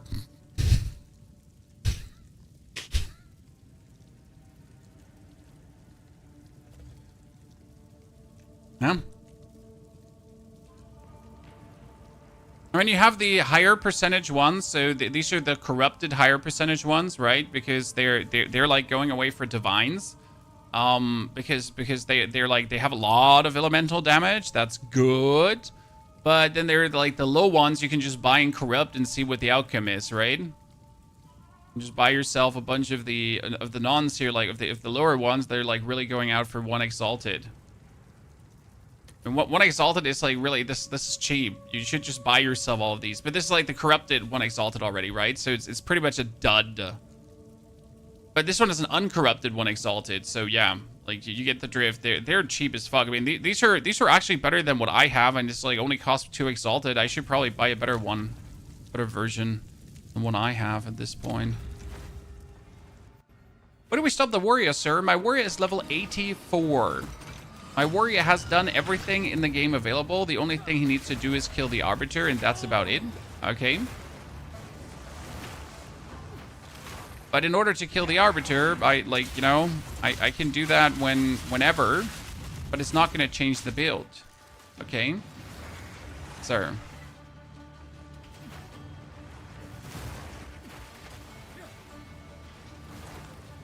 So the functionality of the build is not going to expand anymore. The build is functionally done. But orange items for a fireball build. I don't know if there's a working fireball build. As much as I like firebolt myself, the only working fireball build we ever had was the fireball that was going together with the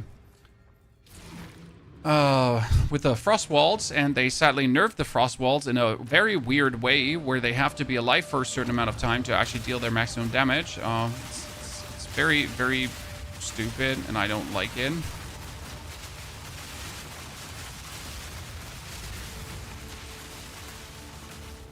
Yeah. Where do we find your builds? YouTube. YouTube has all these builds, and there's just always the name in front of it. It's like, so far we've uploaded Merc and a Warrior build, and today I'm also going to do the second version of the Merc build because we have learned so much today. I've ascended another time. But don't worry, tomorrow we'll also play the Merc, chat. So Merc gameplay does not end. We have to get this character all the way up to level 85, just like the Warrior. So I want to probably 4th Ascension with this one because I really want to, like, see how far this one goes. So tomorrow is going to be like a whole day of actually playing the end game, of diving into the map, of getting this character to tier 15, right? Because unless a character is at tier 15 maps, he's not done yet. Actually, tier 16 maps though. So you gotta get the character to tier 16.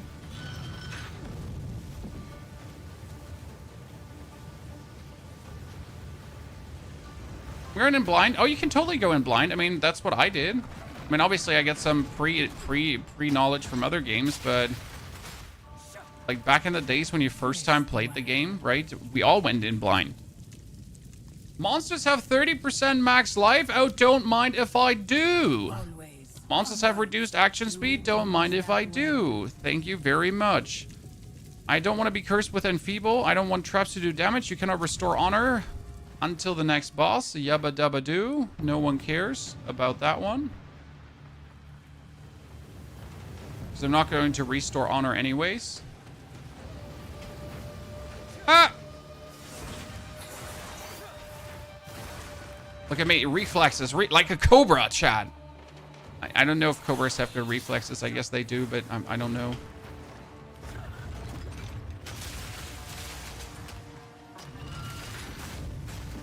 Game name of ARPG Speedrun Simulator. It's like Trading Card Shop Simulator, but you're simulating playing an ARPG and just running fast through.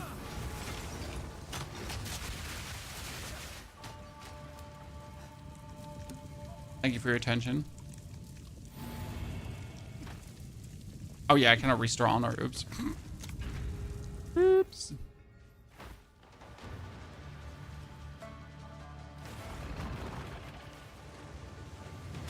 Don't burn me.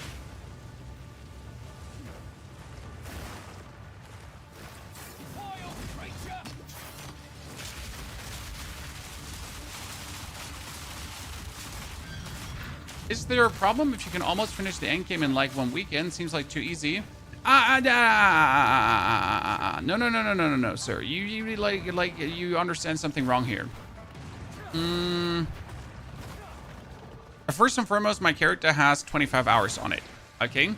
And being level 84 is not done with the end game. It's just for me personally, like as a content creator done, okay? So you, like, I would still be able to push to level 90 and further, but 90 is kind of the max, then it gets painful to push further. You have to kill the Arbiter, then you have to kill the Arbiter, the Uber Arbiter. You have to try to kill Zesht. You have to try the Audience with the King. There's a lot of items you can farm. Fourth Ascension, the new lineage support gems, actually unlocking everything in the Atlas tree. There is so many things to do that I would still have to do. Now, that being said, for me personally, I like to make builds work, right? I don't like to grind the end game. So my goal is to give you builds that work and that you can then use yourself to grind the end game, okay? I create the build, I create the framework, and then you are able to do with it whatever you feel like, okay? I'm just here to do the legwork, right? To create the basics. And then afterwards, you pop off and you play this build as much as you want. You and your minions deal 50% more damage. Okay, this is a freebie, chat. I have 50% more defenses too, which is good because I don't have any defenses at all.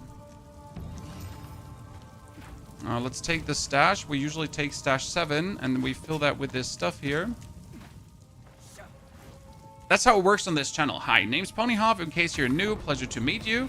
That's how I play this game. That's how I personally play Path of Exile. So we're also going to give you the Merc, obviously, from 42 to 65, and then from 65 to 90, right? End game update. And then we move on to the next class. Can you update the build a little sooner, please? I want to try this in 2 hours. So, like, we gotta finish the stream first, sir. I'm sorry. Right? Step 1 is going to finish the stream. Then step 2, we are going to make, like, I think we're gonna, like, we have another hour or 2 that we're gonna play from now on. But after this hour or 2, I'm instantly gonna sit down. I'm gonna record all the content. I'm gonna cut it. You should have it today, latest in 3 to 4 hours from now. Latest. Unless there is something interrupting me. Oh my no! Something interrupting me. So yeah, there's a lot to do in the game, depending on how you play the game. So I don't think, like, in one weekend you can obviously see everything the new season has to offer. I need to stop sprinting. I'm gonna get myself killed.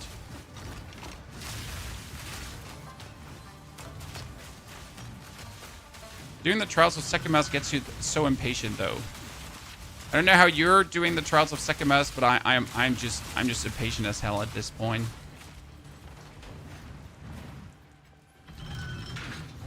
This is very hurtful when you're doing like a four floor ascension, because, oh boy, can that be annoying?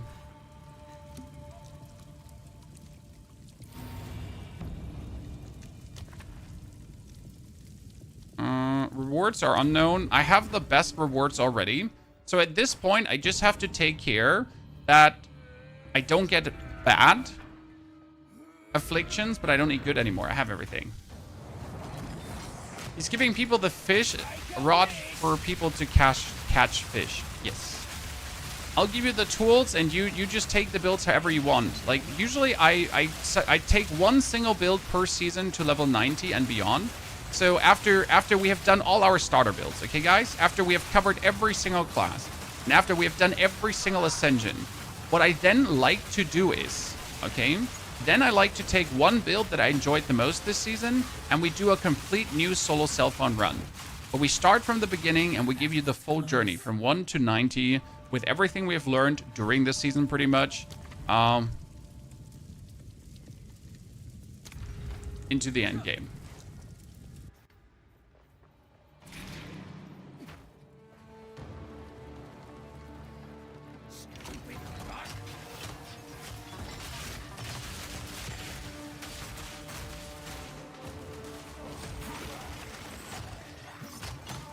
Passive building? Sorry, you're not getting passive building for me because I still don't know how that tool actually properly works.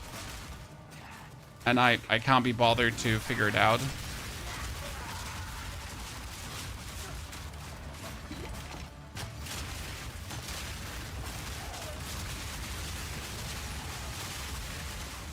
really dislike Path of Building whenever I started. Like, blah, blah. What do you think about Scavenge Plating for this build? Well, I don't break armor. I would give anything for a sip. Problem is that I do not break armor. If I would do break armor, yeah, sure. We could. Don't though. Now you could play an armor breaking gem probably on the Mortar Totem, but I'm not sure if an armor breaking gem would be better or if it would be better to go for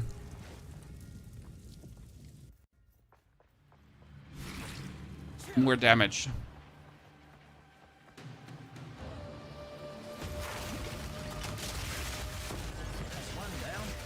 Well, why is my little thingy not coming out, Chad?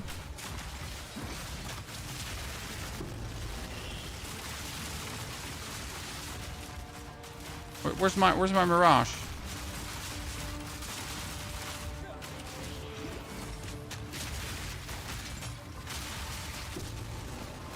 Where's my Mirage? Challenge overcome. Berserk, maybe. We're not building up Rage right now. That's the only problem. So technically yes, but practically no. Okay, what do we have? Gain bubble as gift. Gain a randomized affliction. Remove 50% with defense. Rewards are unknown on the trial map. Less energy shield. Nah, nothing. Okay, less maximum honor. Less maximum honor it is. I mean, I only have 1,000 honor, which is actually really bad for Third Ascension, right?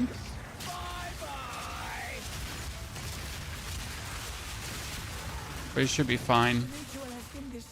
Hopefully. I mean, this might have been like a very, very, very big risk to take the less maximum honor. I just have to hope that I can buy myself more maximum honor somehow, right? Because only having 900 is not a lot. That multi-shot is a bit too much. Let me just show you how multi-shotting is done, sir.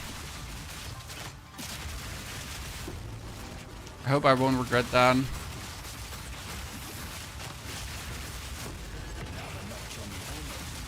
I shouldn't. But we'll see.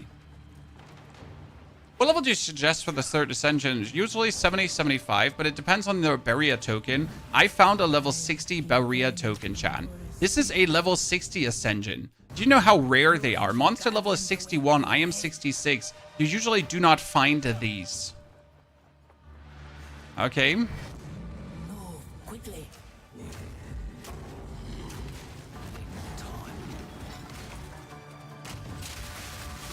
Oh, wow. I made a mistake. Oops. Oops. Yeah, so, I'm sorry.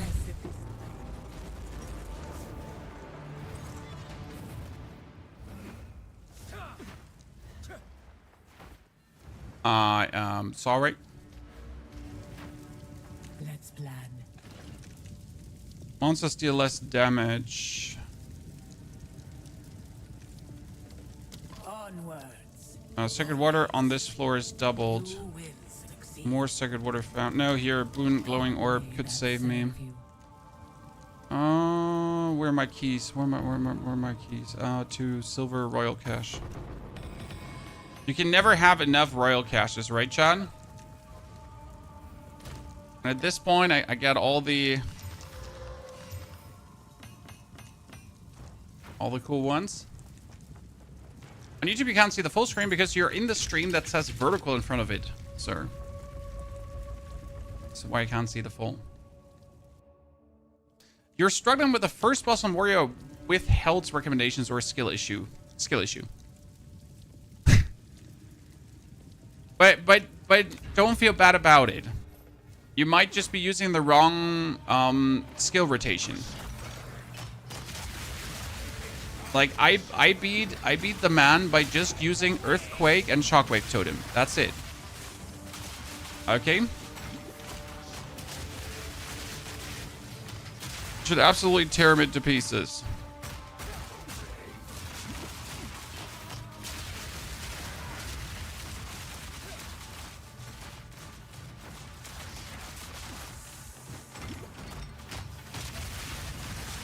When you suck it in your totem, we get gas grenades and mortar grenades in there. Gas grenades and cluster. Merchant only offers one choice. The cluster we have in because cluster is insane, right? And the cluster also, and this is something that we haven't mentioned, but the cluster, due to all the mini cluster grenades, just immobilizes literally everything. Like, not just everything, everything, chat. Everything is being immobilized. Everything. Everything that's my vicinity. Every tiny little minion. I mean, can you imagine an Hourglass Trial actually doing damage to me? No, right? Because how is an Hourglass Trial going to do damage to me? Think about it, chat.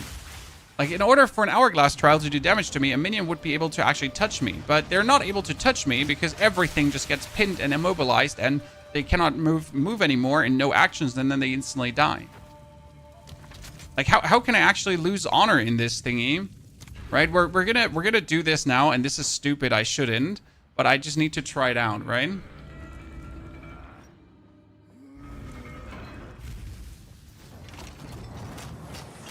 Like, all these guys here, they're pretty much going to be instant clustered, instant you can't move, you can't attack, you can't do any actions. So all these guys inside this arena, when they spawn, they're pretty much instantly put to the, nope. You shall not interact with me.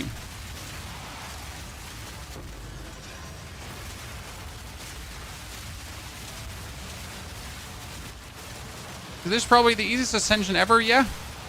Yeah, it is, Chan. Because what are they gonna do? In a random boon. Oh yeah, show me the money. Restore shrine if you've been a raid. Restore shrine. Restore honor if you've been a raid.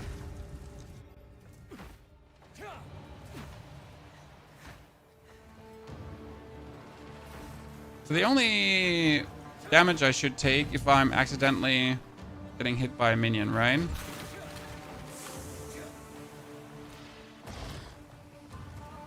Or if I walk into a trap. Like that. You know?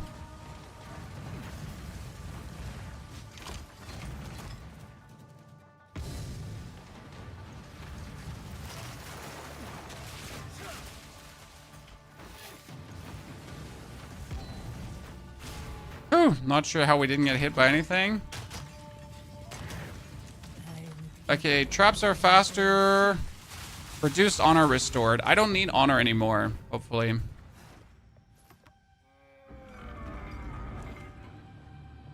The explosive grenade was eating your frame rate. Well, the cluster's not really better at not eating your frame rate, but the explosions get better handled by the downgrading. So if you have like FSR going on and you have the dynamic culling, it seems to work very good with a cluster grenade, yes.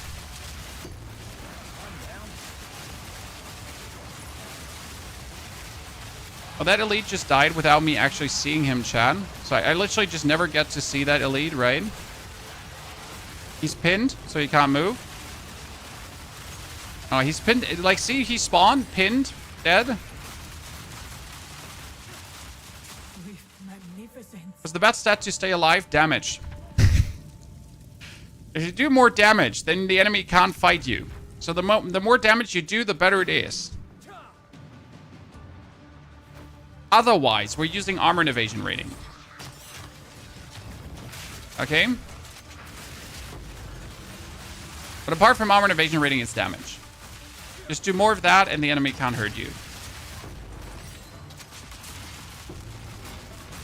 It's a matter of kill them before they kill you.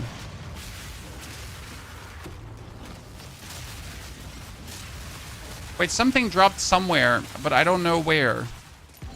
Right? We heard the noise that something dropped somewhere.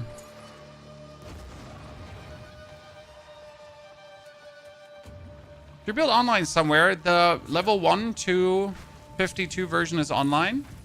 And this is the updated version. And it's not online because we're just making it. Okay?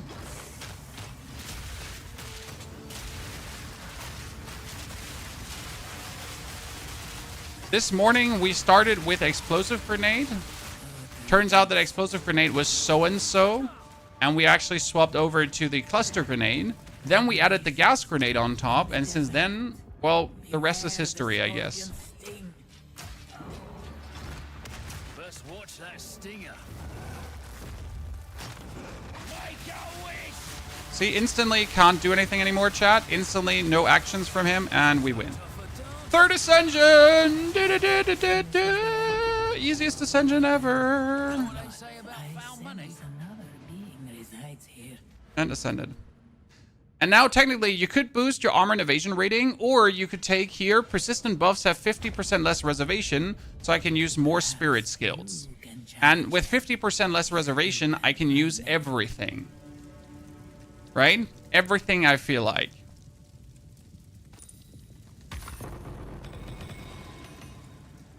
Oh, Prime Gold Royal Cash? No, I wanted both. Arcanist, Arcanist, Body Armor, Body Armor. Bronze, Ranger, Ranger, Ranger, Ranger, Mysterious, Mysterious. Oh, I got another gold key! Look at me! I'm the chosen one! Yeah, that was lucky. That might have been officially illegal.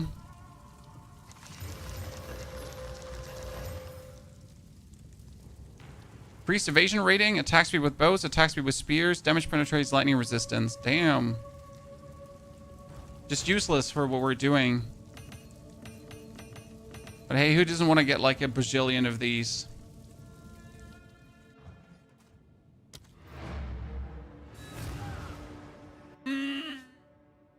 What level are we? We are level 66. Level 66. Nork, good to see you there, by the way. Thank you for the 3 months. Mr. Carton for the 90. Pro Buch, thank you for the 2 gifted subs. Appreciate it, ladies and gentlemen.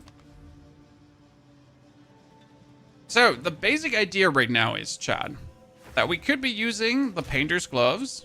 Okay.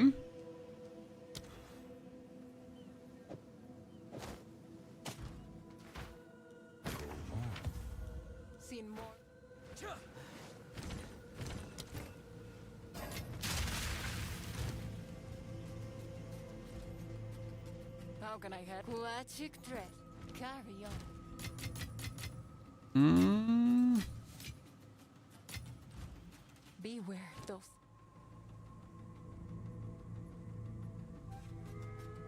That is 42 to 71 fire damage. Not that that's good, but not that that's bad either.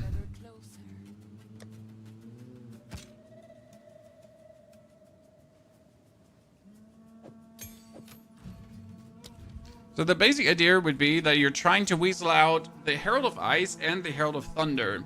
But obviously for the Herald of Thunder, we would need more Dex, and for the Herald of Ice, we would need more Int. Now, that is necessarily not the problem, because I could just invest more skill points into my passives, right? Yes. Hopefully this will help. Like, we have the passives down here that give me everything, so I could get intelligence. I could also get all attributes, right? I could do 1, 2, 3, 4, 5. Or I just take the intelligence nodes there.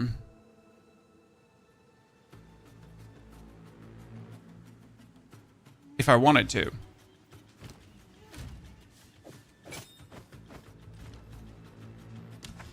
Okay, we're level 66. That means I could do tier 6 map.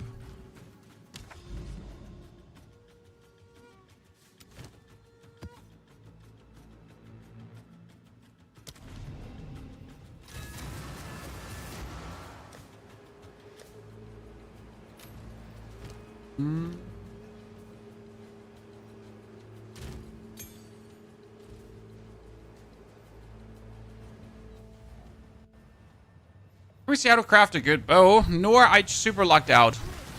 I mean, I bought myself a bunch of cannonade crossbows from the vendor. Then I slapped some alchemist orbs on it. I got lucky on the stats. Then I put 2 exalted on it, and suddenly we had this bow. Okay, this is my bow. I didn't do anything special. I just got lucky as fuck. I got a good base, right? It had 100% bonus physical damage, so that was nice. And then I just got another 31 bonus physical damage on top. And that was illegal.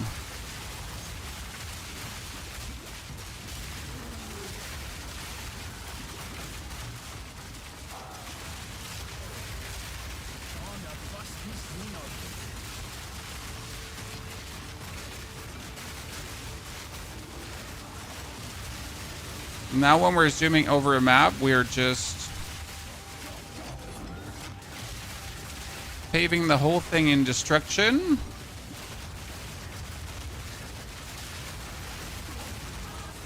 And nothing can pretty much stop me. Apart from if I run on ground effects that kill me. So apart from that, which comes together with a territory of not having like any armor or any resistances. So we're pretty much like doing tier 6 maps like without anything. But the thing is that like we're also just at the point that everything again gets stopped from interacting with me. So yeah, what can I say? See, like this thing, it comes out of here and then it's just instantly dead.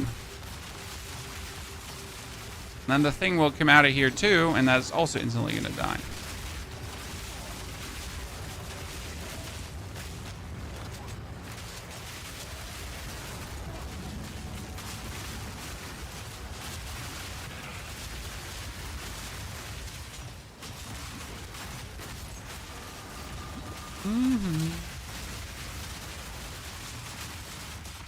Abyssal coffer. Now I probably have to like start using some runes, right? I gotta get some maximum life together. I gotta start getting some armor, some evasion rating. I probably have to wiggle my passive skill points around, that I use more passive skill points for defense. Oops. That I use more passive skill points for defense and more passive skill points for the grenade. Because right now when I put down the totems, right? That's my weapon set 1. And my weapon set 2 is when I use the explosive shot. But as soon as my totems are out, I always explosive shot. So I'm pretty much always in the weapon set. I'm pretty much always in the other weapon set, right? I'm just not hanging out in the weapon set number 1, pretty much. So taking then defensive notes, like for more armor and evasion rating, for example, for the weapon set 2 makes super sense, because as soon as I am in the explosive shot, I need to be tankier, as that would be the phase where I am potentially taking damage, right? Could we get energy shield? You could, but you're too, like, you're gonna have to sacrifice a lot of damage to even remotely get close to the energy shield nodes, and I don't want to do that. So it's not impossible, but it's also not advisable, I'd say.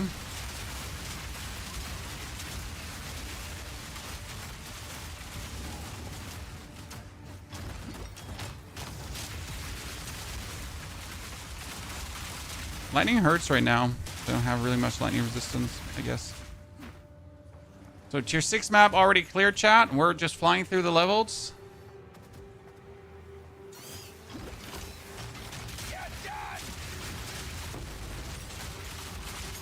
Spirit Gem 16. That's what I'm asking. Like, do I even need the painter's gloves, right, to use triple heralds or anything? Right, chat? Because with all the spirit I have right now, I have 63 spare spirit, right? What else could I do with that?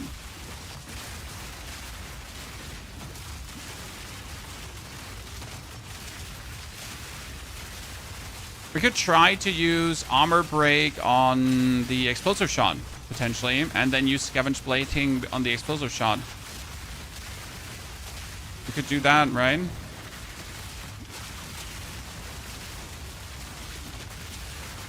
Not sure how useful that is, but it's a thought.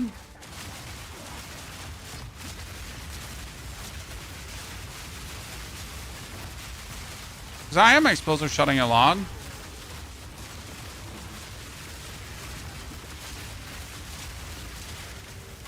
Right? Could that work? So what we could do here, we could go for... There's currency exchange. Well, trade, but don't worry. I'll tend to the books. I need a perfect jeweler's orb. A greater jeweler's orb. And I got chaos orbs for you. Thank you very much. Like super cheap right now. I'll fill that in as soon as I can. So explosive shot could technically get.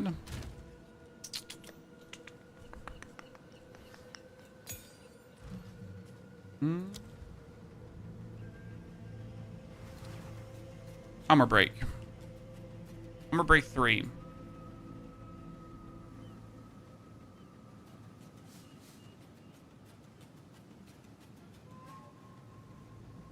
Would that work?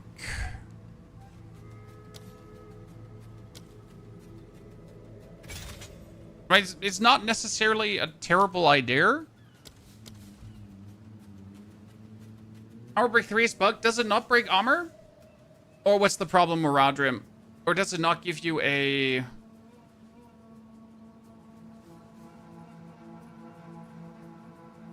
It resets the break. Okay, so you're saying I should use armor break 2 then. Okay. Do armor break 2 then. Thank you for the heads up.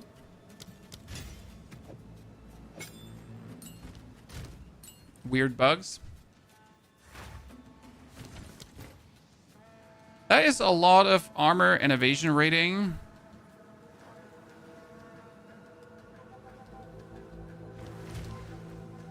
I need to... Wow. I kind of want to take this one. And I want to... I cannot desecrate that piece of armor, sadly.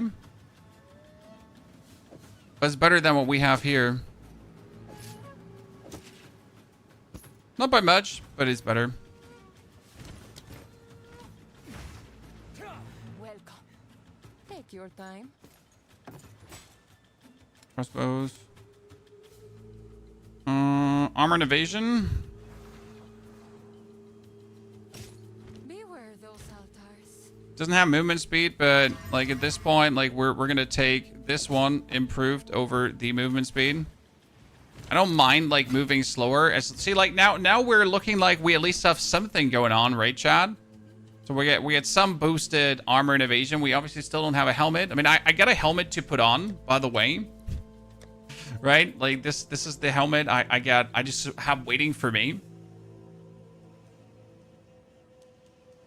Just sitting around for level 70. So now with all the bonus spirit that I have for my spirit skills, what we could do is I could pull out, let me get a lot of gems here. So 5 for right? So you could go for your Cradle of Ash. And what can we do? We could do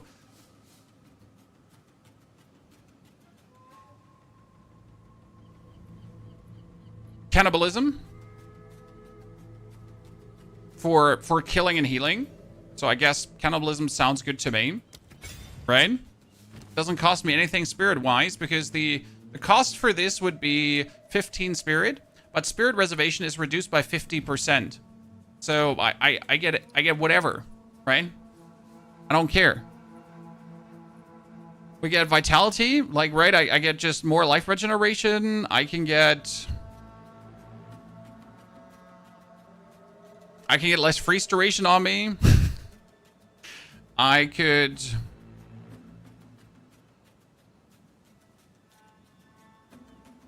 You know, like, I just should put on the most random shit.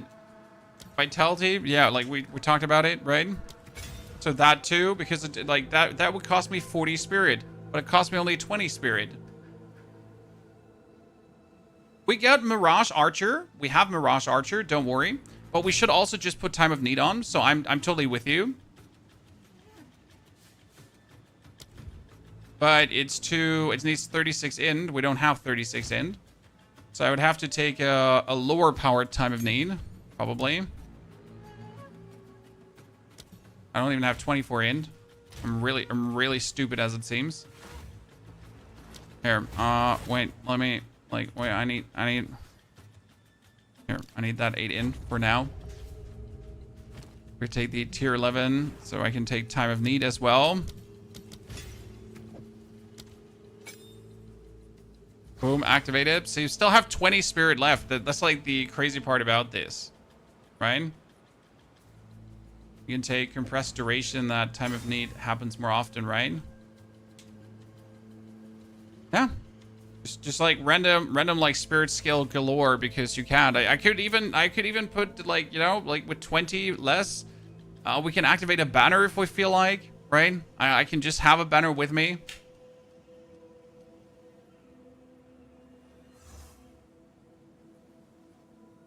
Aura grants that with elemental ailment. You have a Defiance banner that was more armor and evasion rating and more movement speed. You have a war banner. See, like, I could probably get for more attack damage and attack speed. So I could just have a random banner activated. If I want to.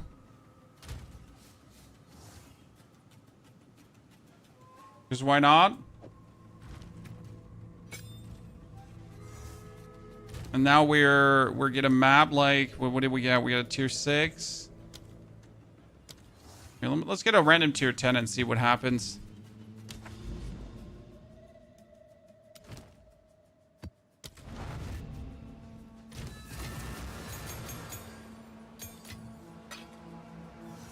What did I just put away there? Ah, this one. Physical damage. All damage taken from hits while bleeding contributes to magnitude of chill on you. All damage from hits against bleeding targets contributes to chill magnitude. Chance to inflict bleeding on hit, increased magnitude of bleeding you inflict. That is so weird. Mark Cow, thank you for the 2 months of support. Also, Bear Gaming, thank you for the 2 gifted subs. Howdy, ladies and gentlemen. So that's a tier 10. That is level 75 while we're 67. That might have been a bit greedy, tad greedy. But again, it shouldn't matter due to the way how we're playing, right?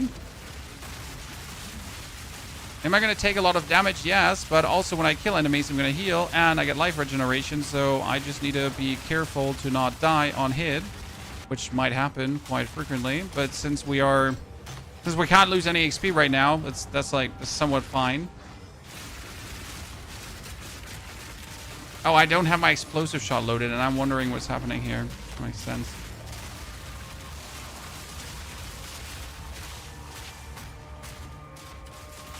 Greedy, but the good kind of greedy, chat. So let's not waltz into them because they have too much range on me. Just like that. Yeah, that thing has so much range on me.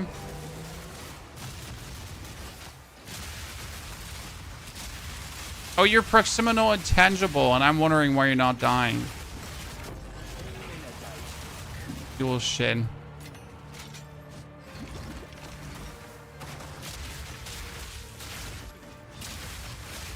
They just killed totems on a distance, huh?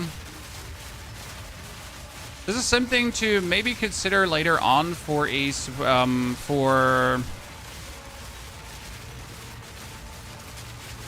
we hold again. Ow. This is something later to consider for totem life, because you have your totems, and your totems are... Thank you very much. Your totems are dying. Sometimes through environmental effects. So when you have like certain mobs that do range shenanigans, they can actually kill your your totems. They also like when you have someone who's lightning enchanted, that can be a problem. More of this ritual stuff can't mean anything good. Look into that. Okay, doing a tier 10 map without the proper equipment was definitely questionable, but I guess I would do it again. Let's totally do a ritual and see what happens, because what could go wrong when we're like weak and put ourselves together? Okay, we put our totems inside the banner, chat, right? So they should shoot faster and do more damage, right? Where's the final enemy? There's one single skeleton that was still there. I mean, proof of concept, right, ladies and gentlemen? Watched the YouTube video, came to check the build. This is the improved build, sir. So you gotta watch the next YouTube video as well. I'm sorry. I'm not baiting you to watch my YouTube videos, but I am baiting you to watch my YouTube videos because you need to now watch the second one as well. My apologies. Because this is the improved version, like the better version, the crazy version.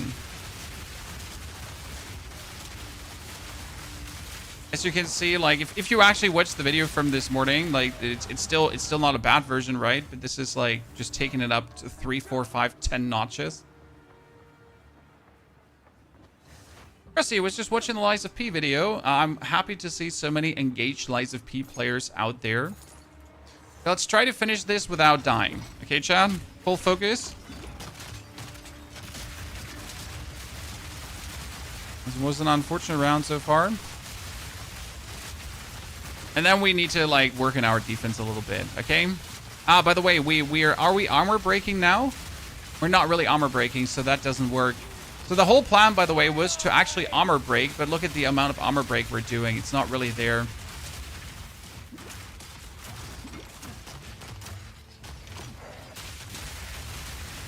I was hoping to, with the explosive shot, to get some like meaningful armor break together, but that plan is denied.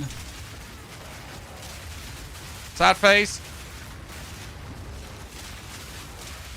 I could try to find some flip nodes, you know, maybe nodes that work with armor break, and then nodes that that I could use on the. There's a world where that could maybe work, but I doubt it, right? That would be maybe. I just want, you know, I just want armor break. What if we have this guy do armor break? Nah, that also wouldn't work.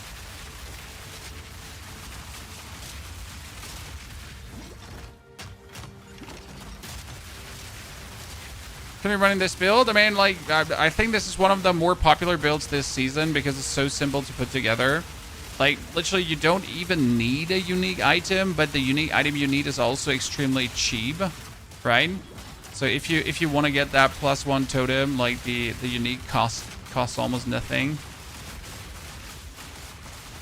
Yeah, I need to finish this, so I don't want to do the ritual right now. We need to. Oh, see, like he sniped me on distance. Okay. So tier 10 without defense does not work. That means I need to now sit down and revise this paragon, this passive tree. So there are notes you have to take, right? This one has to be always active. That's not true. That's not true, Chad. Funny story. This one says grenades have +1 cooldown use, right? But it only has to be active on the moment where you create the totem, right? This should be snapshotted onto the totem. If I swap away, I'm going to lose a cooldown use on my oil grenade, but it doesn't matter. So technically, this could be a weapon swap point. Because like the only grenade I'm throwing is this one, but I don't care if I throw 2 or 3, right? For me personally, like it's enough already. We're making enough ground surface that we don't need more. So that means that these points here, right? They could be weapon set 1 points.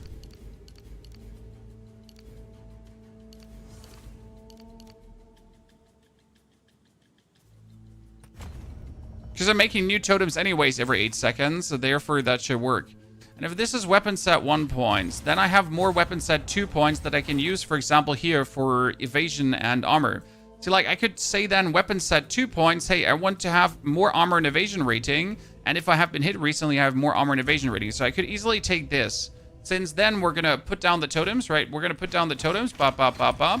Then I'm going to start shooting, but we instantly have more armor and evasion rating.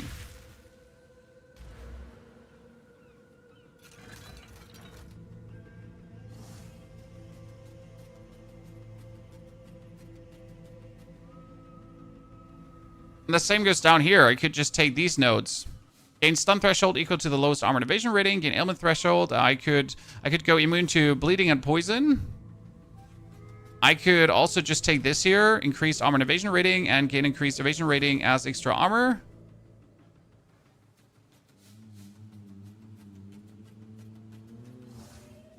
Because they're all like on the path. They wouldn't cost me anything to do this, pretty much. No, I use one crossbow for both things, but you still use 2 weapon sets. Oh, that's very important.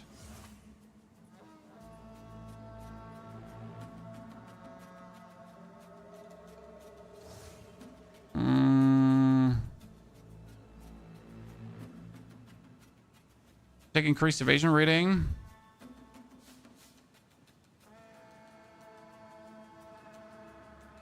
Literally take this one just to boost your evasion rating, because this is like 100% increased evasion rating if you have been hit recently and 100% if you haven't been hit recently, right? So it's like 70% more. You could just take this whole node here.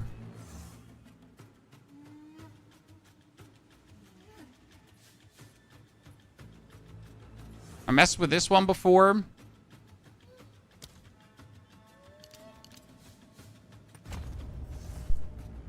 Is there anything else that needs to be weapon set 1? This needs to be weapon set 1. This needs to stay permanently on, because otherwise it won't work.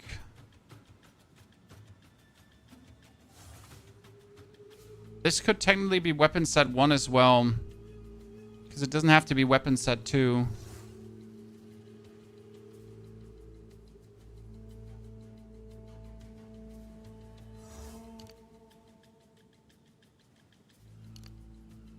You know?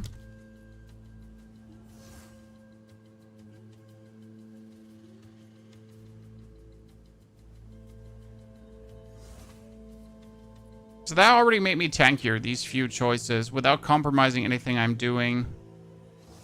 That's good. I like that. The reduced projectile speed is technically only necessary for weapon set 1 as well.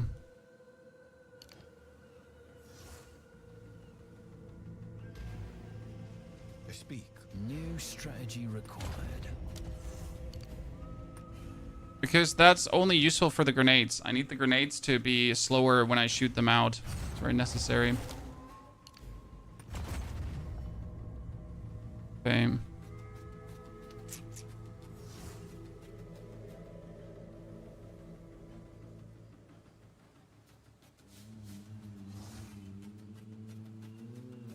That's somewhat good. +1 to all maximum elemental resistance if you have at least 5 red, green, blue, and support gems socketed. That's cute. I mean, I definitely want to have the gem enthusiast, right, for the 10, 10, and 10, because it's no problem to get the 10, 10, and 10 in. Just play random skills and put those random things in there.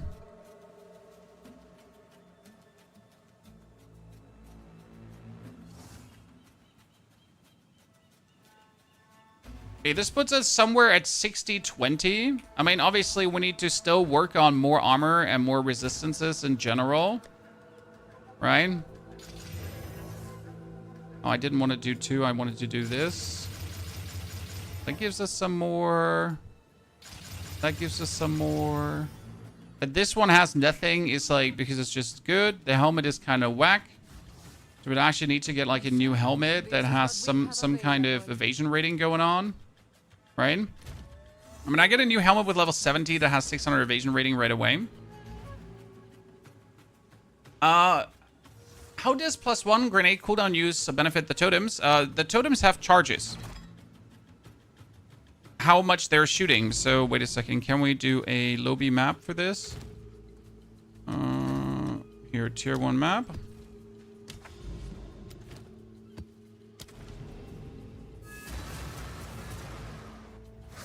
So I put down the totem. And the totem has a lot of attack speed. Okay? So you're going to put that out. And it goes 1, 2, 3, 4, 5, 6. And then like, it might just not have a charge anymore, right?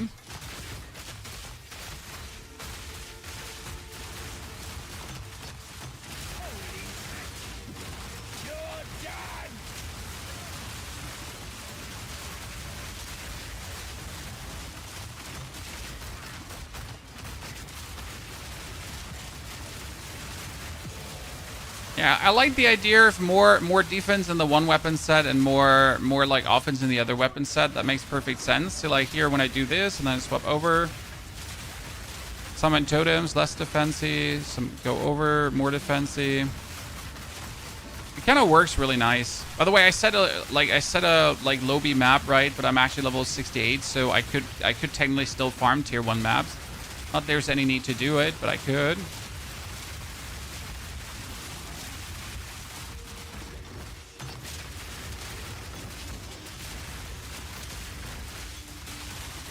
We need definitely more defense nodes. So what is our damage saying now, by the way? Let's go out and check our damage. We have everything actually rolling. I need to know.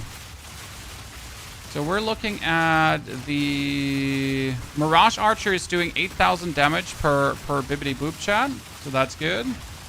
The explosive shot is doing no damage, but it's never intended to do any damage.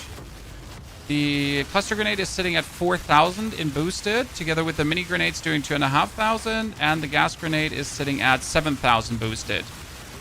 So we're throwing like, if we summon 3 ballistas, they're throwing 9 gas grenades right away, right? And they each do 7,000 damage, and they have the chance to explode twice with 65%. Then we're throwing like 9 gas grenades, sorry, that all can explode twice. And we're also throwing 9 cluster grenades that also explode twice. Yeah, that's a lot of damage potential.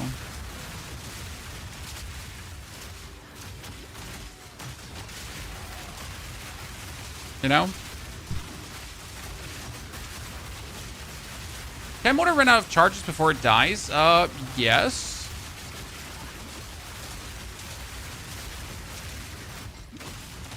I mean, the faster you have attack speed on the mortars, the more likely is it that it would run out of charges, right? So, therefore, don't have it run out of charges. Stop using flash grenade, Cam. Well, this is the evolution of the leveling build. So, the leveling build you pretty much use until level 52. And now we're faster. So, we've arrived at the point where we're faster, better, advanced. Right? So that was your first brush with endgame on this build, chat. What's the temporal tether? Ah, yeah, we gotta break that temporal tether. Can Witch Hunter do something like this and not suck? Witch Hunter can exactly do this build and actually do even amazing damage with bonus area damage. So yes, Witch Hunter can do this, but you can swap your ascendency too, chat. You're not stuck with Witch Hunter. If you're a Witch Hunter right now, you don't have to keep playing the Witch Hunter. You could just swap over and be Tactician. No one says you have to stay Witch Hunter. Okay? No one ever said that.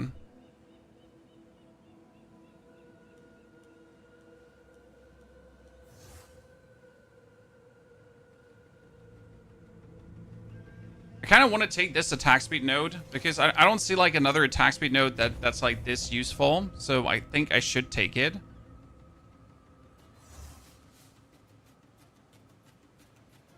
I wonder if I should take this and that, but it's increased armored evasion rating and reduced critical hits on me, so that's kind of nice. I need that point back. Yeah. Give me that point back. We've all got regrets. Because then I can invest into, boom, 10% attack speed. That makes my totems just shoot even faster. So right now it's 4,000 damage with 2,500 damage grenades, and that times 9, chat. Okay? Times 9 times double explosion.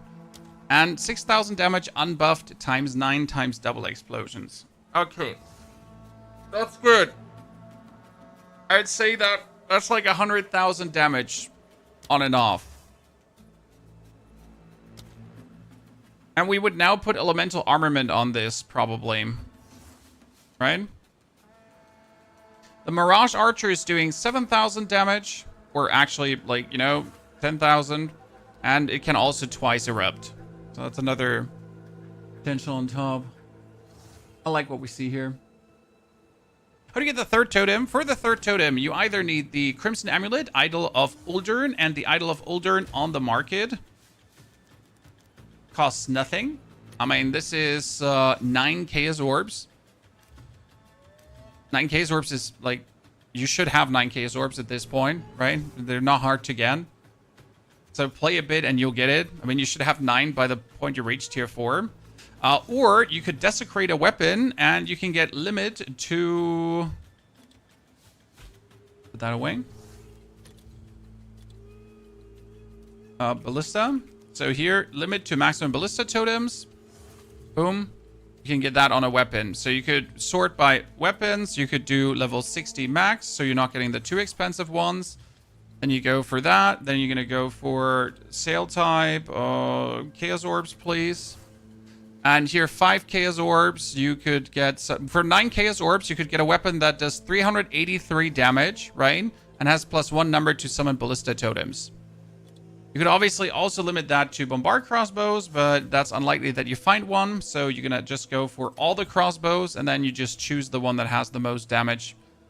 I mean, here for 25 Chaos Orbs, which is also nothing, a 214 damage crossbow. That gives you bonus to ballista totems. That being said, my current weapon that we crafted does 357 damage and has ranks to projectile skills, and I can still desecrate this, but I don't want to risk it. Because if I potentially desecrate that weapon, I might ruin it, and I don't want to. That could mean you could get 4 totems. That's exactly what that means. You could get 4 totems. I mean, right now, I just needed to figure out defense, because my defense is obviously ass, as you can see. Like, we need new gloves that have evasion rating and armor, or just evasion rating gloves. We need a different chest piece. We need a different helmet. But I think if I get rid of this helmet now, look at this. We're sitting at 54% armor with 19% evasion rating. But that's 300 armor. And I have a helmet currently waiting for me here that has a 600 evasion rating. So I think that should fix my problem somewhat up. Right? And we also need to take care of resistances because they are somewhat iffy. But if I put this ring away, my resistance will vanish. If I put this ring away, my resistance will vanish. So they have to stay.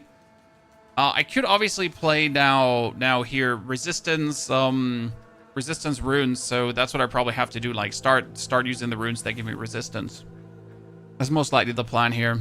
And find better, I mean, like, it's hard to find better gloves because they have like so much resistance, right? Is this on Mobalytics? Again, for the people that have not started playing yet, chat, there is a beginner build. This is the build, sorry, wrong thingy. This is the build that is from 1 to 52. Okay, you're going to play this from level 1 to 52. And then from level 52 on, I am going to make you the build guide. Right now. So I would say we're pretty much done for today. That was amazing. 5 hours of gameplay. But I'll sit now down. I'll go offline. We'll create the build guide. We'll get you this build. Okay? I'll roughly need 2 hours to make this work. Yeah. And then you get the full breakdown. And tomorrow, chat, we're going to play this further into the end game. We're going to fix all the resistance thingies. I'm going to revise the whole Paragon, the whole board here again, okay? I'm going to have to look exactly at the damage values, how much they go up or down from actually weapon swapping and or not. Because that is somewhat tricky, and sometimes it's weird how it actually works out and doesn't work out, right?